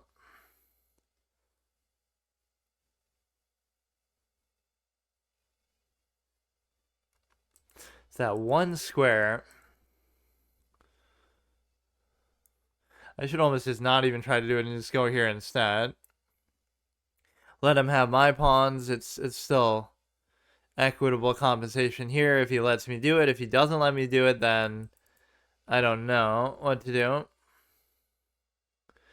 It's like my bishop's trying very hard to be... Why is that even so good? What? Nothing's even so crazy about that. Right, I guarantee you I'm not winning in the evaluation by too much. Can I please just get to 1500? Like, that's all I want, dude. And then whenever I hit a goal like that, I end up taking it after the fact. Why would I be winning by that much there? Or it always just starts off... What the hell? Or I was winning like the whole way, but it didn't feel like it.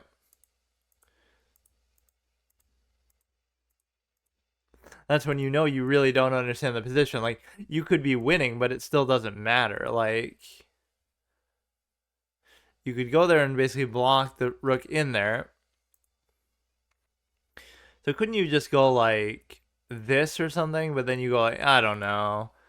This mic is a little overly sensitive, so you might hear like the fan or some kind of whirring a little bit in the background. But like I said, I'm almost playing into the scuffle a little bit with the setup. Like, I've seen comments like that on certain things that I find funny. Like, oh, it's nice to see somebody like they're doing face cam. It's like, it's nice to see somebody who doesn't have like a top tier camera and it seems all scuffed or whatever. It takes me back nostalgia to the old days. So that's totally the reason why I'm doing it. Or it's like with the mic where you can hear the keyboard sounds and the mouse sound. It's like ASMR keyboard typing and clicking, and it just kind of feels like it harkens back to an age where that sort of stuff was normal, and it has like maybe a certain authenticity to it where it's like you're not trying too hard, or you're not doing anything above and beyond. I don't know. It's all these weird reverse feedback loops that people like, where it's like objectively worse in quality, but you therefore like it more for some sort of novel sake. So you could almost go like this, unabated. It wouldn't be like great for you, but what you can do is go here.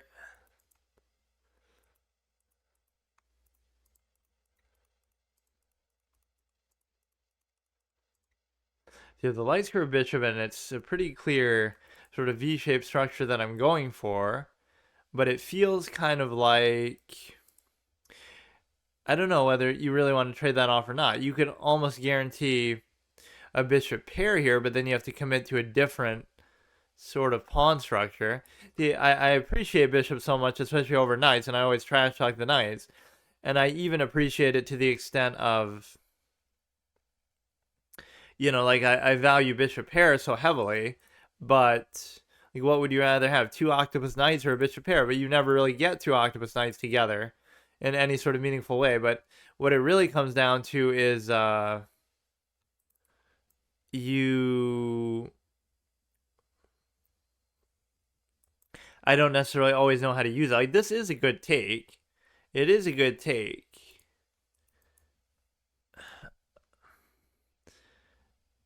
I don't know why you wouldn't do it. Like, it's not even giving him an octopus knight necessarily. Like, how can I how can I not do that? I just can't justify it. It would be better if he takes with that and it's like double stack the pawns or whatever. But even here, my first instinct should be I should just immediately try to trade it. Right? Like, it's perfectly fine. So whatever value that piece could have, it's just not going to now. So I'm committing to the bishop pair, which again I won't be able to preserve it necessarily, or I won't be able to take advantage of it and use it to the max either.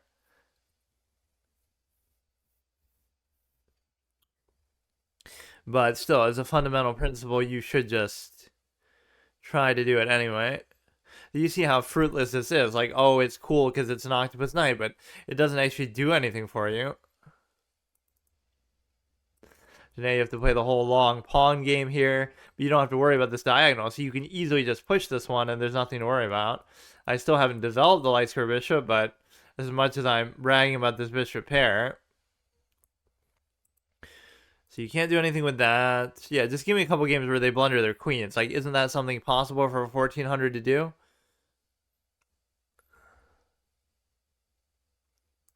Fuck it, you can just go for it because you have the bishop there still.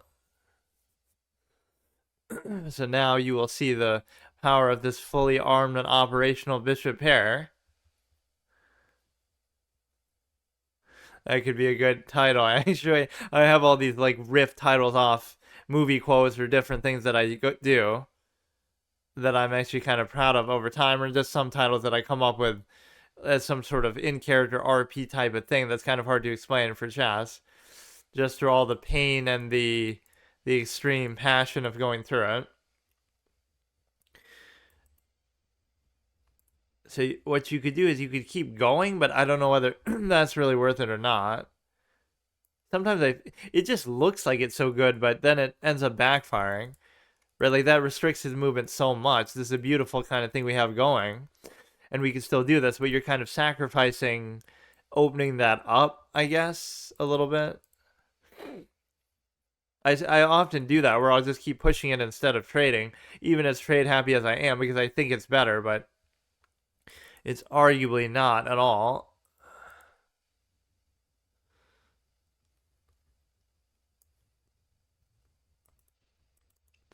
It's like now, at this point, I don't know what to do as much.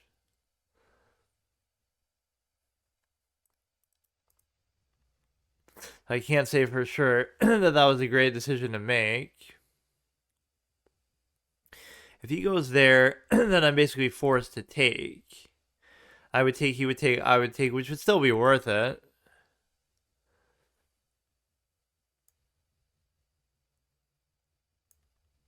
I don't even know what the point of doing that is, to be honest with you. It's like he can't take anything there, but it doesn't matter. I'm not doing it anyway.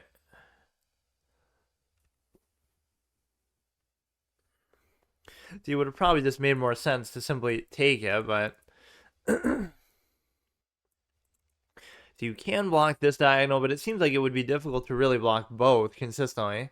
Like that one, then that opens this up to a double attack later. You should always treat chess like at the intermediate level, like it's all about double attacks. Don't even think a single attack is useless and it's never going to work because nobody's just going to hang a piece or not cover it. So you shouldn't expect that anyway. And then a lot of the time you might miss it when they do. There's so many of these games that are so intense and tight, but then I realize like, oh, they just blundered a piece. So I don't know. So you have a bishop pair. It's not really the most optimal, but it's okay. You won't be able to move that, for example. So you could do something really weird. Like you could just go in there and then he's forced to... In fact, he is literally forced to because if... Okay.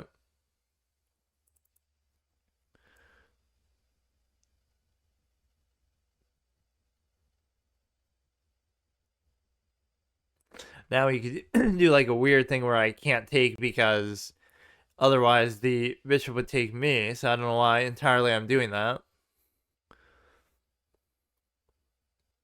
This is the annoying part, like where you get into a spot where you don't really know what you're doing or even trying to do.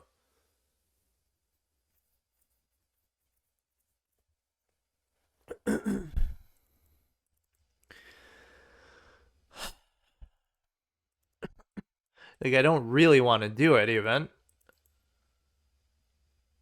And I don't really have to at all. Like his pieces are so constrained, like there's nothing, he's not doing anything. His bishop can't do anything, his rook can't really do anything. Like you should always have the discipline there just not to trade. That's even very good because now it opens this to a potential attack later. The only thing that's questionable now is just give me the bishop, give me some effective use for the light square bishop, and I can't figure out what that's going to be.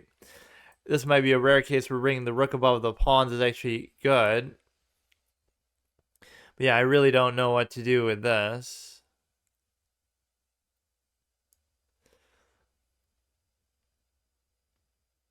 It's hard to think, like, what would be a good... What would be a good spot to put it?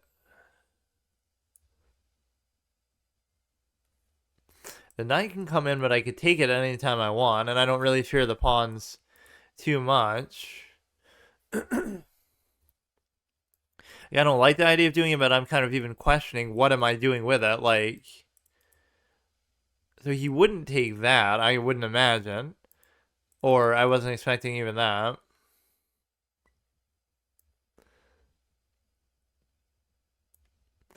So he's still very constrained. He can't really do a whole lot of anything. His dark square bishop is useless.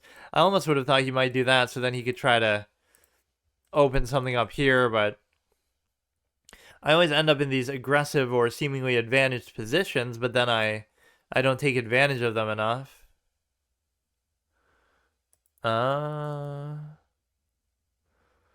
He would take, I would take, he would still take.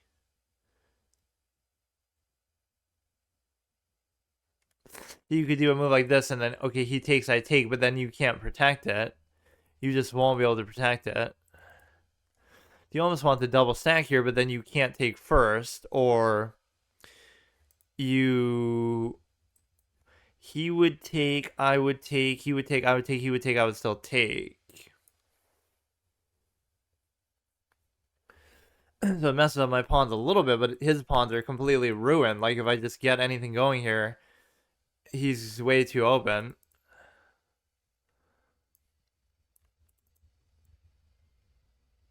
You just gotta always take a second longer than even like what I did there just to like see the full implication of the move. Like, what if it opened something else up or whatever, like it didn't, but... He double stacks there, which doesn't scare me at all.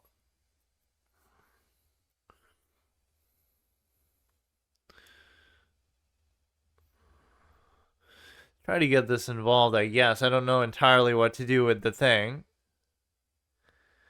With the, we could, like, do the rarely seen triple stack. That doesn't... Oh, wait. Fuck. See, that's what I mean. Like, oh, he made a strong move there, but it wasn't because... I hate those kind of moments. He goes like this, he would take what he wouldn't be able to even take. So he might make the same mistake again.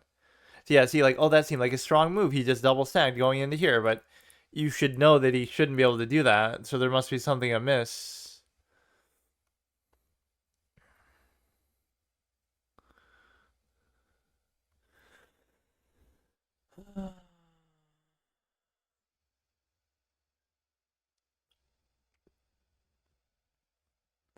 He would take, I would take.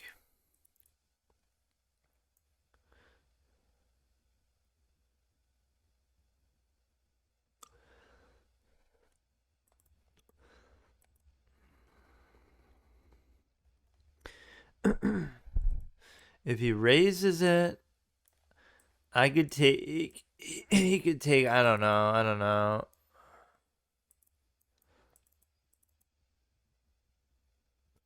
I'm just at this point moving stuff randomly because I can't figure out. These positions have been so annoying. Is it because I'm going against better players, or is it because I'm just getting impatient even more than usual?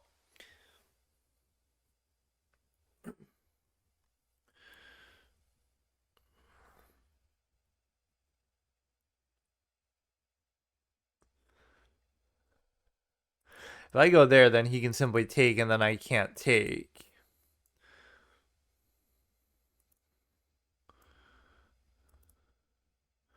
So I guess I should have traded when I had the chance. Because now nothing can really stop that.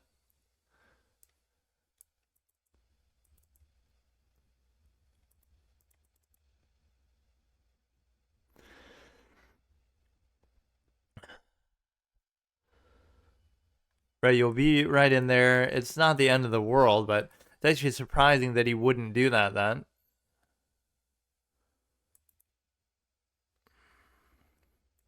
So he'd go there, I would take... But it's actually okay to the extent that...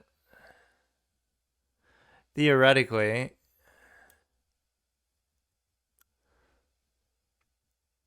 Then he'll give a check and take a rook probably somehow.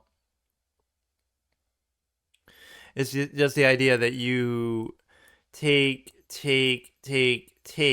and then check and take, I'm sure.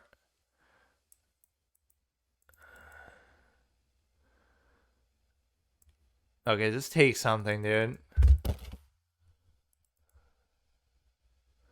Just take everything, I don't care. Like, nothing's happening. Now, he could easily take this pawn here, because now we can't bring the second cover. Or I'd have to go like that, I guess.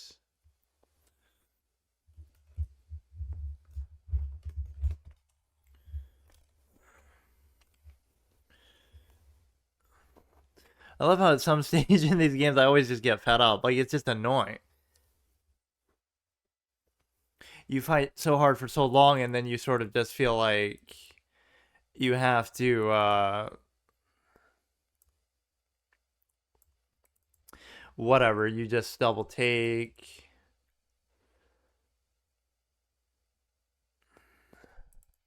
I don't know what I was expected to do there, but...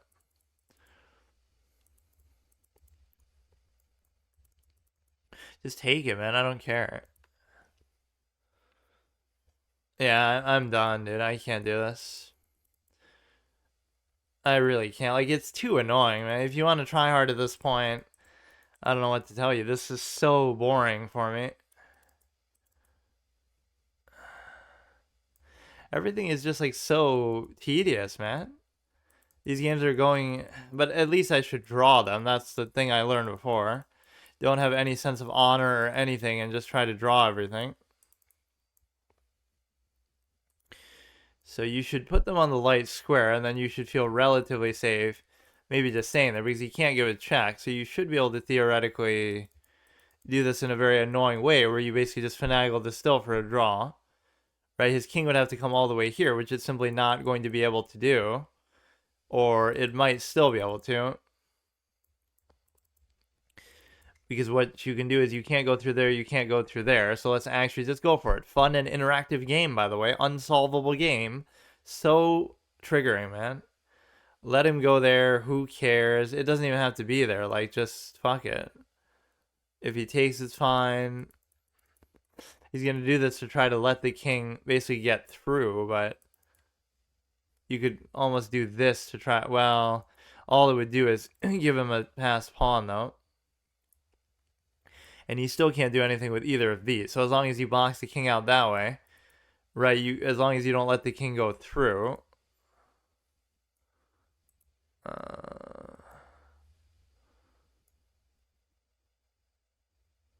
Well, that wasn't what I expected, but even that, you should theoretically be able to do to the extent that, okay, that was a very bad move. Where you can kind of just block it at least. But if you're stupid enough to put it on the light square, something good could happen, because or now you're letting him get in the comfort zone there, but you're not, because he can't go through that. It's awkward. It's real awkward, but he's down to a minute, so we're kind of annoying him right back. You should either win on time, or you should basically, you could either win on time, or you could basically do it in such a way that you just piss them off and win by attrition. Like, it's not a good thing, but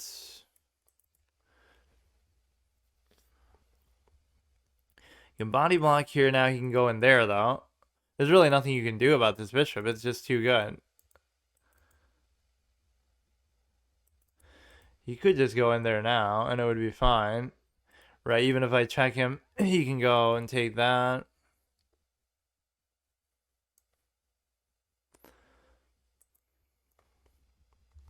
Okay, I'll go try to take his instead, which makes it almost guaranteed that he should be able to promote one of these two here, but I'll just let him do it.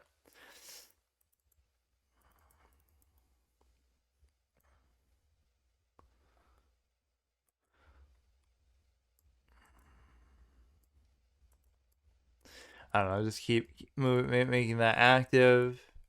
If you do this, I won't even be able to do anything, or I'll have to cover it back at this point. But can you do it with 23 seconds left? Probably pretty fucking easily. Just keep giving random checks, I guess. He's done pretty well with this bishop, though. I have to give him credit. So he has to just basically back away a little bit. Makes it hard. Yeah, this is the biggest troll possible. But then again, it's still going to be a draw versus insufficient material.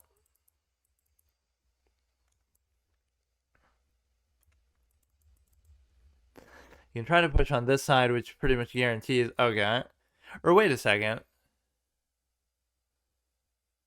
But shouldn't that be timeout versus insufficient material? Why wouldn't that be? How is that not insufficient material? So, like, you're somehow able to still mate him with that? I don't have a single pawn left.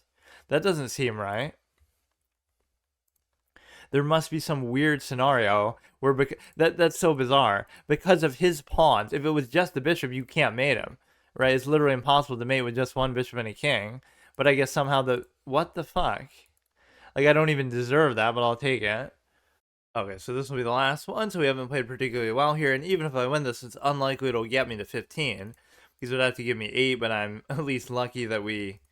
What have we done so far here today? We've done 3. We lost, we won 1. But that one wasn't entirely deserved, because... I don't think I was in that great of a position, really. Like, maybe we win a pawn at best or something. I wasn't too moved by that. Like, he still could have took that pawn. I don't know. That didn't seem like I really deserved it. This one didn't seem like he really deserved it, but I played like a clown.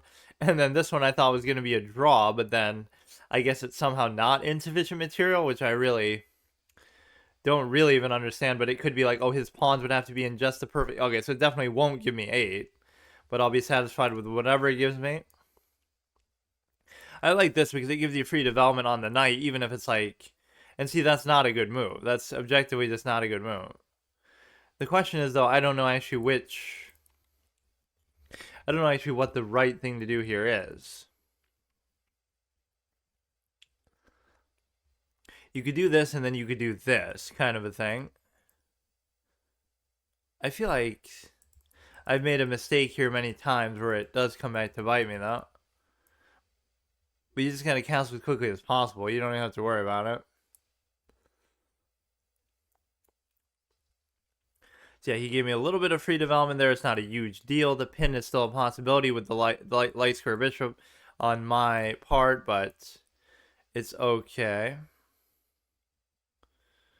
Even this is okay if you double stack the pawn. Like, there's not really much I can do to prevent it. So you'd have it going like that, basically.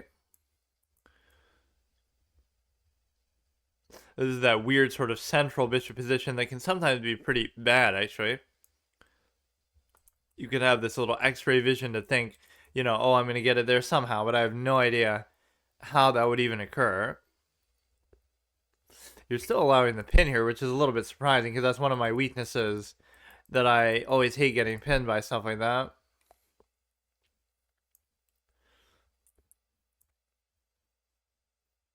He's moving the queen a little bit too much, so I'm not really too moved by that idea. At least if it was in the reverse order, you could like sack it and then feel like you have something going. You could raise this and then feel like you're going to double stack the pawn or something, but I don't really know. I'm not really feeling anything meaningful that he's doing. You might think, oh, we're just developing, it's not a big deal, but I like this little V-shaped pawn structure. It's usually pretty good to me.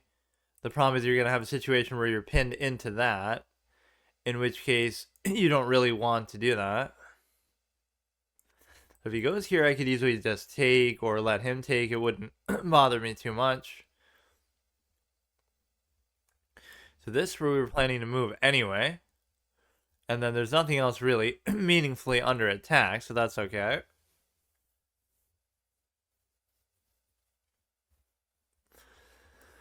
You could go here, and this is a damn near octopus knight position. The only thing wrong with it is the fact that that one pawn can be pushed. We're attacking this with the dark square bishop, which I wouldn't mind actually taking. Let's just go for it, even though it's not a particularly great play to make. You just, you could take, he could push. You could go here, which is not a fork or anything.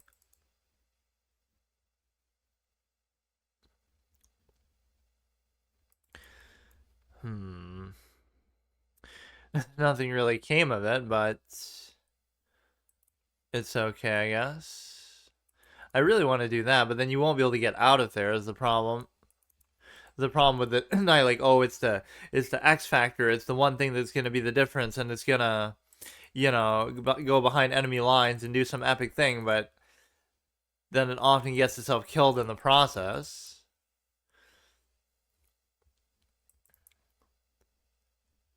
I don't like the way my pieces are arranged right now. Something's wrong.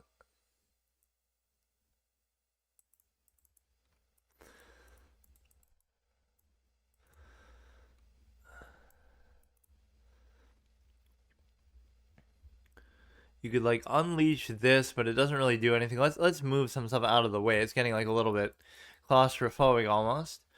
There was some dangerous play maybe with that.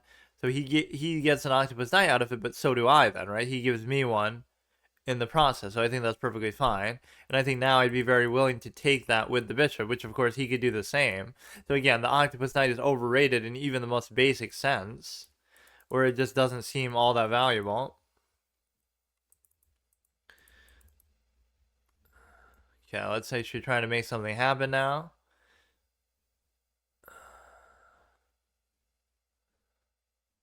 I don't even know exactly what that is.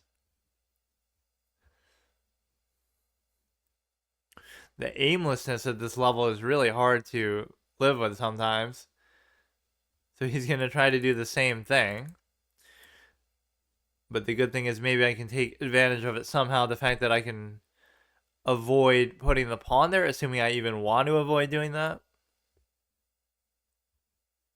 Because now the light square bishop can finally be activated and actually do something.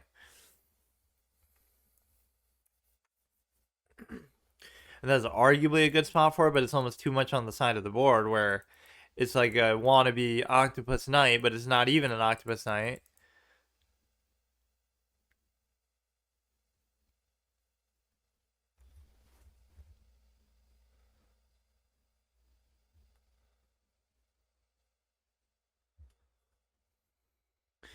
I don't know what that actually does here. And I don't like the position of this pawn, but there's really nothing I can do about it.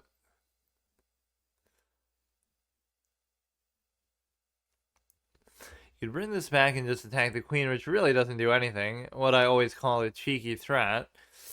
We could do this, just if we would really want to commit to that pawn.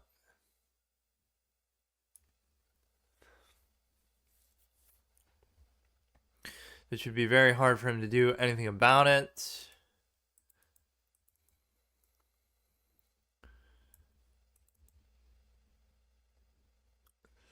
Okay, dude. He's playing pretty fast.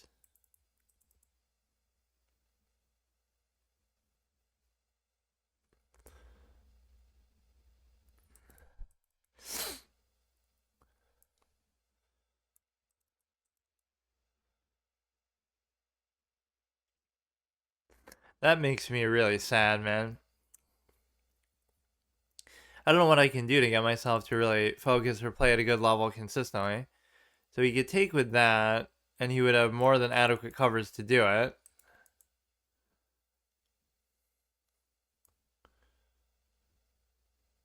Almost like I'm more worried about the pawn than I am the rooks.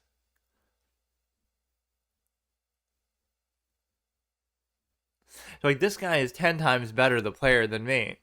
He's actually a god. He's like a, 33,000 FIDE player, the first in the world. Because not only is he doing all this, but he's doing it so much faster. So I can't explain it. It normally doesn't bother me because I can just take my time and it's enough to get by, but I just don't get it.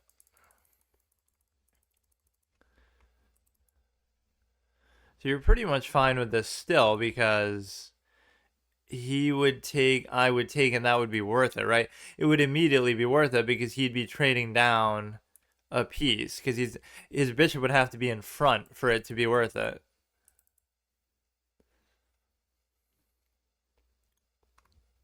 Right, his bishop would have to be the first to strike, basically.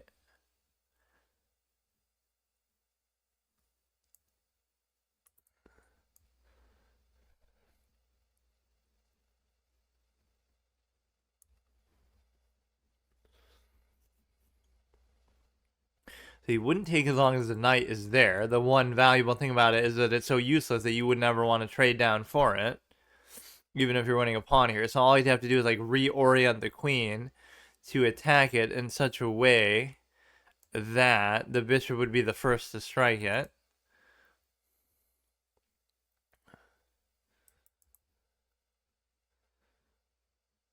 But the thing with that is I still don't see exactly how he's going to do it.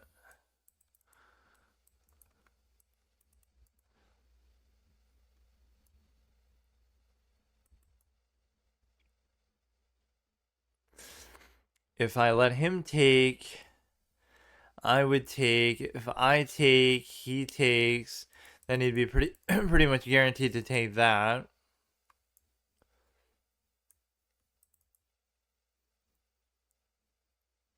So you gave a one attacker on there. So he would take, I would take, he would take, I would take, he would take, I would still take.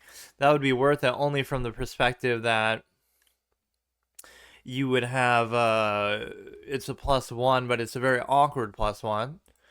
That's always a hot topic for debate, whether that's really accurate or not. Two rooks versus a queen, like which is actually better. That's an interesting way of doing it, but again, you still wouldn't do it because, well, I don't know.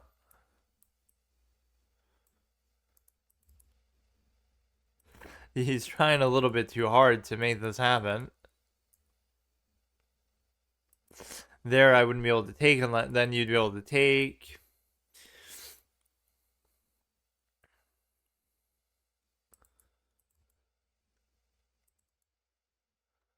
He's fiending for the trade almost as hard as I typically do, but I'm not going to let him have it then.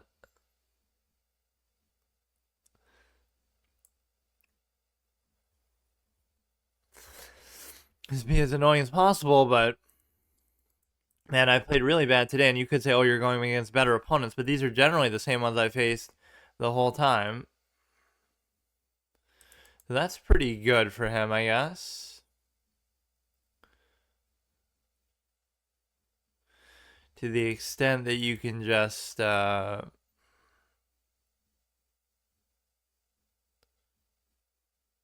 this won't even be good for me because he could literally just do it, and then if I do it, he could still do it, and then I could...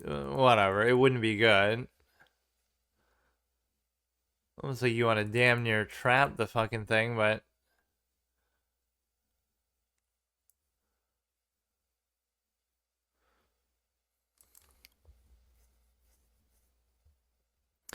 if I took, you took. If I took, you can't take. You have to take this, then I could still take. If I take this, it should be fine, actually, right? Because whatever you do, now you, whatever, it'll be the same result. Or rather, it'll be bad because... no, but even if you try to do that, you'll be trading down, so it's the same principle. You'd be able to double attack this, but you wouldn't be able to... so this is still covered. It's not going to be that impactful, though, after all. So the one thing I can't do is I can't really move the thing, though.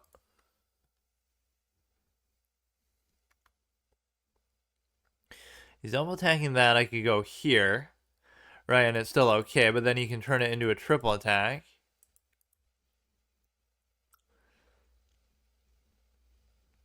So he got a fork on me. I get a +1 back, and now I just have to really stay the course with this. It's not the end of the world even if I lose this one, but I would at least want to get something for it. So now, would you really be thinking that you could do this? And the answer is I don't care about that, because now we get this.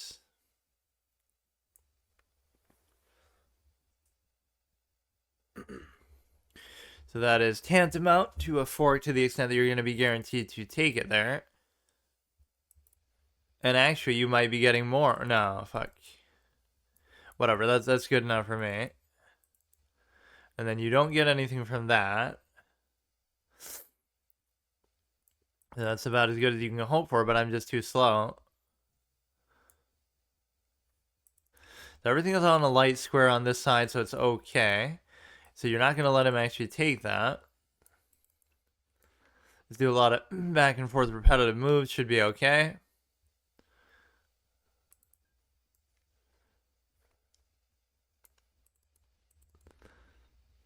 Try to maybe eat something up on the other side of the board. I don't know. Just don't get your stupid knight trapped. You might end up having to just go back. So the time difference is what really makes me nervous, but he finally at least made a mistake, so I can't be too upset. It just took him a lot longer than me to get there.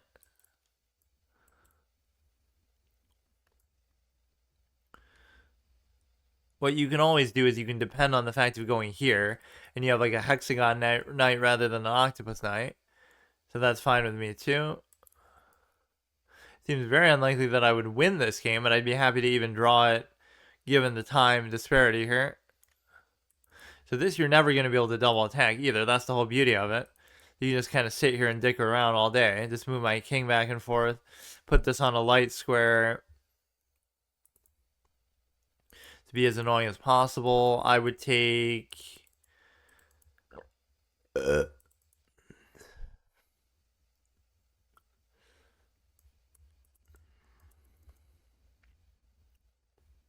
there's really nothing you can do with this position at all except for potentially fuck it up if you're him. I don't see anything to it. I can try to do something with my king, which may or may not actually be worth it. I'm being a little bit ambitious with it. I don't need to be doing this.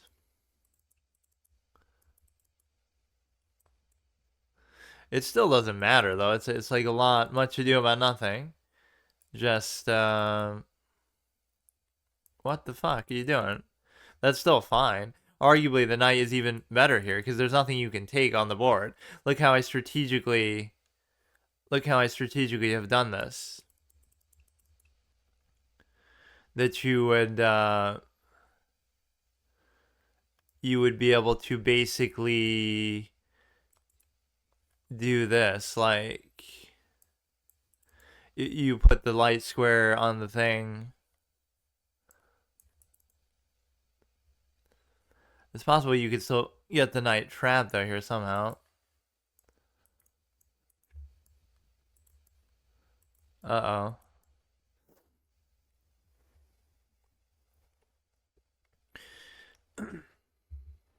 Maybe I shouldn't try to overdo it here, but I thought I would have gotten something out of it.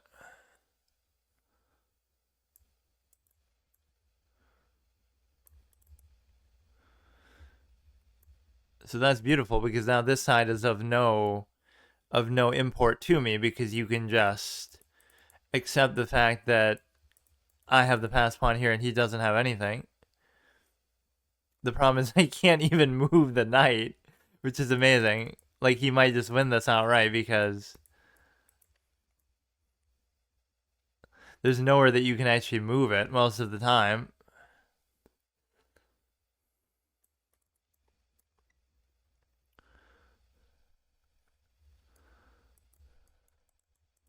Now you should be able to do this relatively easily.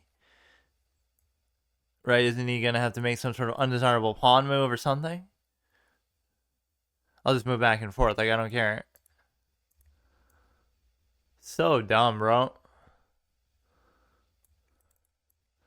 Like I almost just don't even care. Like what he wants to avoid the threefold repetition? Like this shouldn't be your priority, dude. He's sort of playing into it somehow. Why is he backing up? Can't he just do something else? You get the little king opposition principle here. The problem is it's not insufficient material, so I have to hurry the fuck up.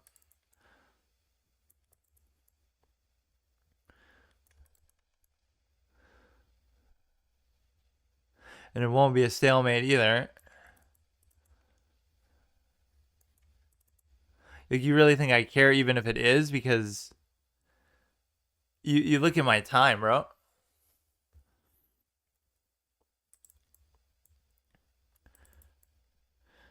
If I was confident enough to pre-move, I might be in a better shape here, but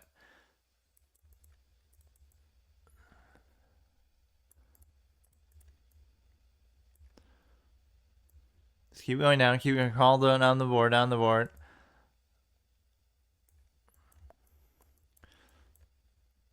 Let's go all the way, all the way. I'm not gonna fuck it up. I'm not gonna fuck it up. No, no, no. It doesn't matter. It doesn't matter what you do. A fun and interactive game. I can guarantee exactly what's going to happen. You can't like pre-move multiple moves in this game though. That's the thing. That's the one weakness with it. Look at what this is taking, bro. That one I'll take though, even though I don't deserve it at all. We withstood the fact that we made a mistake early. We got forked. Then we get it back by pinning his rook to the king. Then we kind of fuck up again. It's going to be like an alligator to the valuation, but that would be the one that kind of triggered me on the other side. Like, of course, this 1400 knows how to exactly pre-move that and do it with like literally fucking 5 seconds left. You must be out of your mind to be playing at this level. Like, who are these people? Why are they trying so hard? Why are they so good? It's amazing, in fact, that it is that advantage to me the whole time, but I'll take it. So we're almost 15. I don't have enough time to actually get to 15 here, but that's about as close as you want to be. So 1497, better than 54%. Our peak, again, is 1559, which is quite something. So we can basically try to do it in such a way that, you know, next time we should certainly get to there. But if we look at these games, they weren't actually that impressive. Like that one in particular was kind of hilarious. How was I up by so much at that point even? Wait, that doesn't even make sense because That must have been when he allowed the pin to happen. It just makes it look like the end game is so much longer than the rest of it. Or he maybe made some other mistake. The act of pushing that pawn was actually bad, which I didn't think, but I don't know. But see, it ended up all working out. So how do you feel now? That was obviously a blunder. So we kind of give it back, but I guess I did make a lot of mistakes. So all you're seeing here is that you can get away with making constant blunders. But I was up most of the way after that point. I don't know what that line here is. Is there a blunder that... Why is it like going through that way? Okay, whatever. So next time I'll get to 15 for sure. Okay, so today in a betrayal of my normal Saturday format, I will do it after this, but I had a strong urge to get to 1500 on the chess because I'm doing it off stream. So I've been doing it off stream a lot and just recording it. So I'm trying to actually get to a little checkpoint there, but I'm also cheating by playing on chess.com because I'm not supposed to do that either, but whatever. Like, this is just to play viewers and stuff. So we'll play him if he's there still, which I assume he is. And yeah, then I'll just try to get to 15 on there, and then I'll decide what I wanted to do from last week. I'll have to go and like check my VOD or whatever. The one thing I like on the site visually is at least the little piece set, or not the piece set, the arcade animation or whatever. This is one of my biggest trigger points too, because I hate when the fucking knight gets constrained by the pawn so much in the opening. It never happens to the bishops because the bishops are actually good pieces that can sort of fend for themselves. Let's see. Titled Saturday. Get to 1500 on chess.com. No. It'll be Le Chess because I'm not even allowed to play on here. Tilted Saturday. Salty Saturday. But no, I won't even accept his friend request because I don't want to. It's like this account doesn't exist because my account's technically deleted and I'm not allowed to play on here because of my massive failure on the site. Just because I had a challenge where I was supposed to do it like last year and then I failed to do it, so then I had to delete my account. So I only use it in this context if I have to play viewers or something like that, or if I want to play variants, if I want to play Chaturanga, because apparently there's no other site on which you can do that, which is kind of sad. Mind barriers. Okay, so we can take this. It doesn't really matter. You put this here. I'm not even listening to music either. And arguably you could say, oh, that's something I've been doing lately anyway, like how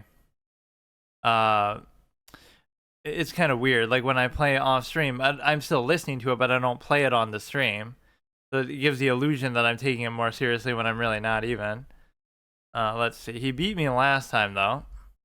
I seem to play... There is some great psychological thing that I can learn, is that I seem to play up and down to my competition a lot. Like, not even really as an excuse, but it's sort of like, you know, the better they are, I sometimes do these crazy things. Let's see if it shows any doxing information there. I guess not. So, like, I'll play against a 2000 and I'll draw them, or damn near draw them, and then I'll fucking...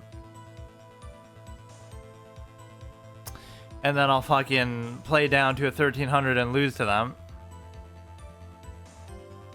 I don't want to look at it on stream, though. I'll look at it after the game. But that's kind of sad. I've had all this time in which I've played at least a little bit, and Nightmare has, I'm still not better than Nightmare. Meanwhile, Simply has gone to 2000 crazy levels. But see, when I played him, it didn't really feel... Maybe he was just having some bad games, but it didn't really feel like he was 2000, but... Maybe I just know his style too well or something too, but... He's not going to make any sort of obvious mistake, so...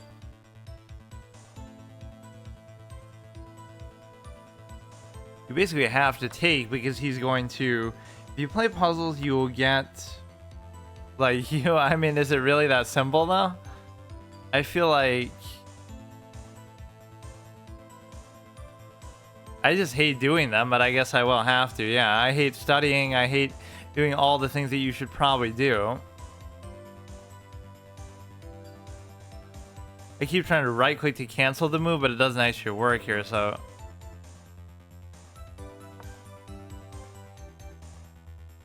You can double stack on there, which is kind of cute, but it's not really going to do a whole lot.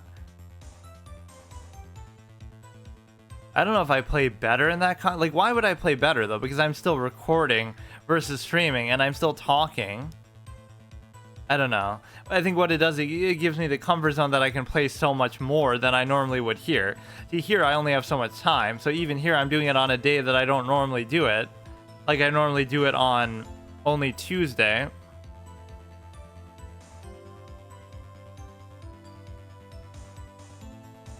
I kind of don't want to take, honestly.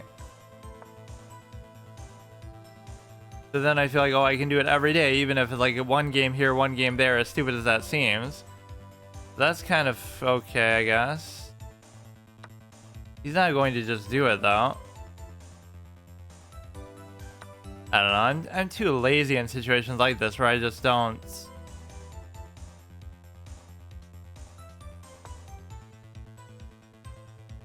I don't have the will sometimes to play it out the way I should, or to really calculate to my max potential. Even if my... I hate studying 2 puzzles, made me stronger, I'll continue to 2K. A 2K player told me to practice puzzles. He said that's what got him 2K. I guess, I mean... I don't doubt it, but... He technically still can't even do anything with that, because if he takes, I take, he takes, I still take.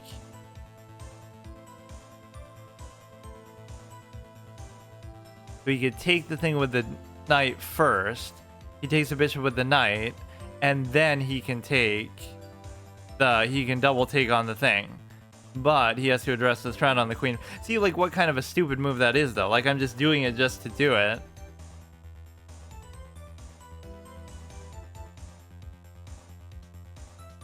I'm doing too many of these little cheeky, stupid threats just for the sake of it.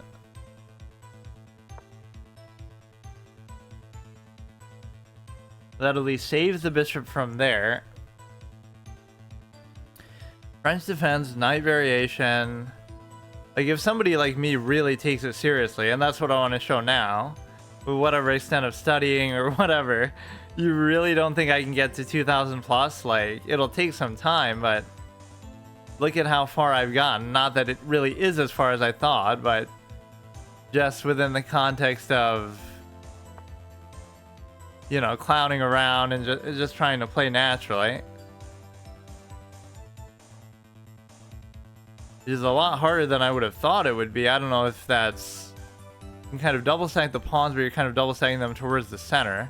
I don't know if I want to do that or not. These pawns are kind of fucked up, but I don't know exactly what to do about them.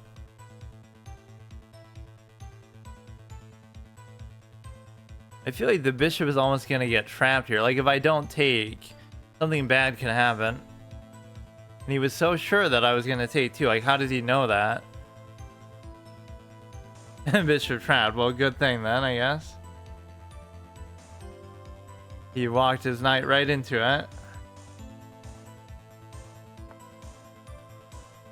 There's too many stupid things that I'm doing. Like, why is the pawn here? Why is anything... Even to what little extent of how bad I am, I at least know when I'm doing something wrong. But I still do it anyway. Like, this desire to make the game actually interesting, or, you know, do something kind of cool with it, but there's just no reason to play like that. This is covered regardless. But you can't really move this anywhere too effectively.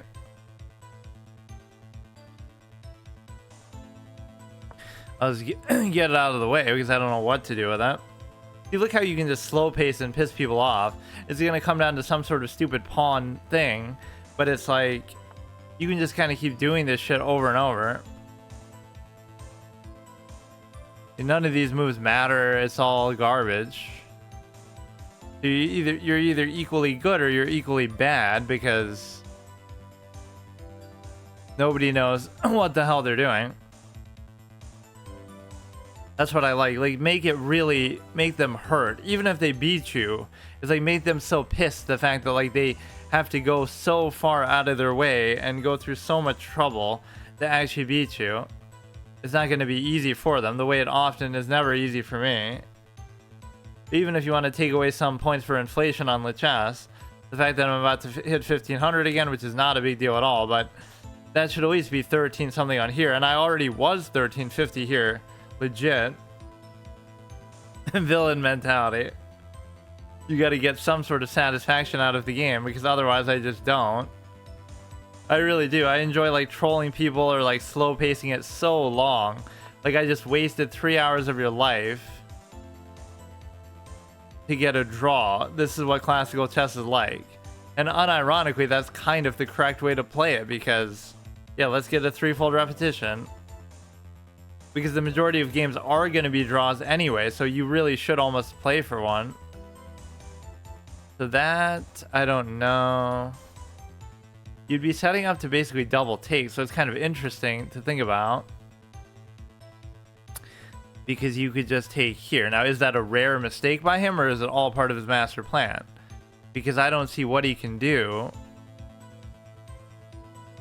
I don't see what he can do. That's where I even doubt myself. Like, it's not possible for a 1300, 1350 on here to make a mistake. They never do that. Or at least not such an obvious mistake. So whatever that move was not even instructive, because it just shouldn't happen. Anything that I can see, they should be able to see too. That's my rule. Like, that's why even when people stream snipe me all the time, because it says on my, whatever, on like Lichess, it'll say that I'm streaming. I encourage it. Like, go ahead and do it, because whatever I'm saying, you should be able to see anyway, because we both suck and we're both equal. So whatever I win with should be something more than that. I should be forced to like come up with something really crazy that I don't see right away. So that's almost a good standard to have. But the main problem with that is it saves them too much time. Like, I'll see something in 5 seconds that would have taken them 30 seconds or whatever, and then they don't have to take the time to think about it. So now this could be great, but he could just move it.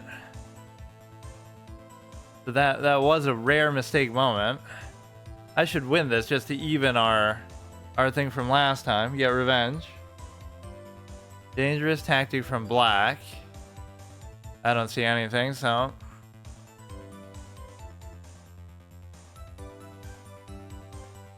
Oh, it'll be like maybe he takes, then if I take, then you go here, and then you can potentially take.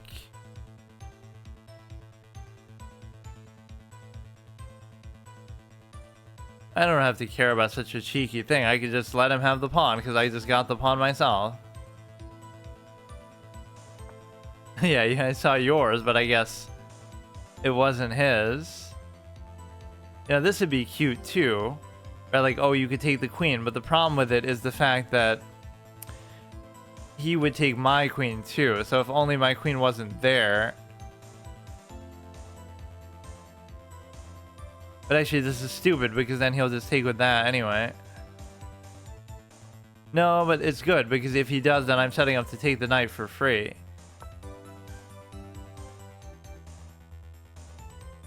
So the only time this would be bad is if you could unleash the knight to give it check, which he thankfully can't do here. Like, who would have ever thought 1300 rated chess on inflated websites should be this stressful? Because I just don't get it. Now, he may even have to do something more because, well, this fucking knight, man. See, if the knight just didn't exist or was just out of the way, you would be in such a great spot, because you're also threatening a back rank mate. So you would have had to sack for this. But now I have to deal with a stupid check that's also going to be a fucking take on the knight. That's so stupid, man.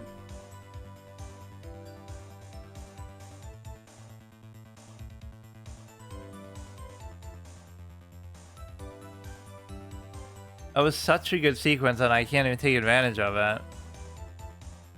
And even...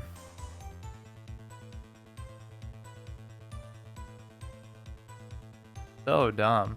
He still shouldn't be able to move it, though, or do anything, because Like what? He'll take a pawn or something, but he can't even do that. So maybe if I just wait. Yeah, the situation should be relatively the same unless he has some crazy idea that I just don't see. Oh, you know what he could do? He could check from here. Don't blind yourself because of the check. Now this should pretty much guarantee the fact that you still should win the knight, because no matter what he does, you can't really stop me from doing it. This would have been good. This would have been good. So you just can't move the knight. It's double attack. He kind of messed up some major way with that rook move. I don't know what that was. He won a pawn out of it back, but that had nothing to do with the core position that we were trying to worry about.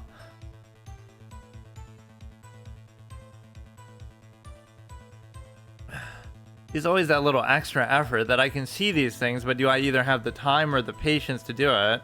And you really just have to start doing that, which that's why classical, at least I always praise classical chess as a format, because it teaches you the right habits. Like, I don't mind sitting there for half an hour and wasting my life trying to figure these things out, because at least that's the expectation you go in with. If you go into a 10-minute game, then you don't know what you really want.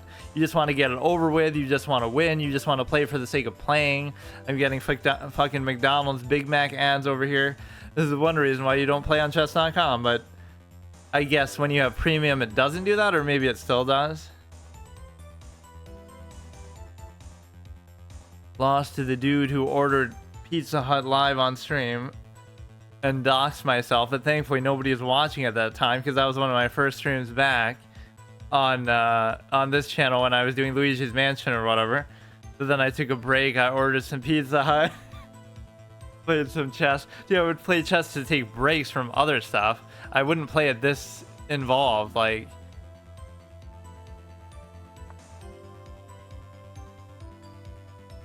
Okay, now this is brilliant because I don't give a shit about the check. Now you can just ignore the check. Now you don't have to give up the queen, obviously, to stop the back rank mate, but now you're in a very strong position. Because if you give a check, still what? Then you can't do anything. You can't give a check there either. But now watch how this is still going to be annoying as hell, probably. You could... No, wait. No, that's stupid, because then... Yeah, that's stupid. You kind of trap the rook in there with the knight. Not that it's really too meaningful, but... But now we are indeed attacking the queen, attacking the thing. We can give a check and we can give a check.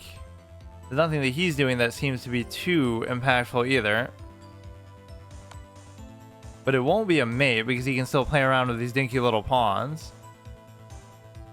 So see, it's quite possible that I would miss something here that could be better because I'm just too lazy or I'm in too much of a hurry.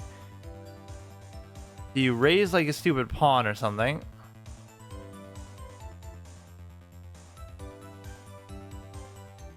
You can just keep putting pressure like this. Like, what is he really going to do? He's going to go to the back rank and try to mate my dumbass or what?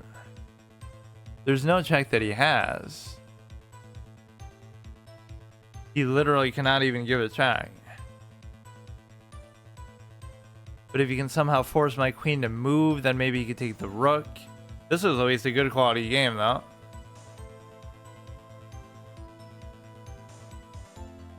This just doesn't feel like what 1300 should look like, man.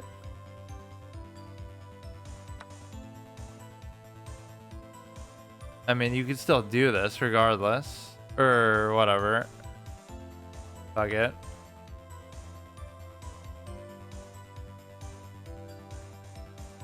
That's a good warm-up game just to be like... Okay, fine. I mean, we have a rook, he doesn't. So we can try to get to 15, whatever, on the other thing, which I would just have to win one game to do. But yeah, like I said, a lot of that work I've been doing off stream. Good game. Okay, let me take a second. Let me look at Discord.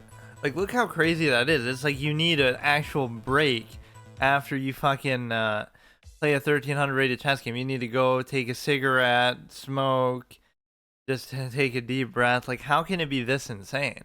You could say, oh, it's because you're so bad too, which is kind of part of what makes it fun too. You wouldn't want it to be too easy, but so we've been doing pretty good on here. There were some pretty funny games in here. My last couple, like how there was one that really was stunning to me. I think it was this one. Like, I don't deserve to win any of these games, but I'll take them when I get them. Like, this is normally, this actually shows you a certain level of focus or effort that I'm putting, though. Look at my clock, how little time I have left. And normally I would bitch and say, like, fuck this game, I'm sick of it, I don't care. Right, I'd just be salty. Like, how am I going to win this for 20 seconds? This is dumb, this is low-rated chess, I shouldn't have to deal with this. But I still do it. Right, I still do it where I kind of, I was even pissed. Yeah, you can see, like, fuck it, I'm going to get a threefold repetition, I don't give a shit. But then we end up still doing it somehow in like 20 seconds. That's pretty hard for me to do. Like, even though I know what to do, right? We get it with like 2 seconds left. And then the other one here was even more hilarious, where I think it's a draw, like timeout versus insufficient material, but we actually win. And the reason why, I guess, is because it's not insufficient material somehow. Like, I only have a bishop in this, but I won. So normally that would be timeout versus insufficient material by me, but because he timed out, you made your custom Maui. I am proud of you for that end. Yeah, I just have to... Speed is one of my biggest weaknesses, in addition to just like actual effort. But they kind of go together, because if I had all the time in the world, I'd be unbeatable, of course. So yeah, this one didn't even make sense to me, because I was stunned that it wasn't a draw. I guess the fact that there are pawns on the board means that you could theoretically mate him, even though it would never actually happen. Right, like, he's gonna win. Like, I don't even get it. How the fuck would you mate him? He would have to put himself in some sort of weird, convenient position. I don't know. So the fact that he has the 3 pawns ready to promote actually hurts him. If he had none of these, it would have been better for him, because he would have drawn automatically. So that's the biggest clown show. These are 2 of my most latest victories. Doesn't this show you that I'm clearly ready to be 1500 and I clearly deserve this? Like, that's the biggest clown troll shit ever. And I'd rather do that than actually... Oh, this is actually too high. Than actually play normally, but let's see what we can do.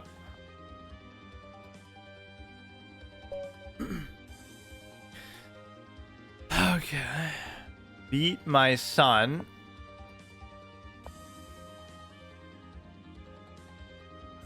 We get like an actual proper King's Indian. He's playing right into my hands. Although I often say that as a misnomer, where I don't even know necessarily what it means. I just call everything that. Okay, you can take my time a little bit here. The thing is that he will sack the bishop for promoting pawns. So you just have to push the pawn until he sacks, and you just... No, but... He will sack the bishop for a promoting pawn. But I'm black, so he... I'm black and I won, so it's like... He wins no matter what, but because he timed out. So it's like somehow I'm gonna get a mate, is what the computer is telling me. Otherwise it would give me a thing, right? It would give me an insufficient material. So somehow the fact that he has those pawns...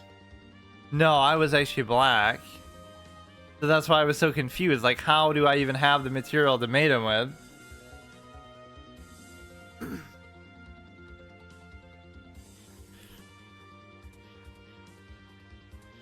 You can go here, but it makes... See, the problem with this move is it tells you that you don't know how to use the bishop, because the bishop is supposed to go here, so I don't even get it. Now you're gonna just want to do it like this, and then I don't know.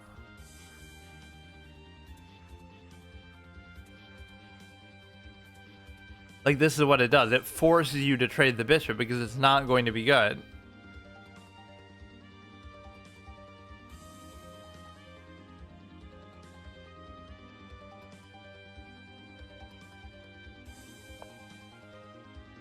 We get a very excellent V-shaped sort of pawn structure, so that's a small trade-off to make, I guess, but this is kind of my beautiful, impenetrable pawn structure that I sometimes get. So even if he takes there, all it does is split them. in some sort of other direction, so I'm fine with that too. There's no reason for me to take. The only confusing piece is the bishop itself. Yeah, I don't move pawns to try to advance them. I move them more so to try to get them out of the way or something like that.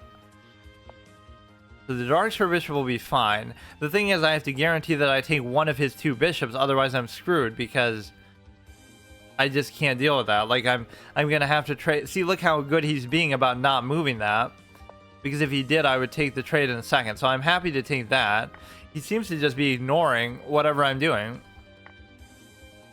Now this could be good, but it doesn't matter because he doesn't have to move it, really. That's the thing. If you could get this to move somehow, that could be good, because then you can do a little bait play. You go here, you go here, you go here, here, but you still can't guarantee it. You maybe do this first, and then you can do it, but then you still can't do it because... Oh, you could bait. You could bait.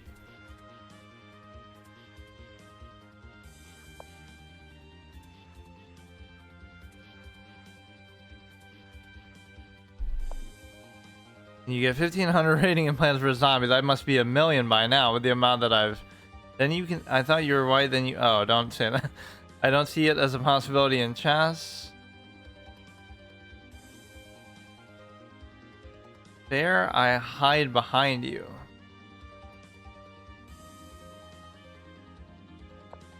Yeah, I don't know why chess.com was that difficult, though. I was genuinely shocked. I won't say that the majority of people... Okay, I'm going too slow. I gotta focus. You have a beautiful bait here, unless I'm mistaken. Because the act of doing that means you can bait. You can hard bait him. Look at this, look at this. The master bait. If you take, I take, and it's okay. And it's even better than okay because you get rid of the stupid knight in the process too. He has no idea, or he doesn't give a shit.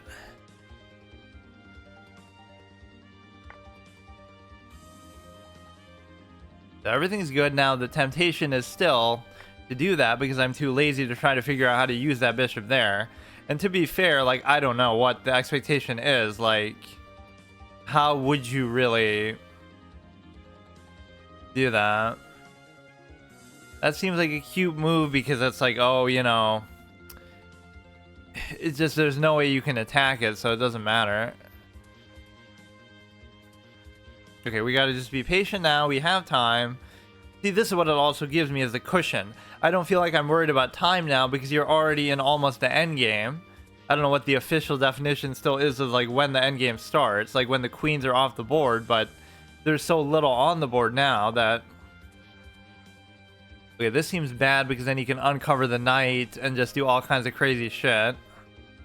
I'm very reluctant sometimes here to move the pawns too, like I just don't want to do anything with them. It's very weird.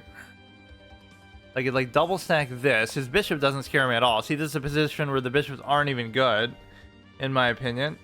What's gonna end up happening is I will pull out the Bilky. What is that? Like, I'll have to change the speed at which I talk to match my genius level calculation. So when Hikaru says take, take, take, it's like kind of taking the piss because that's nowhere near what's going on in his head, obviously. But okay, so we can't even do anything with that because we can't move it. But we do have the rooks on the open file at least, so that's something.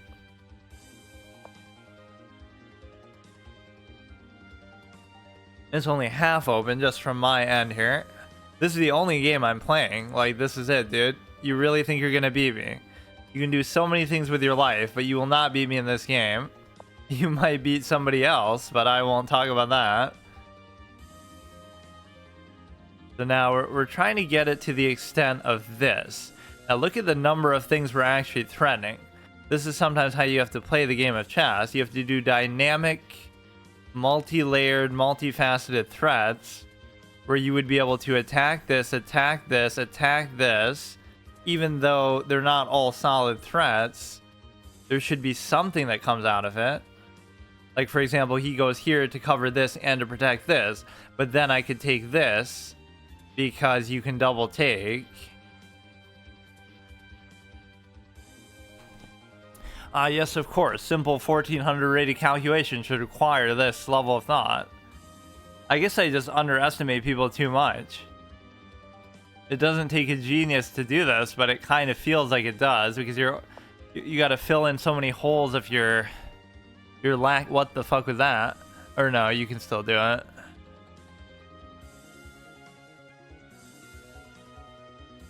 You know, my temptation is to take the queen, but I kind of don't want to either. And if you go here, it defeats the purpose, because you're not going to be able to lead with the queen.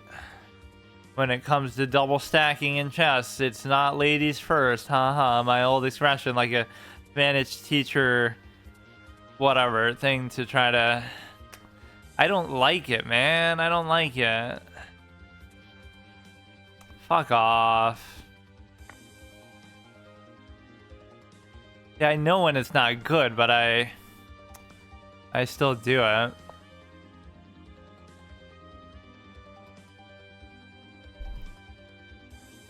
Why even move the queen? Wait, you can't take this. Well, for me or for him, I don't know what we're doing, but... Okay, maybe the king can do something, but it's kind of unlikely. Now it just becomes annoying, because what happens is... nobody knows what they're doing, it's just a lot of back and forth movement.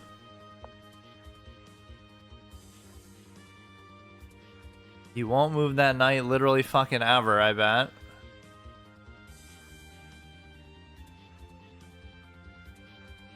He'll do some stupid thing too, like he'll take there, like...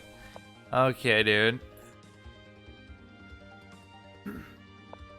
Even now, he could still have done it, because it would be a trade, so like...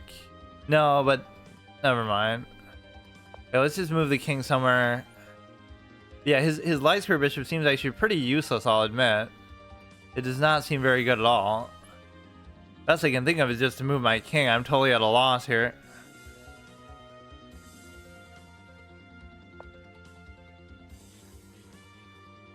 He would take there. There's nothing about this that scares me. Like, what's he gonna do? Put the knight there? Let's just ignore it and go full fuck all with the king. I don't fear what he's doing. There's not enough there to make it meaningful. But I also can't go any farther with it now. You know, you have to do something weird and cheeky with the king somehow. Or with the pawns.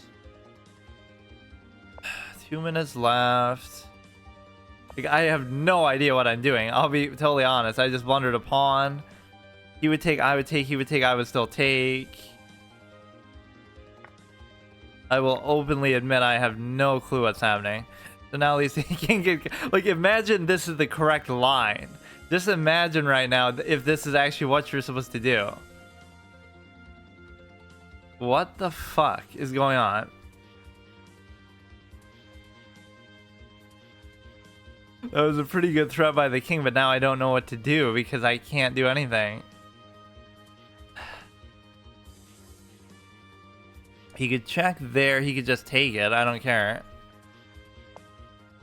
Nobody knows what they're doing, I hate this.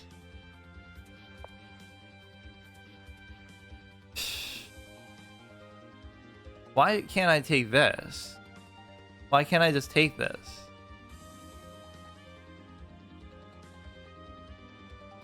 He had the... He had the knight there covering it before. Now my king's almost gonna get mated or something.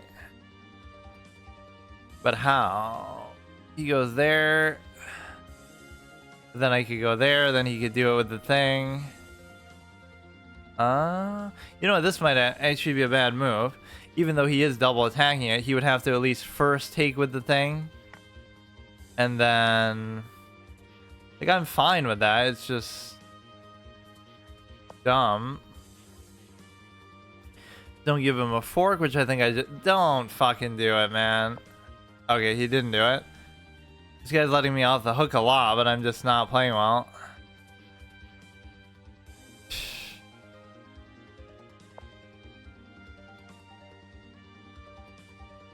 Okay, just stay off the dark light square.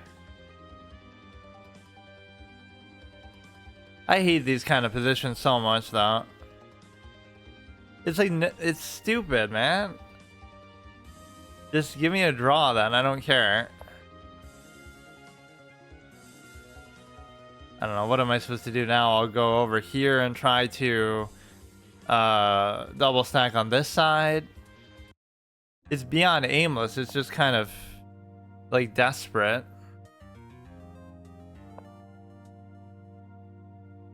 Yeah, we can play after this one, sure. Yeah, give me a threefold repetition, dude, please. Please do it. So irritating, man. But he should have the confidence with 5 minutes left that he can do something more, so I have to be a little quicker. That shouldn't really change anything, but now I'm going to make some little... I'll go here, then he'll go there and fork me again.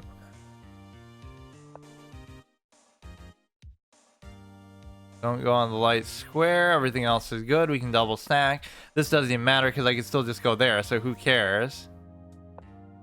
Oh my god, bro. Stay off the light squares. That's the fun. Dude, fuck you. He won't do a threefold repetition, but he'll make it seem like he's doing one, so it'll be like a lot of this back and forth movement. Like, I'm okay with doing this because what's gonna happen is... you basically have the ability to... Bro...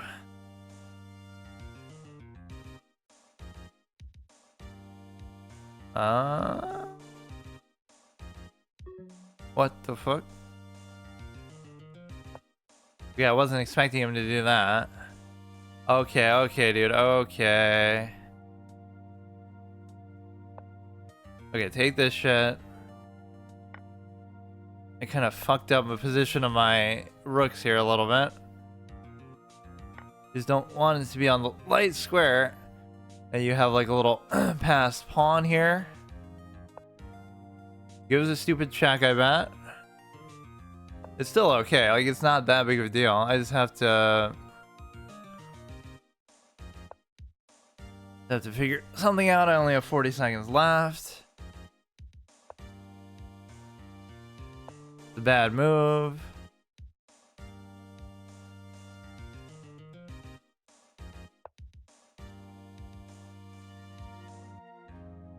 Double stack here. Not a good move probably either. There's no real reason to do that.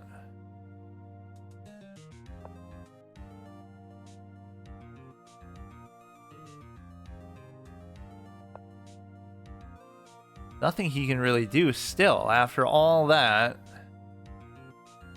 You think maybe it's gonna come down to time of all things? Fuck you, bro. You don't deserve it. You don't even deserve it either. You can take this one though too, so I don't know what I'm doing. It's like he misses it for such a long period of time that it makes me think there's nothing even there. This would be fine too, I don't care. But he has a fork or something. I mean, I'm sure he has something, but I can't even see what it is, so... He's like more slow-paced and long-winded than even I am. Bro, you have to take it. Go ahead, fork me, I don't give a shit. So stupid, man. I'm not even gonna try to get to 15 then after this. Unless we somehow get a stalemate or something.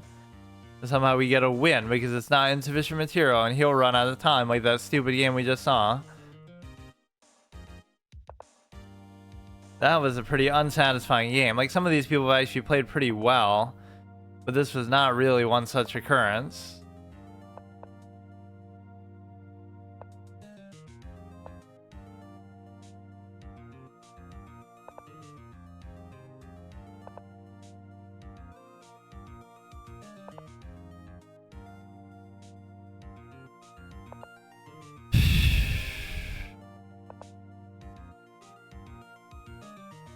Now I can compensate with time, fucking off stream, and play for ridiculous amounts of time to try to make up for that, because that's really the cheat code. Whenever I play for an obscene amount of time, right, then it always works out. It's almost like that's what you're expected to do with a game like this, which totally takes away whatever any amount of value that it might have, because then it feels like, oh, anybody could do that if you just treat it like it's a job or something, where you're doing it all the fucking time. That's not how it's supposed to be.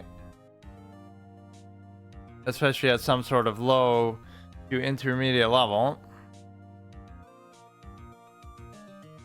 Do you play like Magnus or move like more like Fabiano? Everybody makes fun of Fabiano, or is it Alareza, who's like always just, oh, all he does is study the engine, and he's so good at you know, like he's so theory based and so knowledge based, as if that's a bad thing. Yeah, what's your thing on here, Nightmare? Oh, hang on, I don't have my thing open.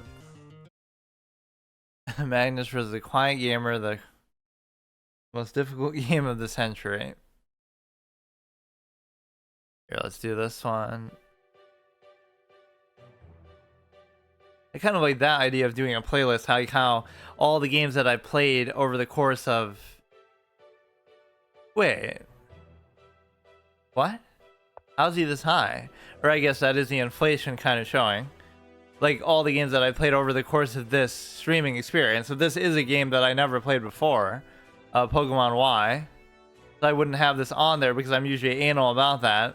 If I haven't played something, I don't want to listen to music from it. So that's kind of a good thing. So you'll have like 100 different songs that represent all the experiences you've had. It's kind of a cool thing.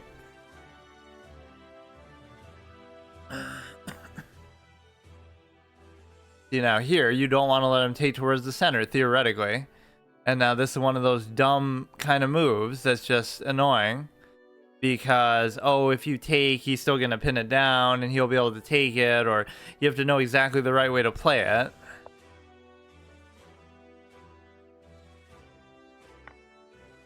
That's fine.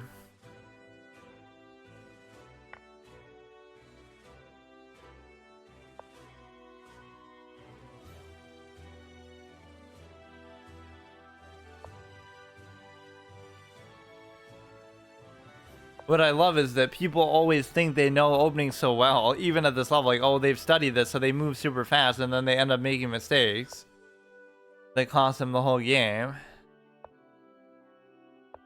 The only thing bad, really, with this position is the simple fact that you have these little ugly pawns here.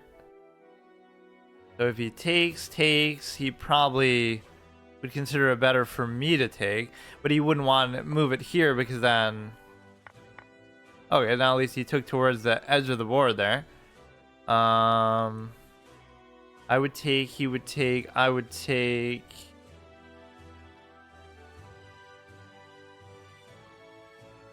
Problem is you can't really leave it there. Here, let's just do this and then we can figure out the rest of it later. If you do this, it doesn't really matter too much. But my light square bishop is going to be useless, or at least one of my bishops is not going to be very good. So what you kind of want to do with the pawns is put them like that, which would make this actually good, but then it makes you want to trade this off. You can't really block this, though, so that makes this bishop actually pretty good. Like, this is a pretty rare scenario to be in, especially against such an experienced player here.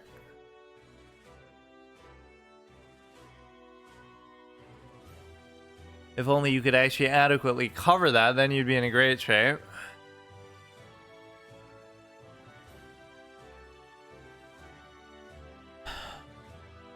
This even favors me, but I'm clearly not patient enough to do this.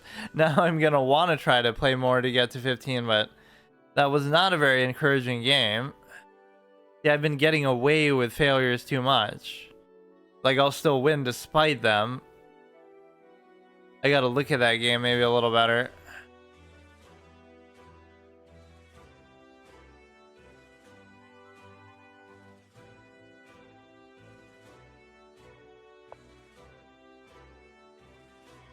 You can't move the knight.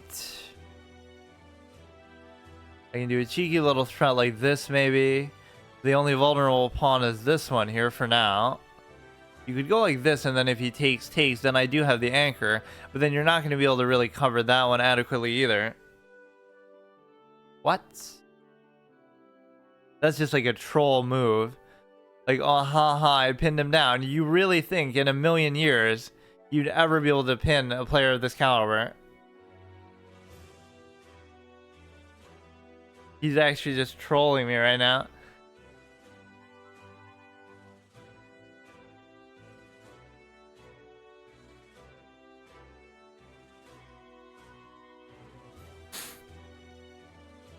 That's just such a useless move. You could go like that, you could do a million things.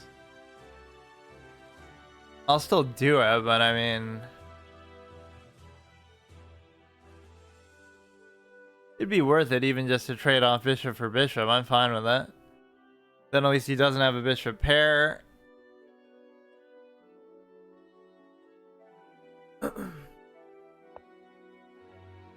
Or that's kind of a shocking thing to still do. Huh? He must have a way to trap something now that I'm not even seeing. Or maybe he felt like it was worse than what it was. I thought he could just do that and it would be fine. Huh? You go here, I take it, and it's not a big deal. Even if I did that, you could take, I could take... you could just move it. It could maybe pose problems later. See, that's the one thing you can't do either at this level, is you can't give people too much credit. Like, oh, this one line would be theoretically very bad, but it doesn't mean they know even exactly how to do it. Yeah, you can still just fucking do it, but it kind of defeats the purpose now. There must be something I didn't realize about it. Okay, we gotta move this guy back.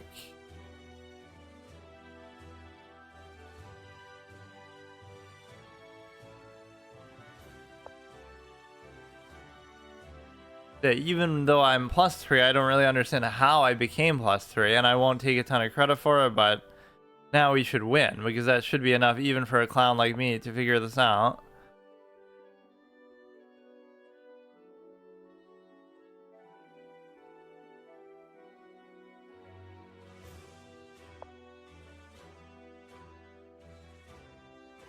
Chess is a simple game, as Elon Musk said, so clearly it must be true. Just compared to any real-time game, at least it is arguably very simple. That's why people always get so salty and overly defensive. Like, oh, it's the ultimate opposite interpretation concept that I always point to, like the idea that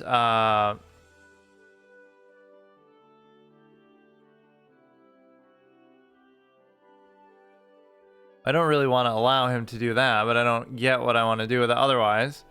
It's like you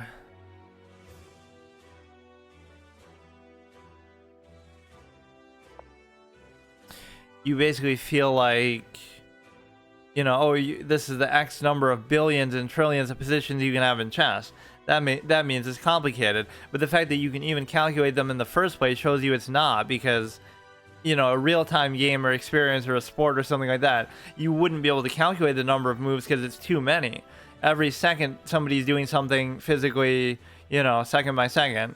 And the whole irony is that chess becomes a real-time game basically, in spite of itself, because it is so solvable and drawable or whatever at the highest level that you end up having to make it come down to time. So they do other time formats like rapid and whatever, bullet and stuff. So they do that to try to counteract the fact that, I mean, trading is bad when you're down material. Like, he's good, but he's not so good that he can afford to play like this. I literally just beat a 2,000 player the other day, a legit 2,000 on here, right? Even though that little misclick, whatever mishap happened on my end, you know, I count it when it does count, or when it doesn't, I'm fine with it. Like, it doesn't matter. You're double attacking this, doesn't really matter either. You do have like a vague back rank possibility, actually. Just You know, you go take.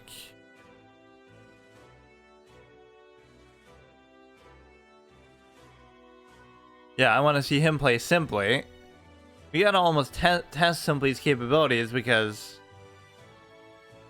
you know, he is good, but his rating just wasn't showing in those kind of games. Maybe I'm just his foil because you can't use your knowledge of theory against me because I don't play within the realms of theory. I'm an explorer in the further regions of theory. Human calculator to some, improvisational ingrate to others, my little play on the Hellraiser quote. There's a number of Hellraiser quotes actually that I've done, like the whatever, there's some other good one. We have such blunders to show you. The first Hellraiser movie has like a million great quotes in it, and then they made like 7 other ones which I've never seen, but it's not even a good movie itself, the original. But now this is a passed pawn, so that creates some sort of complication, and of course you're pinning yourself to potentially a rook here.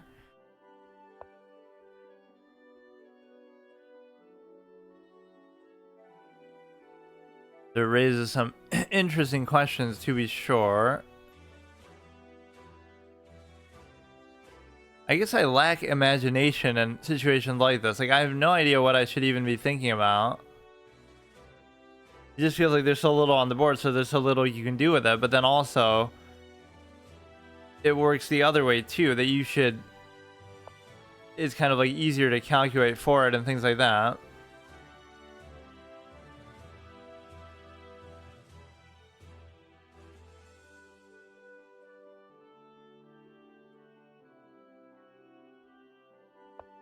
I guess I had my own opportunity to push, but that shows you how tentative and passive I am.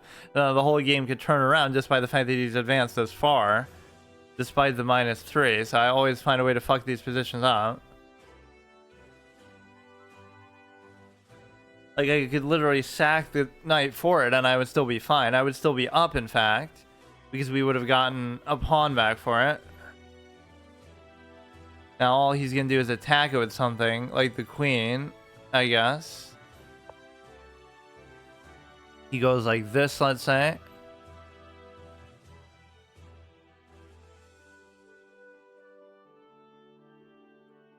It should be pretty hard for him to deal with this, though, because at some point the knight's gonna get involved, but it shows you how poorly I maybe have used the knight. Right, your extra material doesn't matter if you don't actually put it to good use.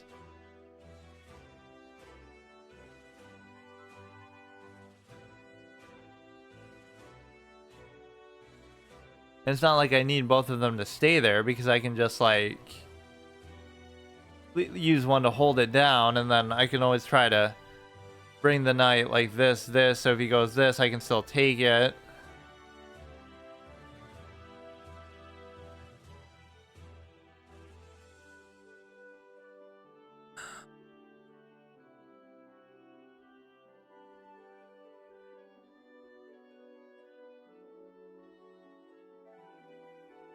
So I'm apparently a little bit faster than him here, which doesn't make a whole lot of sense, but that could just be that I'm not really taking my time.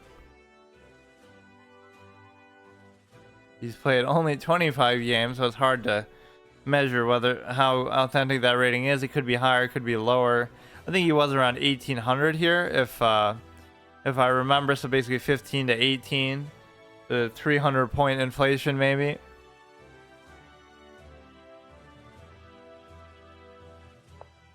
All too predictable. So now you're just screwed, because you could go here, and then I gotta bring the knight.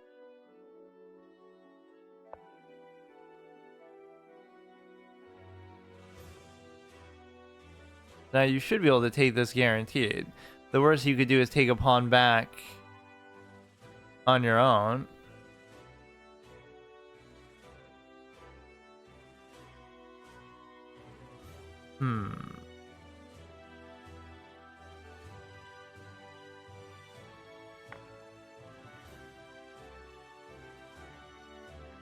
You go ahead, you take the pawn, but I can take the other pawn.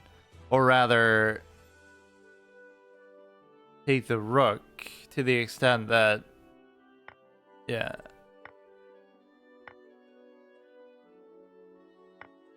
Now you take a pawn.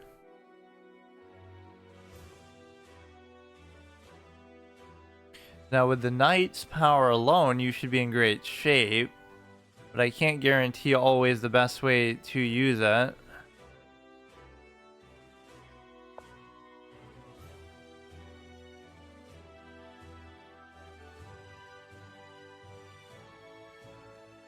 Yeah, like I made no meaningful effort to push my pawns at all.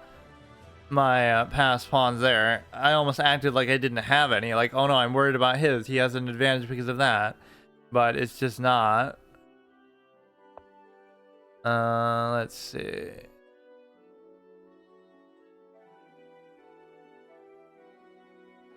You want to cover this, but you also want to actually do something about that. So I could end up fucking it up.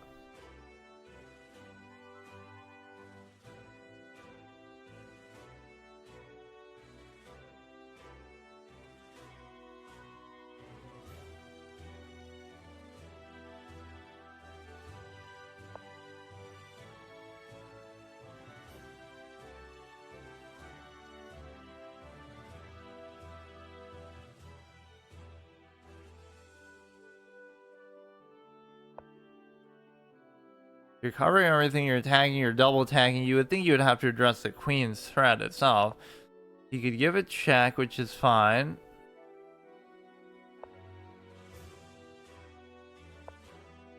Good way to escape that, I guess.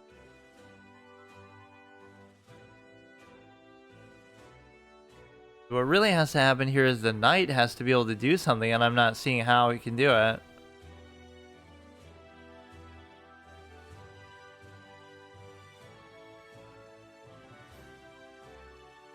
Fucking useless knight, man. You can keep giving checks, I guess, for what it's worth. Like, I should have won this one, but now I might have to take a draw because I don't know how to deal with this exactly. Wherever he goes, I can always give checks. So unless I can just give a check to that.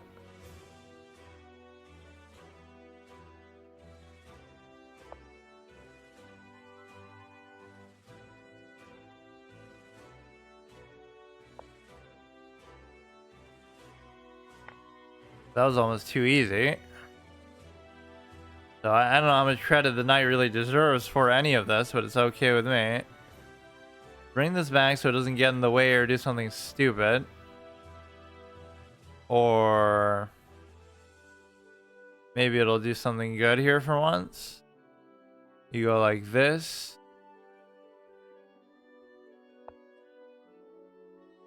But he'll just do his own little cheeky check thing here.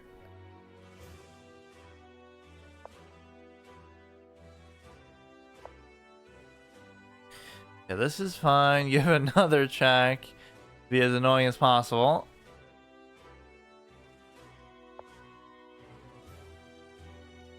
See, there's some sort of mating sequence with this, I bet. If you bring the queen here, then you bring the thing. I don't know exactly how to do it, but you go here, and then you go up. I don't know. I can't figure it out. Let's just do this.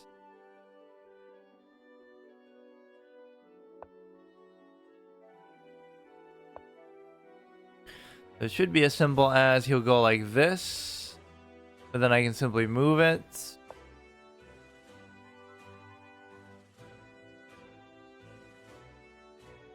You go like this, you're there, you just keep pushing it around, I guess, a little bit. Just don't make a big fuck up. Fork. I didn't see it. Oh yeah. I see, I'm giving him too much credit that he would never... Why does it seem like he played so badly? Yeah, overall. It's weird. Whatever, I don't need to really do anything here.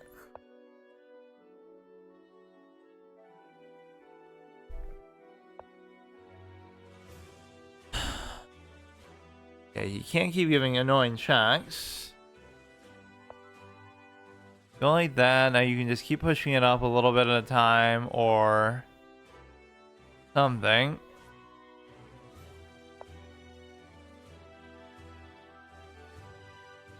This feels like there should be something more you can do with the knight, but so often you just can't do anything. Okay, that's fine. Why he underestimates the knight this much? Okay, so at least the knight's doing something good here.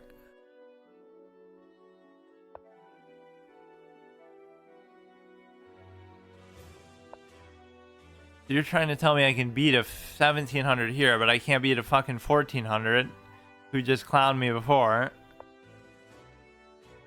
Not to get too cocky, but I mean, there's no reason why I shouldn't be able to do this. Yeah, a little king opposition. I learned that in that one, whatever, lesson that gave me a fucking headache.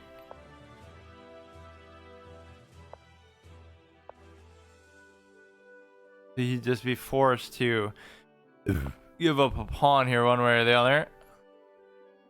Yeah, nice job, knight. I love that. this is what the knight is always reduced to. Even when you're winning, the knight is such a clown show, dude. This is really what you're meant to do. Like, that's my favorite line. I should find when Hikaru first said it or somebody said it, like on stream. Oh, how do you mate with a queen and a knight? Oh, you just put the knight on the side of the board and mate with the king and the queen. So in other words, the knight is fucking useless.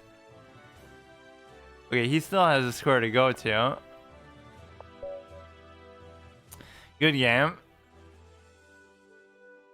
Okay, so obviously those should always be unrated because I shouldn't be allowed to cheese like that, but that would have easily given me like 9 back.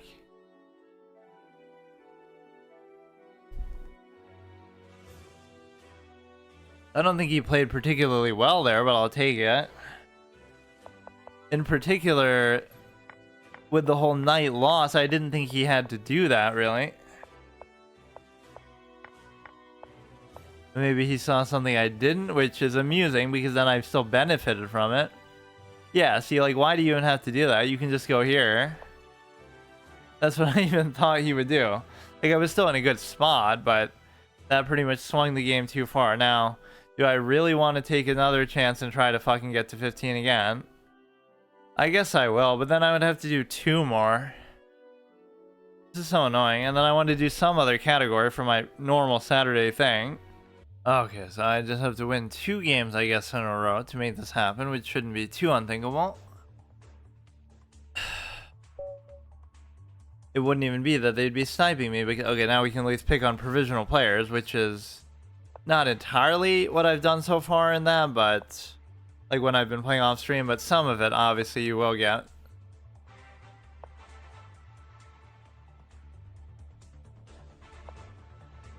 Yeah, now that's a confusing move. But see, I always feel like I have to do it, because if I don't do it, then what's the alternative? You go here, then he takes. He'll just keep going. Like, it's just awkward. I don't know how to deal with that.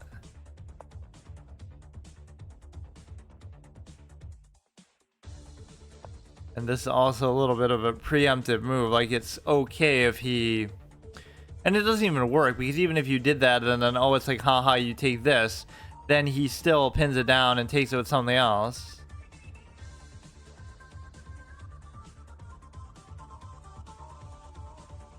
That's why, like, even if I don't know opening theory, I know sometimes well enough not to test my luck, because whatever you do, you're gonna get fucked. Like, that's just how it works.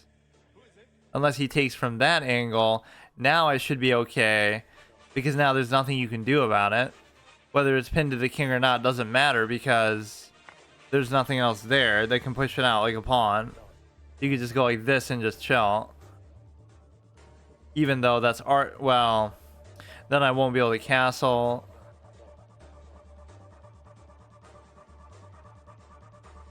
You can take this with his light square bishop. I could take 2 provisional matchups like this, because even if they only give me like 4 or 5, that would still be enough.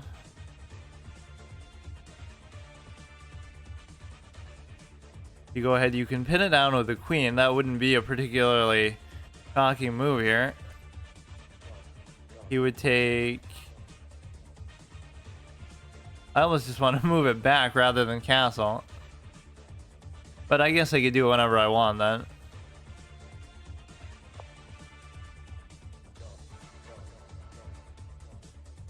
Everything should be fine now, but I shouldn't get too overconfident, which is a real bad habit of mine, because that often happens when I feel like I just,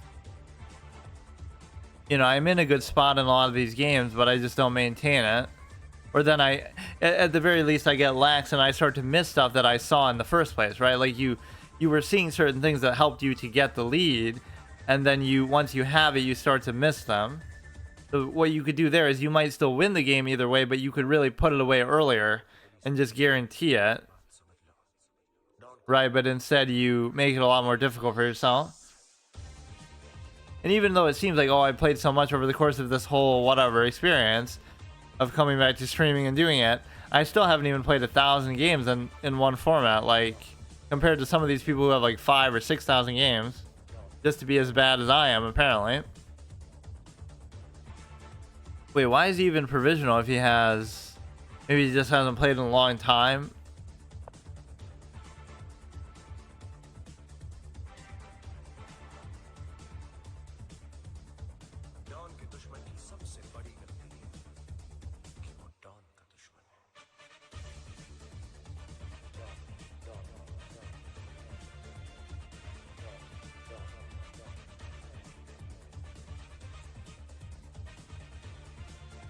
I don't know wait, what? You don't look... What? Yeah, paid actor, by the way. But hey, this will help me at least to the extent of... at least to the extent of a freebie, and then I still need one more, because there's no way this will give me 9. You have to realize what I've just done, though. I got to show you like my past history of games. In the course of like a week, I've gotten from like 13 something to almost 15. And you might think, oh, that's an amazing amount of progress. But all it means is that I've just played a fucking lot compared to what I normally do. Right, like off stream or whatever I've been doing. So that shows you can just compensate with time for anything else.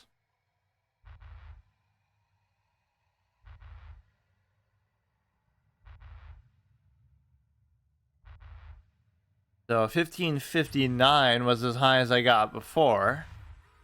But that wasn't even like some dedicated thing I was trying to do. I'm only doing it because I don't have time to do classical. Think about that too. Like, I normally prefer classical as a format, but I'm only doing rapid so much now. But whatever, it'll come to the same thing in the end. Like, I want to get them both to 2,000.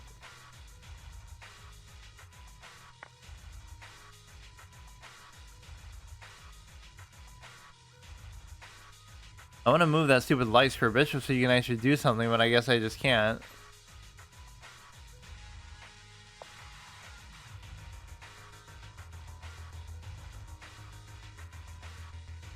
And that's obviously good, because despite the fact that I could theoretically take that, he would be attacking the queen, so I wouldn't be able to even do it. Let's just not blunder the stupid queen back.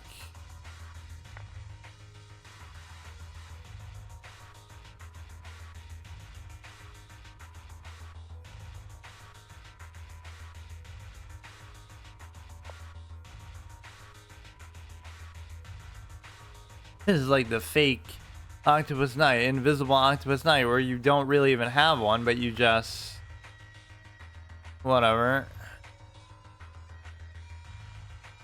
And you could like unleash it somewhere, but everything is on a dark square, so it almost doesn't matter. Or he could do it like this, but then I could still take.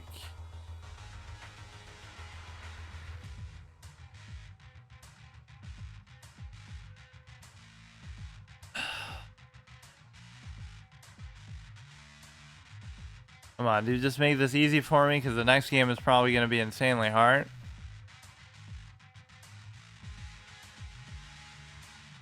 They blunder their queen and you almost can't even believe it, but then you see these 2,000 rated players like Botez or whoever do it, and it's like, how the fuck is that possible then? Sure, they're going to be in faster time formats, but I would hope they would be, because otherwise, how do you explain it then?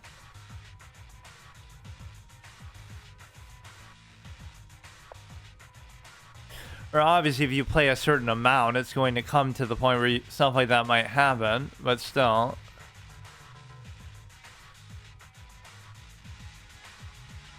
Okay, I don't like my queen in line with that, even if it's not particularly impactful.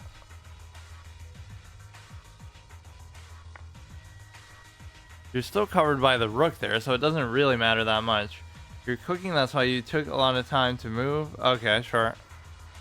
Lost to cooking. Lost to a spatula.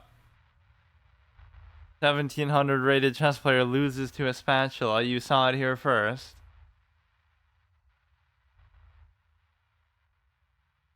The spatula gambit. This is the kind of stupid, shitty fucking jokes and memes and content that chess players do to get millions of viewers. Anna Cramling. Haha, I'm doing the cow opening. Like, what the fuck does that mean? Like, it's some shitty thing you probably saw in a bar in the 1800s, and now you're acting like you're inventing it just to chase clout.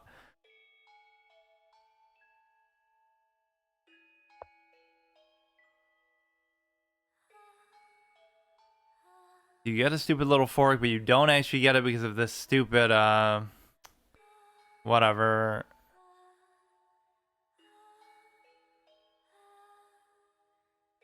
Okay, this is starting to get on my nerves a little bit.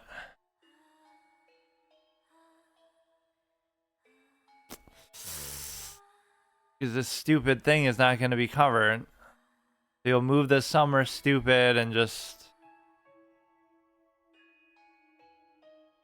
Well, what's interesting is he actually can't move it anywhere that wouldn't expose itself to the thing. Oh, this is kind of cute, actually.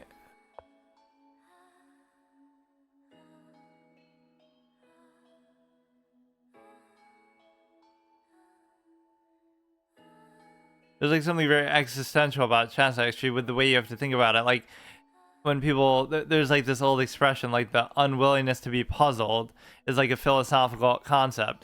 So it's like you have to be very willing to admit that you don't know what you're doing, and like, even if you think you've thought about it like so perfectly, you should just like double check and be like very paranoid and very, that's what turned Bobby Fischer so crazy, is that, you know, you have to be so paranoid and always second guessing yourself and everyone else. So of course he would have that. Of course I'm saying that kind of jokingly, but there is a certain value to it. Like,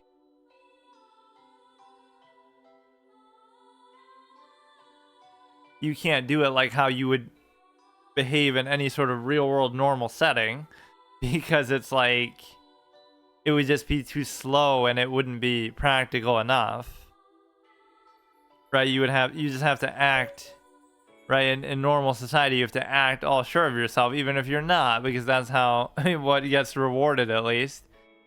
But here you get rewarded for being so unsure. Or how people always act like they have the answers in chess, like, oh, you know, just it's just this or it's just that. But obviously you wouldn't just know that. Okay, so now this should be the real one. 1480 max, grandpa. Is this really the max rating you can get to, grandpa? Okay, that's fine. Don't even worry about it. It looks ugly. It's always something I would try to avoid doing, but it's actually not so bad.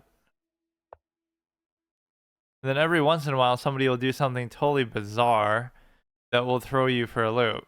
Now, I don't know whether you want to do this one or that one. Actually, here, you kind of have to do this one because you want to stop the pin.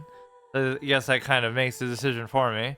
So my little bishop stagger that nobody likes, but you should probably do this one a little bit sooner, because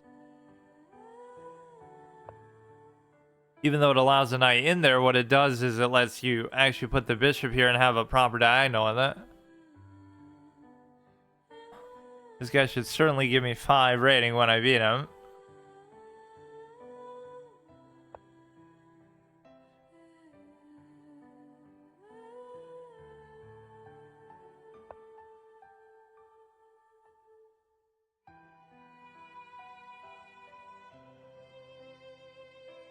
Just take my time, don't miss anything here.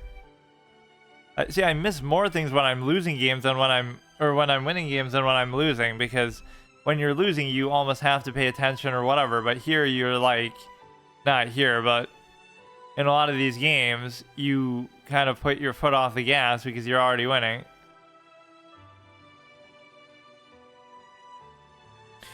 This is a fairly obvious move that he could make, but he almost can't even do it. I almost want to do the same thing, but...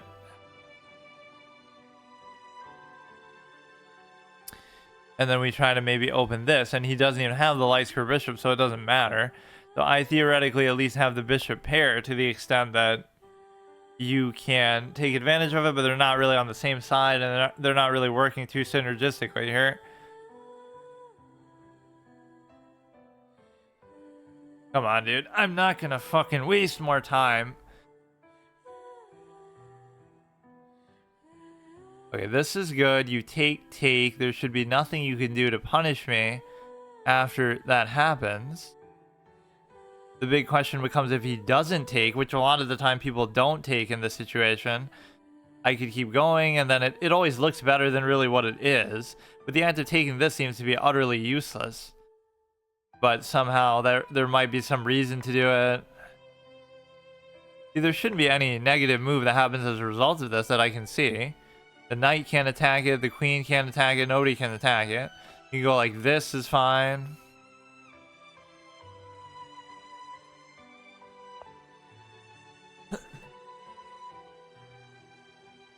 You could take that with the bishop, and if I don't, I might regret it later. But I somehow don't feel the need to do it, so I'll wait. We can like double stack on here, triple stack on here, it doesn't really matter. You got to be very cognizant of his bishop color here. We can play around on the light squares a little more. We're not in a great position really, but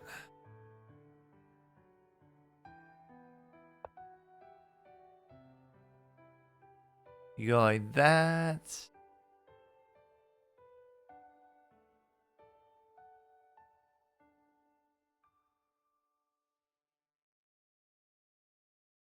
You gotta watch that. You can go like this.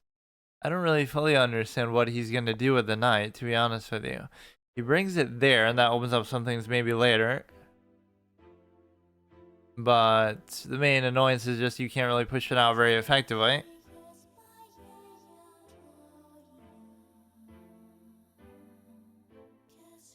It might be worth it to do. It at least kind of psychs me out a little bit. I'm kind of made my queen a little bit too claustrophobic here.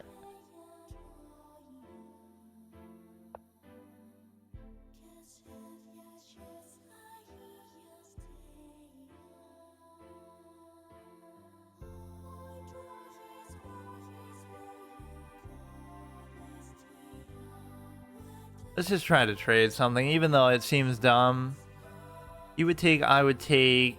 It's fine. His queen would be active, then his queen could combine with this to do something, but it really wouldn't do anything, that's the thing. He could go there, and then I wouldn't be able to take, but I'd be able to take there still. So let's see what the knight could actually do in the presence of the king here. It doesn't seem like much, and I'd be more than happy to do it. I mean, look, dude. If you take with this, I'll double take. Or I almost don't want to, because then I have to give up the queen to, or no, you can't even do it because I can just let him take. It's not a big deal. Let me just go here. So you can take, I can take, it's fine. Then I can always bring the other rook. Not really that big of a deal. You just gotta slide out of the back rank. Or he doesn't even care. Like, as if you know what you're doing with those pawns, dude. No, you could even do it. No. I keep ignoring the knight. I don't want to risk having to move the king. Like, oh, you know, the king could cover it and I can go do my own thing, but There's nothing really going on with this position, so you don't have to overdo it. Oh, look at him, dude. He's that confident that the knight is going to outperform the bishop in the end game, which is actually quite possible that it might. It almost would give you an incentive. Okay, that allows me to undouble to the extent that that's relevant. And then this is just going to be always covered by the bishop, assuming I don't move it. Look how hard it would be to get that diagonal to work, though. This is where the pawn play comes into play that I just can't... I'm certainly not the type to be able to figure that out.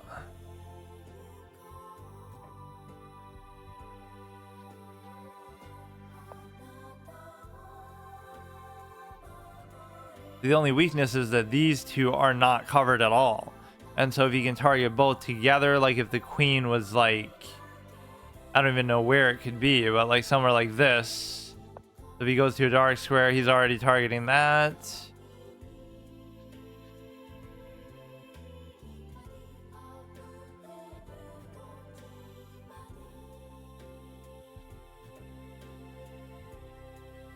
So that is covered, but I just don't know like what to do with the light square bishop.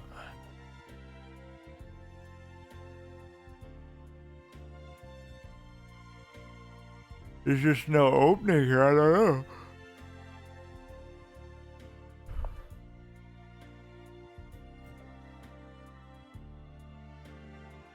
Let's see what two meetings of the mind lead to at this master level play that we're doing. You should have almost tried to do something like this. Go here, go there, try to take this.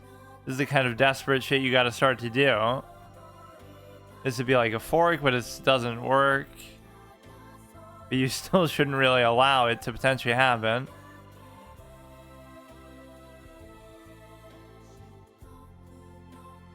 Right, even if it theoretically would happen later.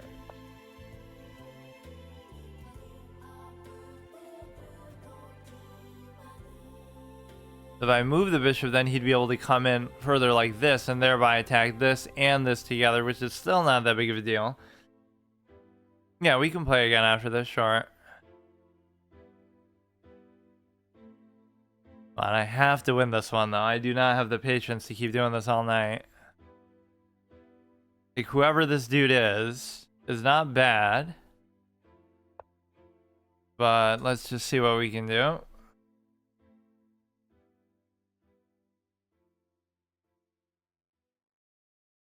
And my immediate instinct with that is, oh, you know, the light square bishop could potentially attack him.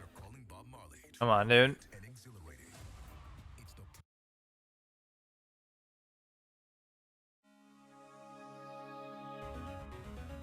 You were cooking on the grill, so you had to check the meat every 1 minute. Interesting. Okay, let's see.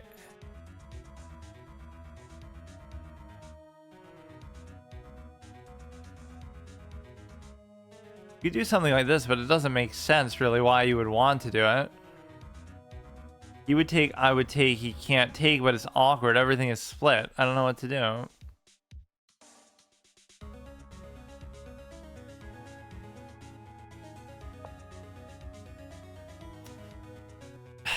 It's so hard to find a hole in a position like this. He's playing like me, where he just traded everything down and now he wants to play it safe. He's copying my win by attrition philosophy.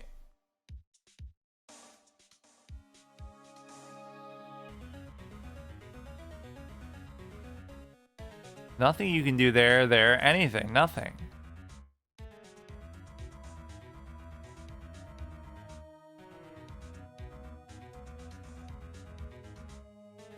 Oh, but see, you can't forget about what you've been trying to do this whole time.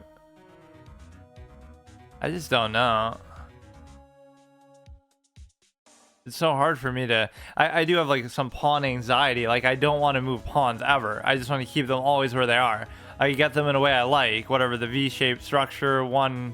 whatever you want to call it. One anchor pawn. And then I'm just satisfied. You almost want to go here and then try to take that, but he's not going to let me do it, surely.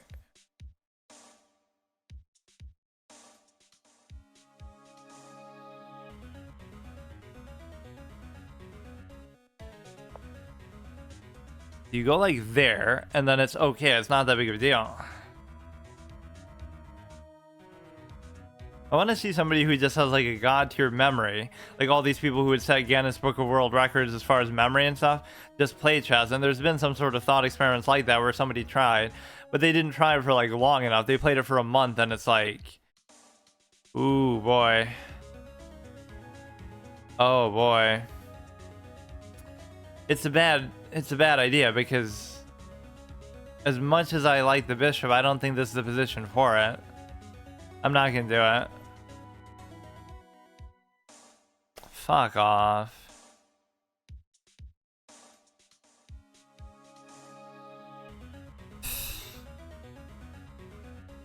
You got god tier memory.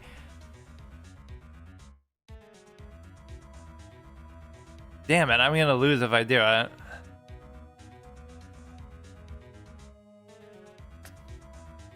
The bishop is just not good here, I know it.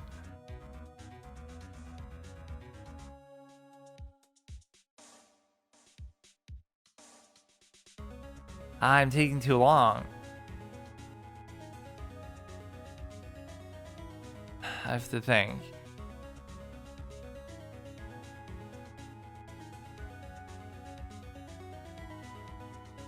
Can go there. Why can't I just do like this? Then you can go there, and then I can't take it.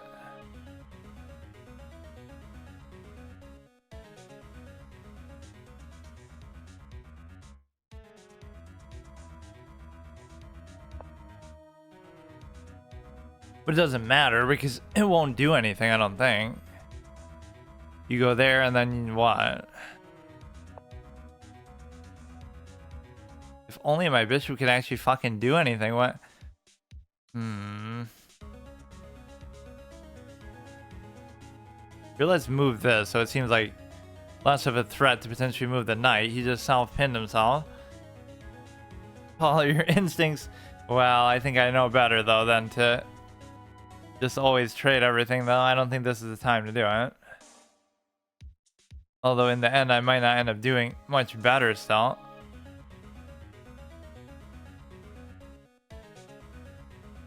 He'll come like there, and then I'll take, and then he'll...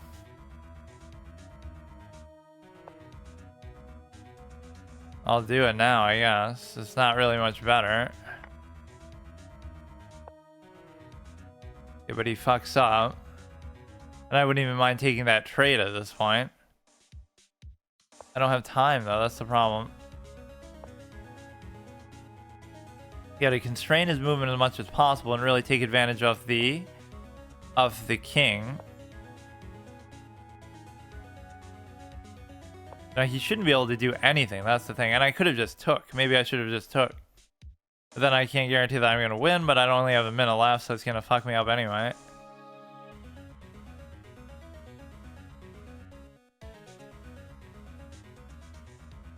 He'll take, like, this one if I don't. I better just do it. I should be in a relatively okay spot here, because shouldn't you just be able to keep pushing him back and then he can't do anything? Let me see. But oh no, he'll have something there. Because I'll have to take, and then something bad might happen.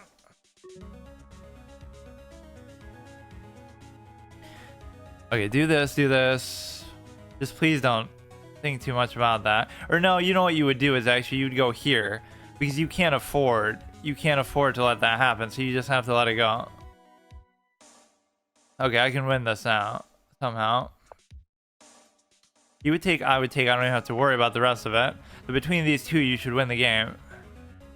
This one can block off that all day. You can't go there.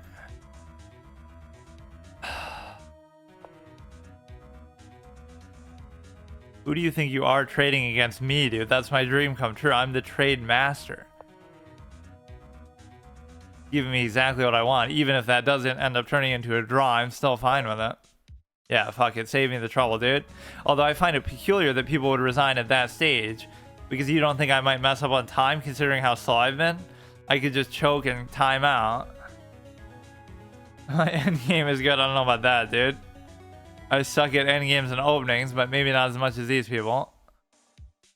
Okay, thank God. Now we can just relax. We'll play one more game against Nightmare, and then we'll play some other category.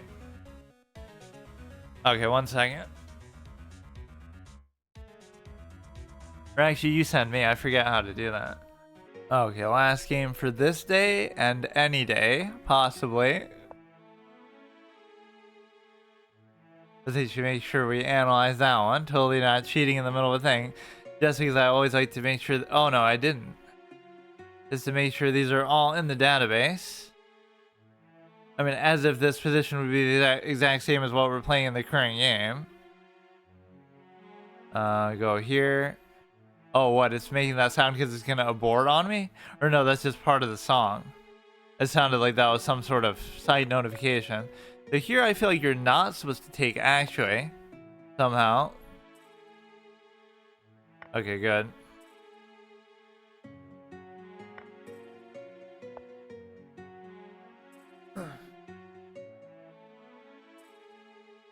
So now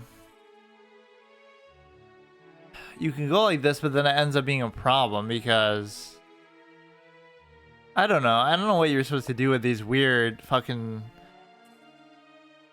like knight aggressive attacking upon opening style shit. It just doesn't work. Or even when it seems like it does, it ends up not working. There's like that weird one with the fork, like where you fork the knight and the bishop, and so you're guaranteed to take one of them. It's like it's all part of the plan though, because that's like a common opening little trick that people do.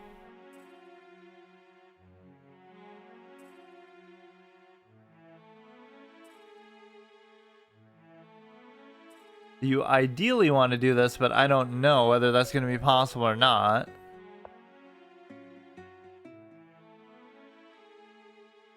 This is the same mistake he made last time where he let me pin the thing to something, but it's not going to do anything here. And in fact, it didn't do anything there either, but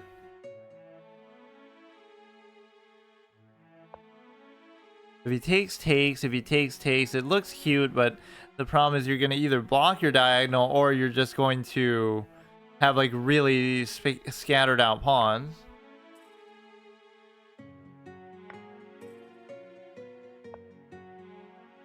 If you took there, that's terrible because then you... No, but it's still not trapped because you could just move it somewhere else.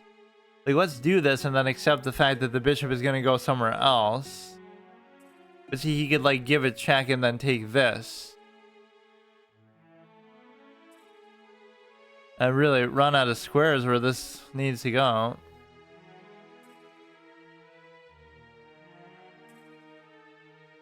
Huh.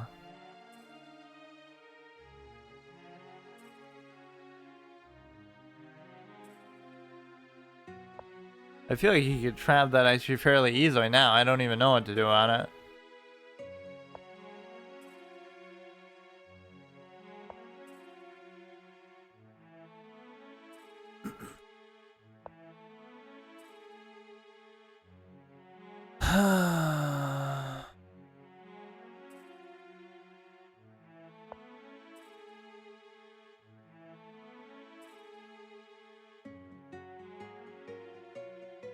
So is that still gonna let me save it though? Because I don't even know. I could take here with the thing. He'll take back with the queen. That looked very scary though for a second.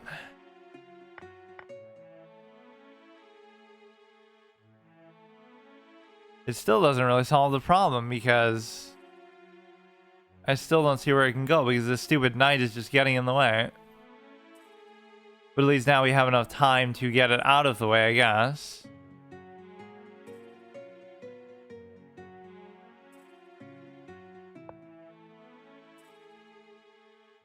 Look how the knight just tries to sabotage me all the time.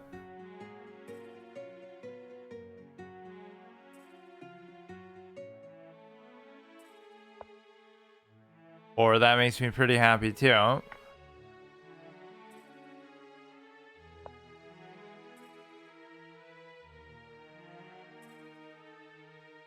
Pretty dynamic threat. The best way to deal with it probably is that, maybe. Or just bring the queen there. You... Sabotage yourself not the night. Yeah, maybe by keeping it alive for that long. You could be right. I should trade it even sooner. That's all I want, is that's my dream variant. Just a variant of chess without the knight. Just give us another pair of bishops or another pair of rooks or anything else. Give us a fucking chariot like in Chaturanga, or an elephant. But the elephant is actually even worse than the knight. And the knights are even still in Chaturanga, but they actually feel a lot better there. That is like one of my favorite things ever. Just, you know, I like that people are warming up to, you know, Fisher Random, and they act like they're being so edgy. Like Capablanca didn't say that like 100+ years ago. You'd have to make some sort of other version of chess to make it viable because it has so many flaws to it, or whatever. So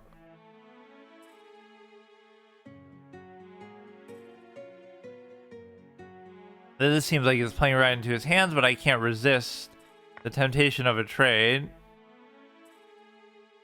Capablanca said it. Bobby Fischer said it. I was almost going to say Gary Fisher. This almost doesn't seem like a bad move, but I just don't know. See, one of those is a passed pawn, so technically I'm in a good spot.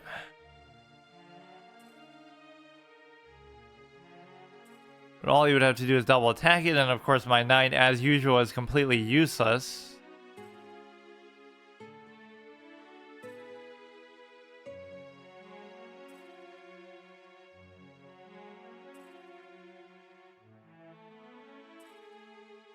I feel like your internal monologue, though, isn't as slow as really how I explain what I'm thinking. That makes me seem even worse than what I actually am.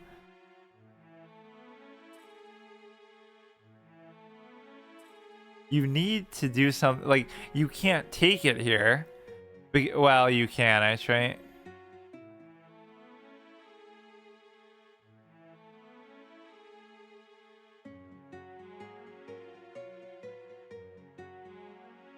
Here, I'll just cover this and accept it.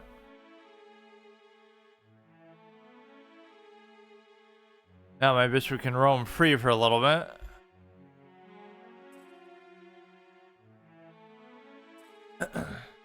The knight is like chess itself, where it has to ruin everything else for everybody. It's like I had to sacrifice my whole category of what I was going to do today to play chess and catch up. It's just such an obnoxious whore of a piece. The reason why it's useless is because you don't want to move the knight because you think that it's useless. No, that sounds like a good thought experiment way to justify it, but honestly, there's so many times where I do try to go out of my way to ingratiate it into my whole structure, and it just doesn't ever work. And it often just gets in the way and just is a nuisance, especially in the opening. Like, one of the core primary concepts of opening theory is that the knight is like a punching bag that, like, it's going to constantly get harassed by pawns and it can't fight back, so you just have to deal with it. That's such a core tenet of the game.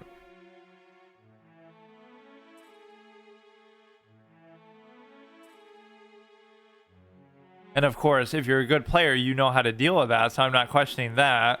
But I'm just saying, it's like, it's just the fact of how it works. The most vulnerable pieces in the beginning are both the queen, because of course it can't fight back and it can't trade, but that's for a good reason because it's just too strong, or the knight because it's just too shitty.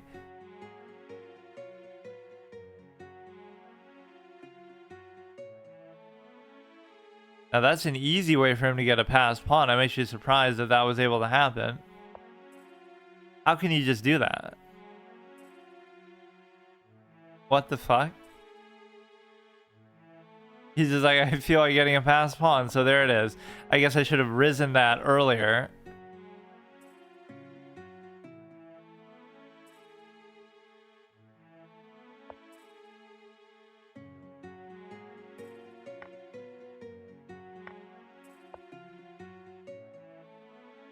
But now he made a mistake. He gave me two connected passed pawns.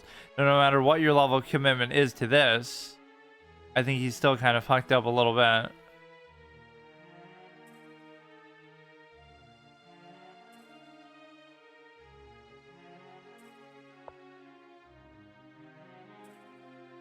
You're covering the light square thing, so that's fine. You're gonna have to find a way to double attack this, which is probably gonna be pretty fairly easy to do. And the real purpose of these pass pawns isn't even to do it, to promote it. It's to just make an octopus knight, which is still very worth it, but it would be pretty easy for him to still trade for it.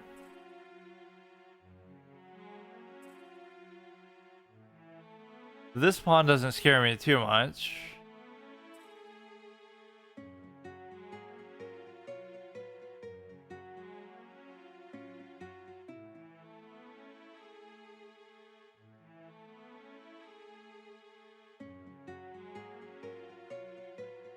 I love these increments. Like, what is that 2 seconds really gonna do? 15 plus 2.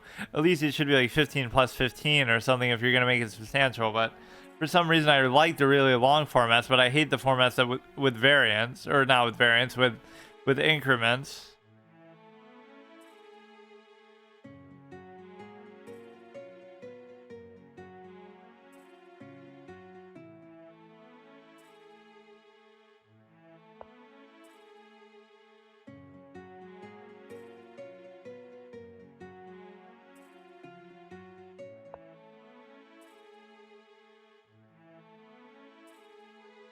Interesting little cheeky type of move there. And again, a good player would be able to promote these before he does anything with his or whatever, but I am not one such player.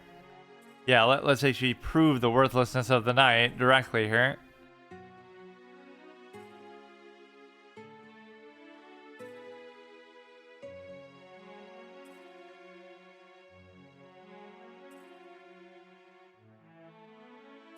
Or fuck that. We can even just do... Well, we'd have to give up our own to do it, though. Right, so this might be a little bit too greedy, and I should have just tried to take his. I could have took it, and then he could have took it, and it would have been still fine. And I would still have a passed pawn.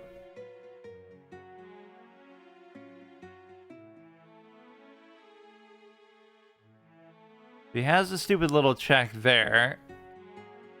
Other than that, he can't do much of anything.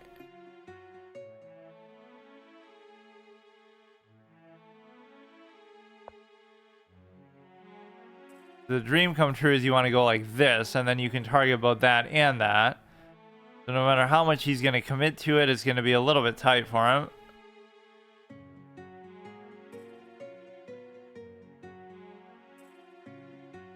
You have to be careful maybe not to get too overzealous with these, because the more you push them, the harder they're going to be to cover.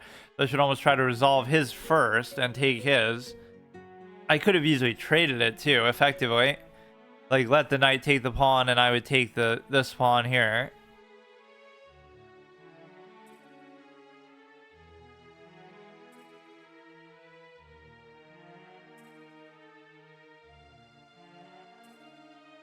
Don't use your little food as an excuse if you lose this one, though.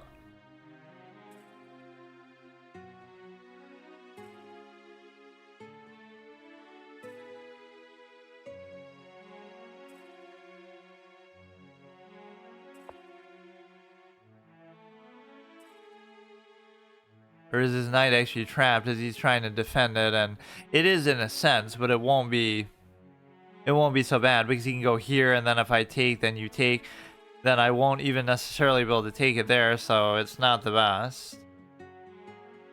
So you could just let the stupid knight sit there.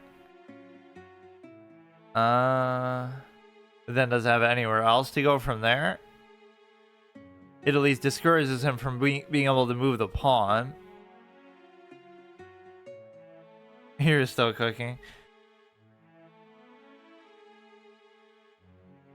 See, this is the contrast. This is the advantage that fast food gives me.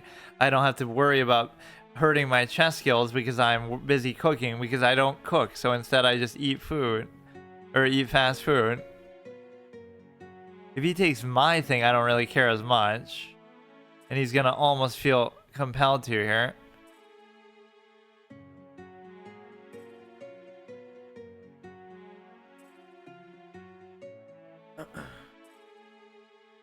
If he takes the knight, I'm fine. If I took the knight, it's bad because it lets him move the thing a little more. Although I almost would have felt like I could have Whatever, this is good. Very comfortable. You got the double pass pawns. The bad thing is that now he can take this.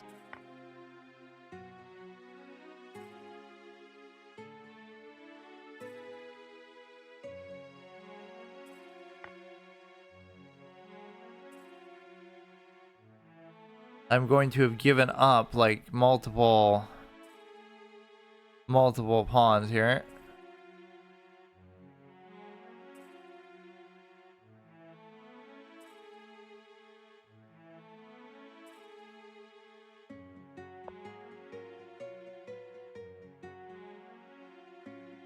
It's still an okay spot, but it could have been much, much better.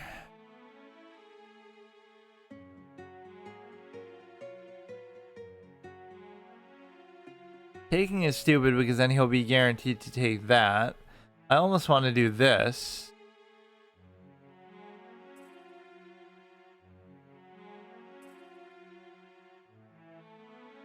But then if he goes there, that could be a problem too.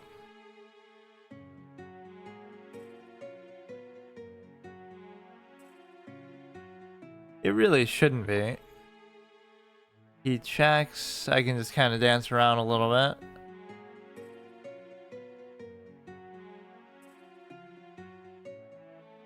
He checks, I go there. He checks, I go there. Like, how should he be able to stop that?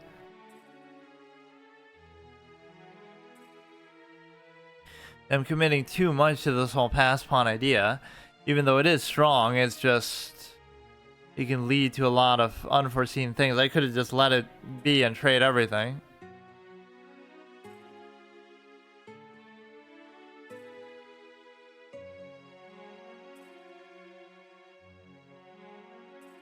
These games are at least intense. But again, even if somebody's distracted, like it's 200, 300 rating difference. So like it should be, it's not like, you know, that I should be able to beat him normally anyway.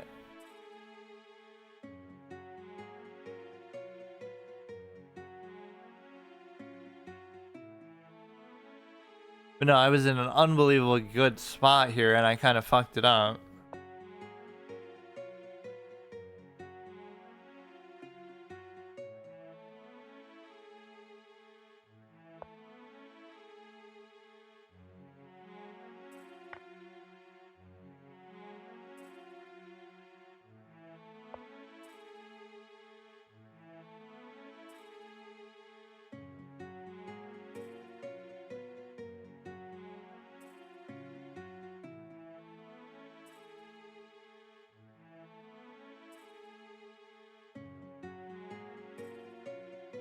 Okay, so take it. Why wouldn't you?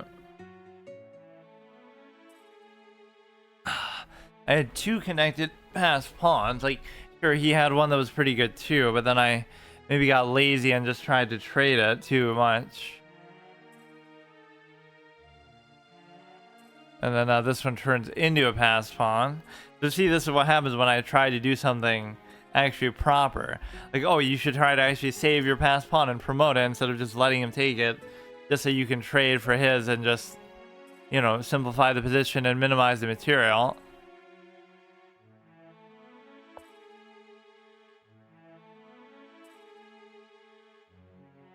But I'm just not good enough, obviously, to be able to do that.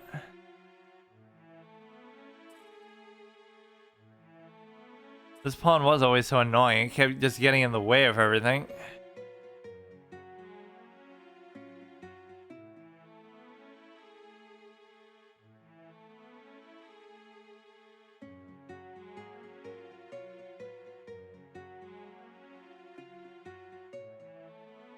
I have to cover it with something here, but I can't even get it in the right spot.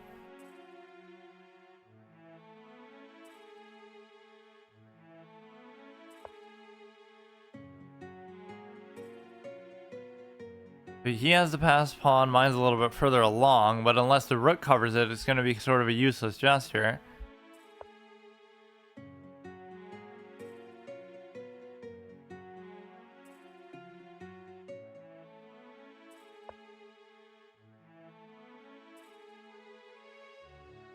So my bishop is in a really weird spot, sort of hiding behind the rook, which is okay. If it was the opposite, it could be trouble because then you could pin it down or something.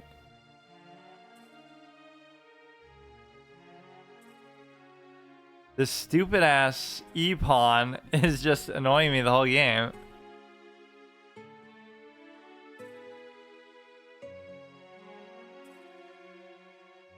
So he's not double attacking it yet. He would have to change this whole thing.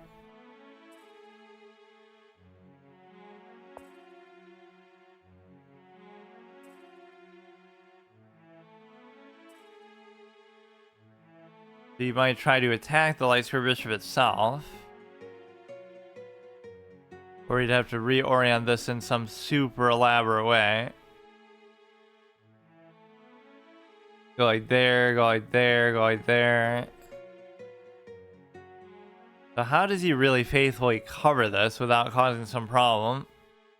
At the very least, the time's sake is in my benefit, but even with his little increment.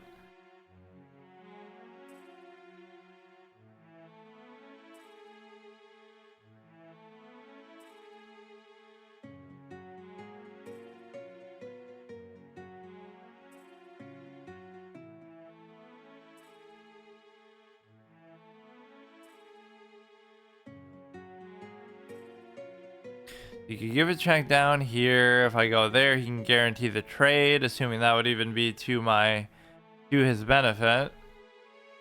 It might be. It's kind of hard to even say. But no, he'd be screwed because then my pawn's too far and his king's too far from it.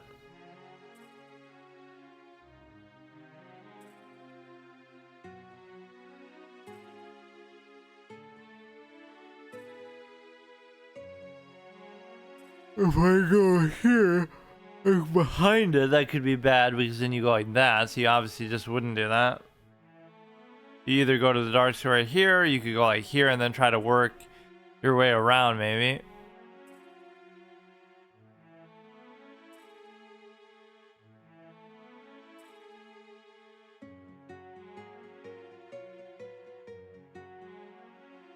I mean, you could say time odds because he's distracted by his food, but I almost shouldn't give him time. Okay.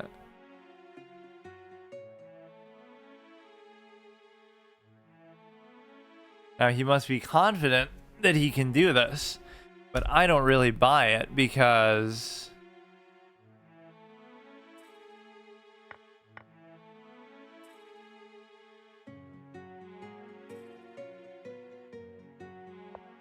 I'm just so much better off. Because I can put my king there and his king's just not involved. So unless he's trying to disprove my notion here. But he can't promote. That's just a moot point. Now at least he's going to have to sack the thing for it. Because it doesn't matter. See, this is one of those plays where it just doesn't matter. You can bring the king there and I'll do this. Now you can take. You can't even take.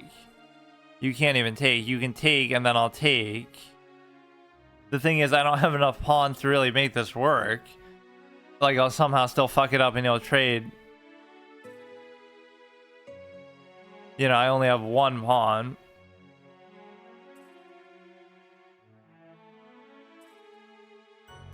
Isn't that amazing that I... Oh, thanks for the follow, Scant. How's it going? Normally, I'll predict something like that and I'll be completely wrong with it. Against the 1700 rated player, I still was right. Now here, we're kind of in a weird spot because there's 4 pawns versus 1. And I'm not going to be able to promote it. I can almost guarantee it. But whatever, we'll still survive. Here we go, dude.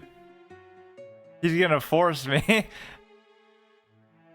This guy's like a troll, man.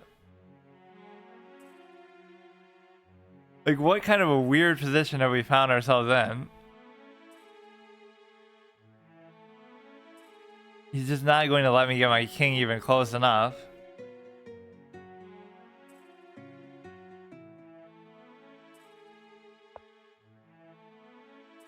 It's dumb because all you have to do is this, and then you'd be forced to do it. I guess I could keep going and then try to...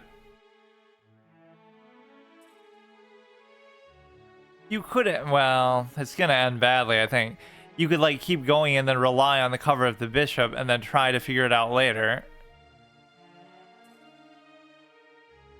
Seems kind of dumb to me, but... Because then you're giving him a pass pawn in the process. But what's the worst case? Like, I would just have to sack my bishop for something? Like, my bishop is just doing too much work right now, though. That's gonna be kind of scary.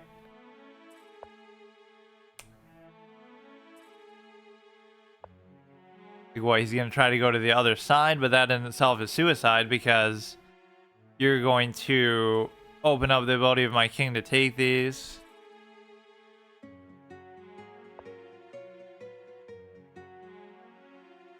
Try to bully it with the bishop a little bit, I guess.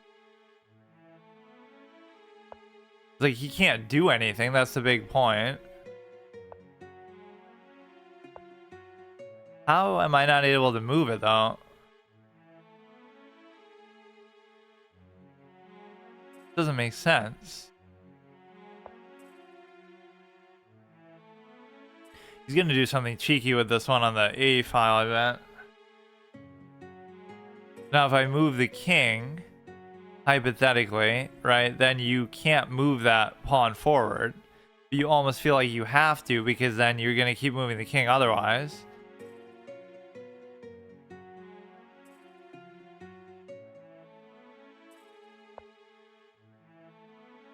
Oh my god. We can catch up to that one later. All I was trying to do is get my king past here, but he won't let me. For fuck's sake. Okay, the point is, you can't keep moving that forever.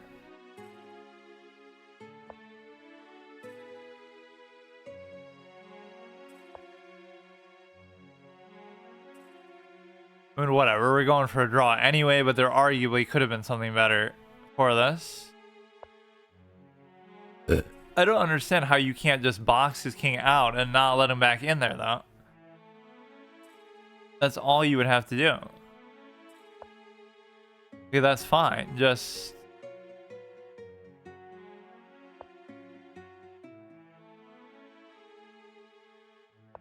Oh, okay, thank God. That's what I was looking for. So now you can't do this, and then I can finally get at this one. And then this is stopped anyway by that. Okay, but now you don't have to go back. And the reason why is because now you have to make sure that this is covered too.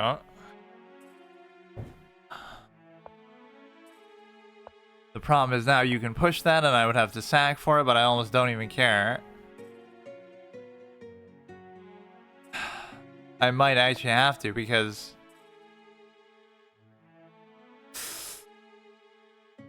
But then this one's gonna fuck me. Oh shit.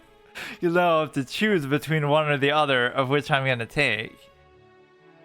Don't tell me I actually fucked it.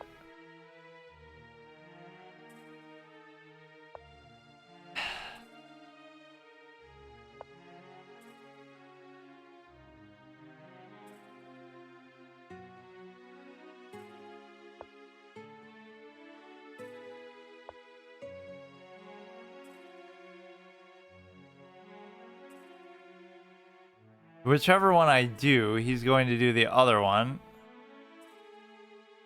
It's pretty unbelievable, but let's see if he can do it with what little time he has left. I'm sure pretty easily. I don't care even if he's cooking like a whole full course meal. He shouldn't be able to... It shouldn't affect his time this much. Like, you know how slow I am. They can sack it for that. The other one I don't even have to sack it though, so you kind of knew which one he was gonna go for.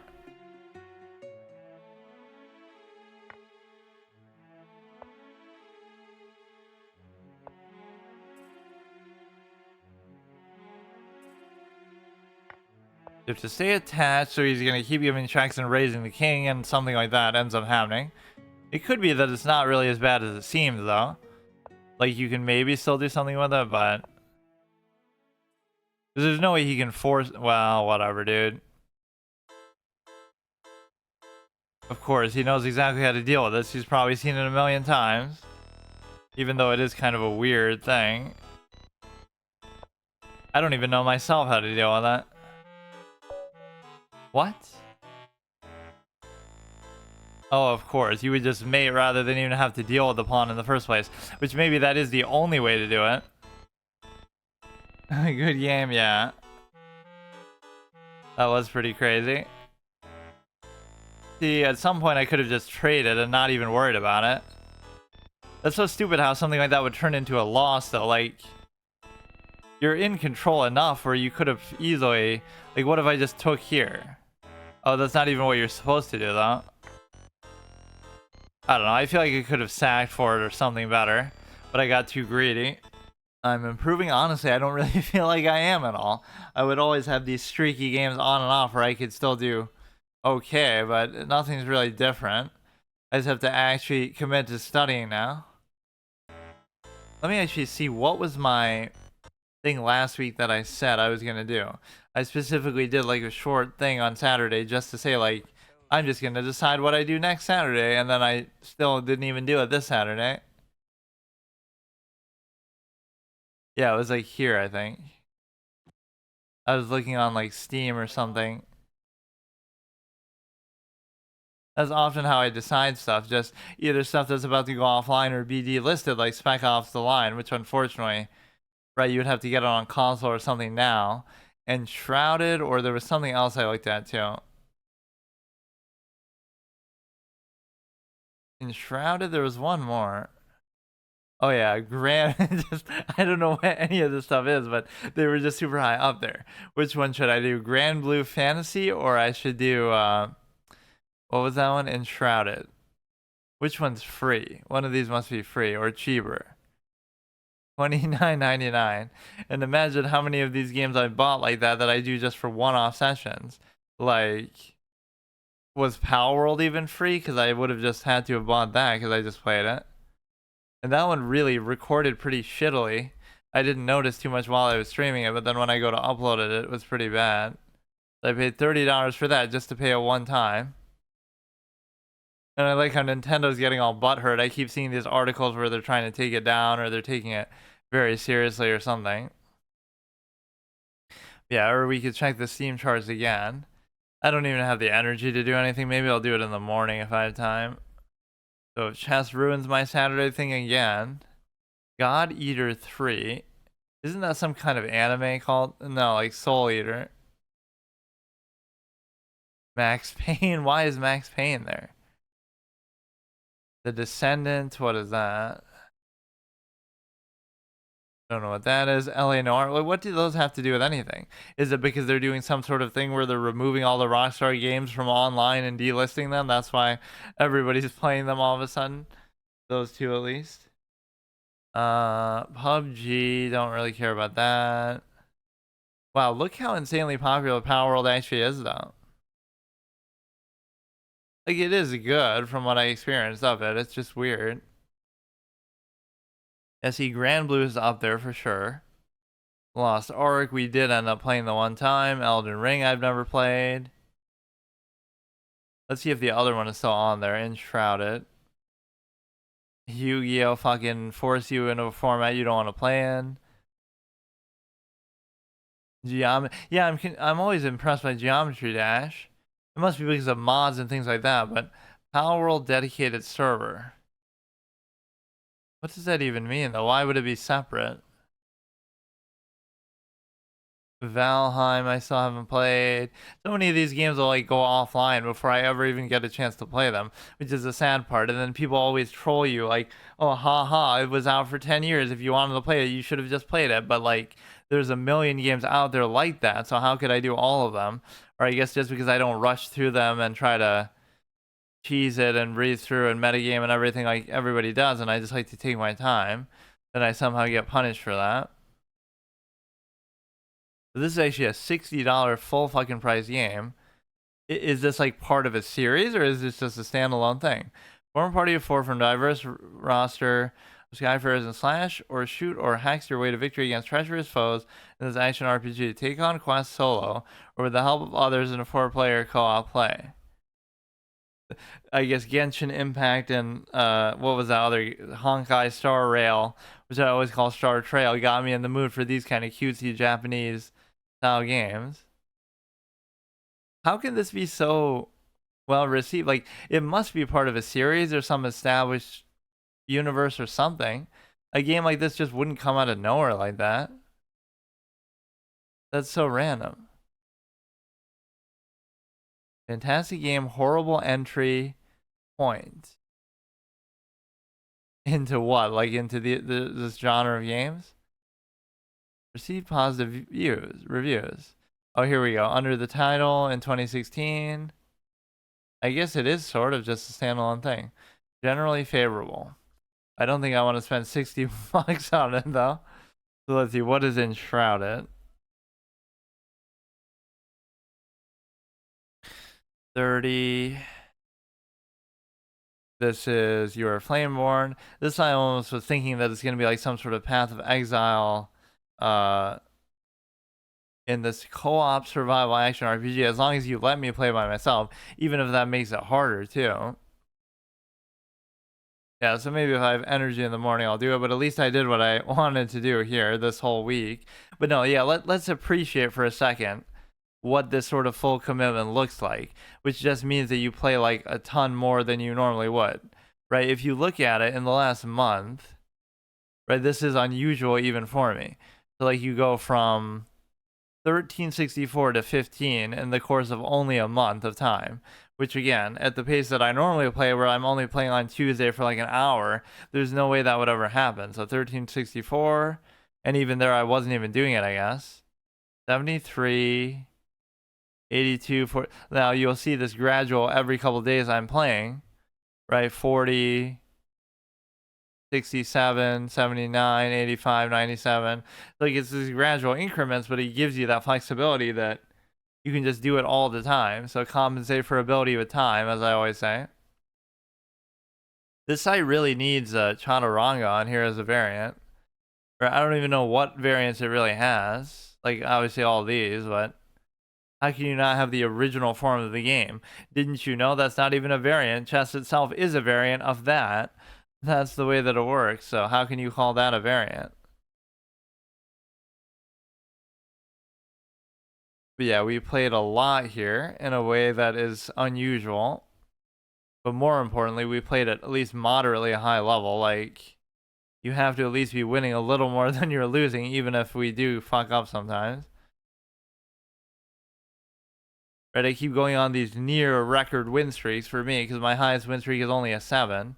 But like, you know, we'll win like 3 in a row, then lose 1, then win like 5 in a row. So that's a good way of doing it at least. Yeah, shouldn't one of these even be... Oh no, I guess it wasn't rated. Like the game we just won against him would show up on here if that was the case. But I almost shouldn't do those in rated because that's kind of like cheesing.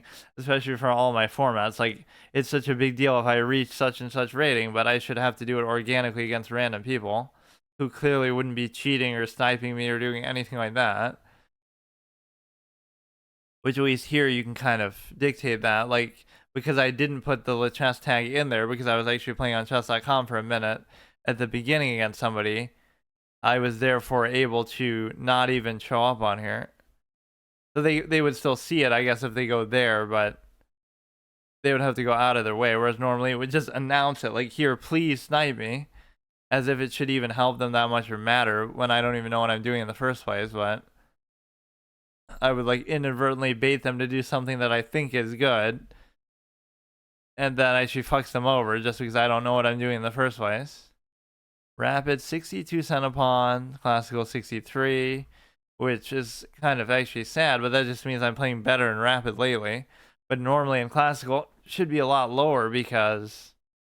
you know, you have a lot more time to think about it regardless of what your opponent is doing. Okay, see you tomorrow.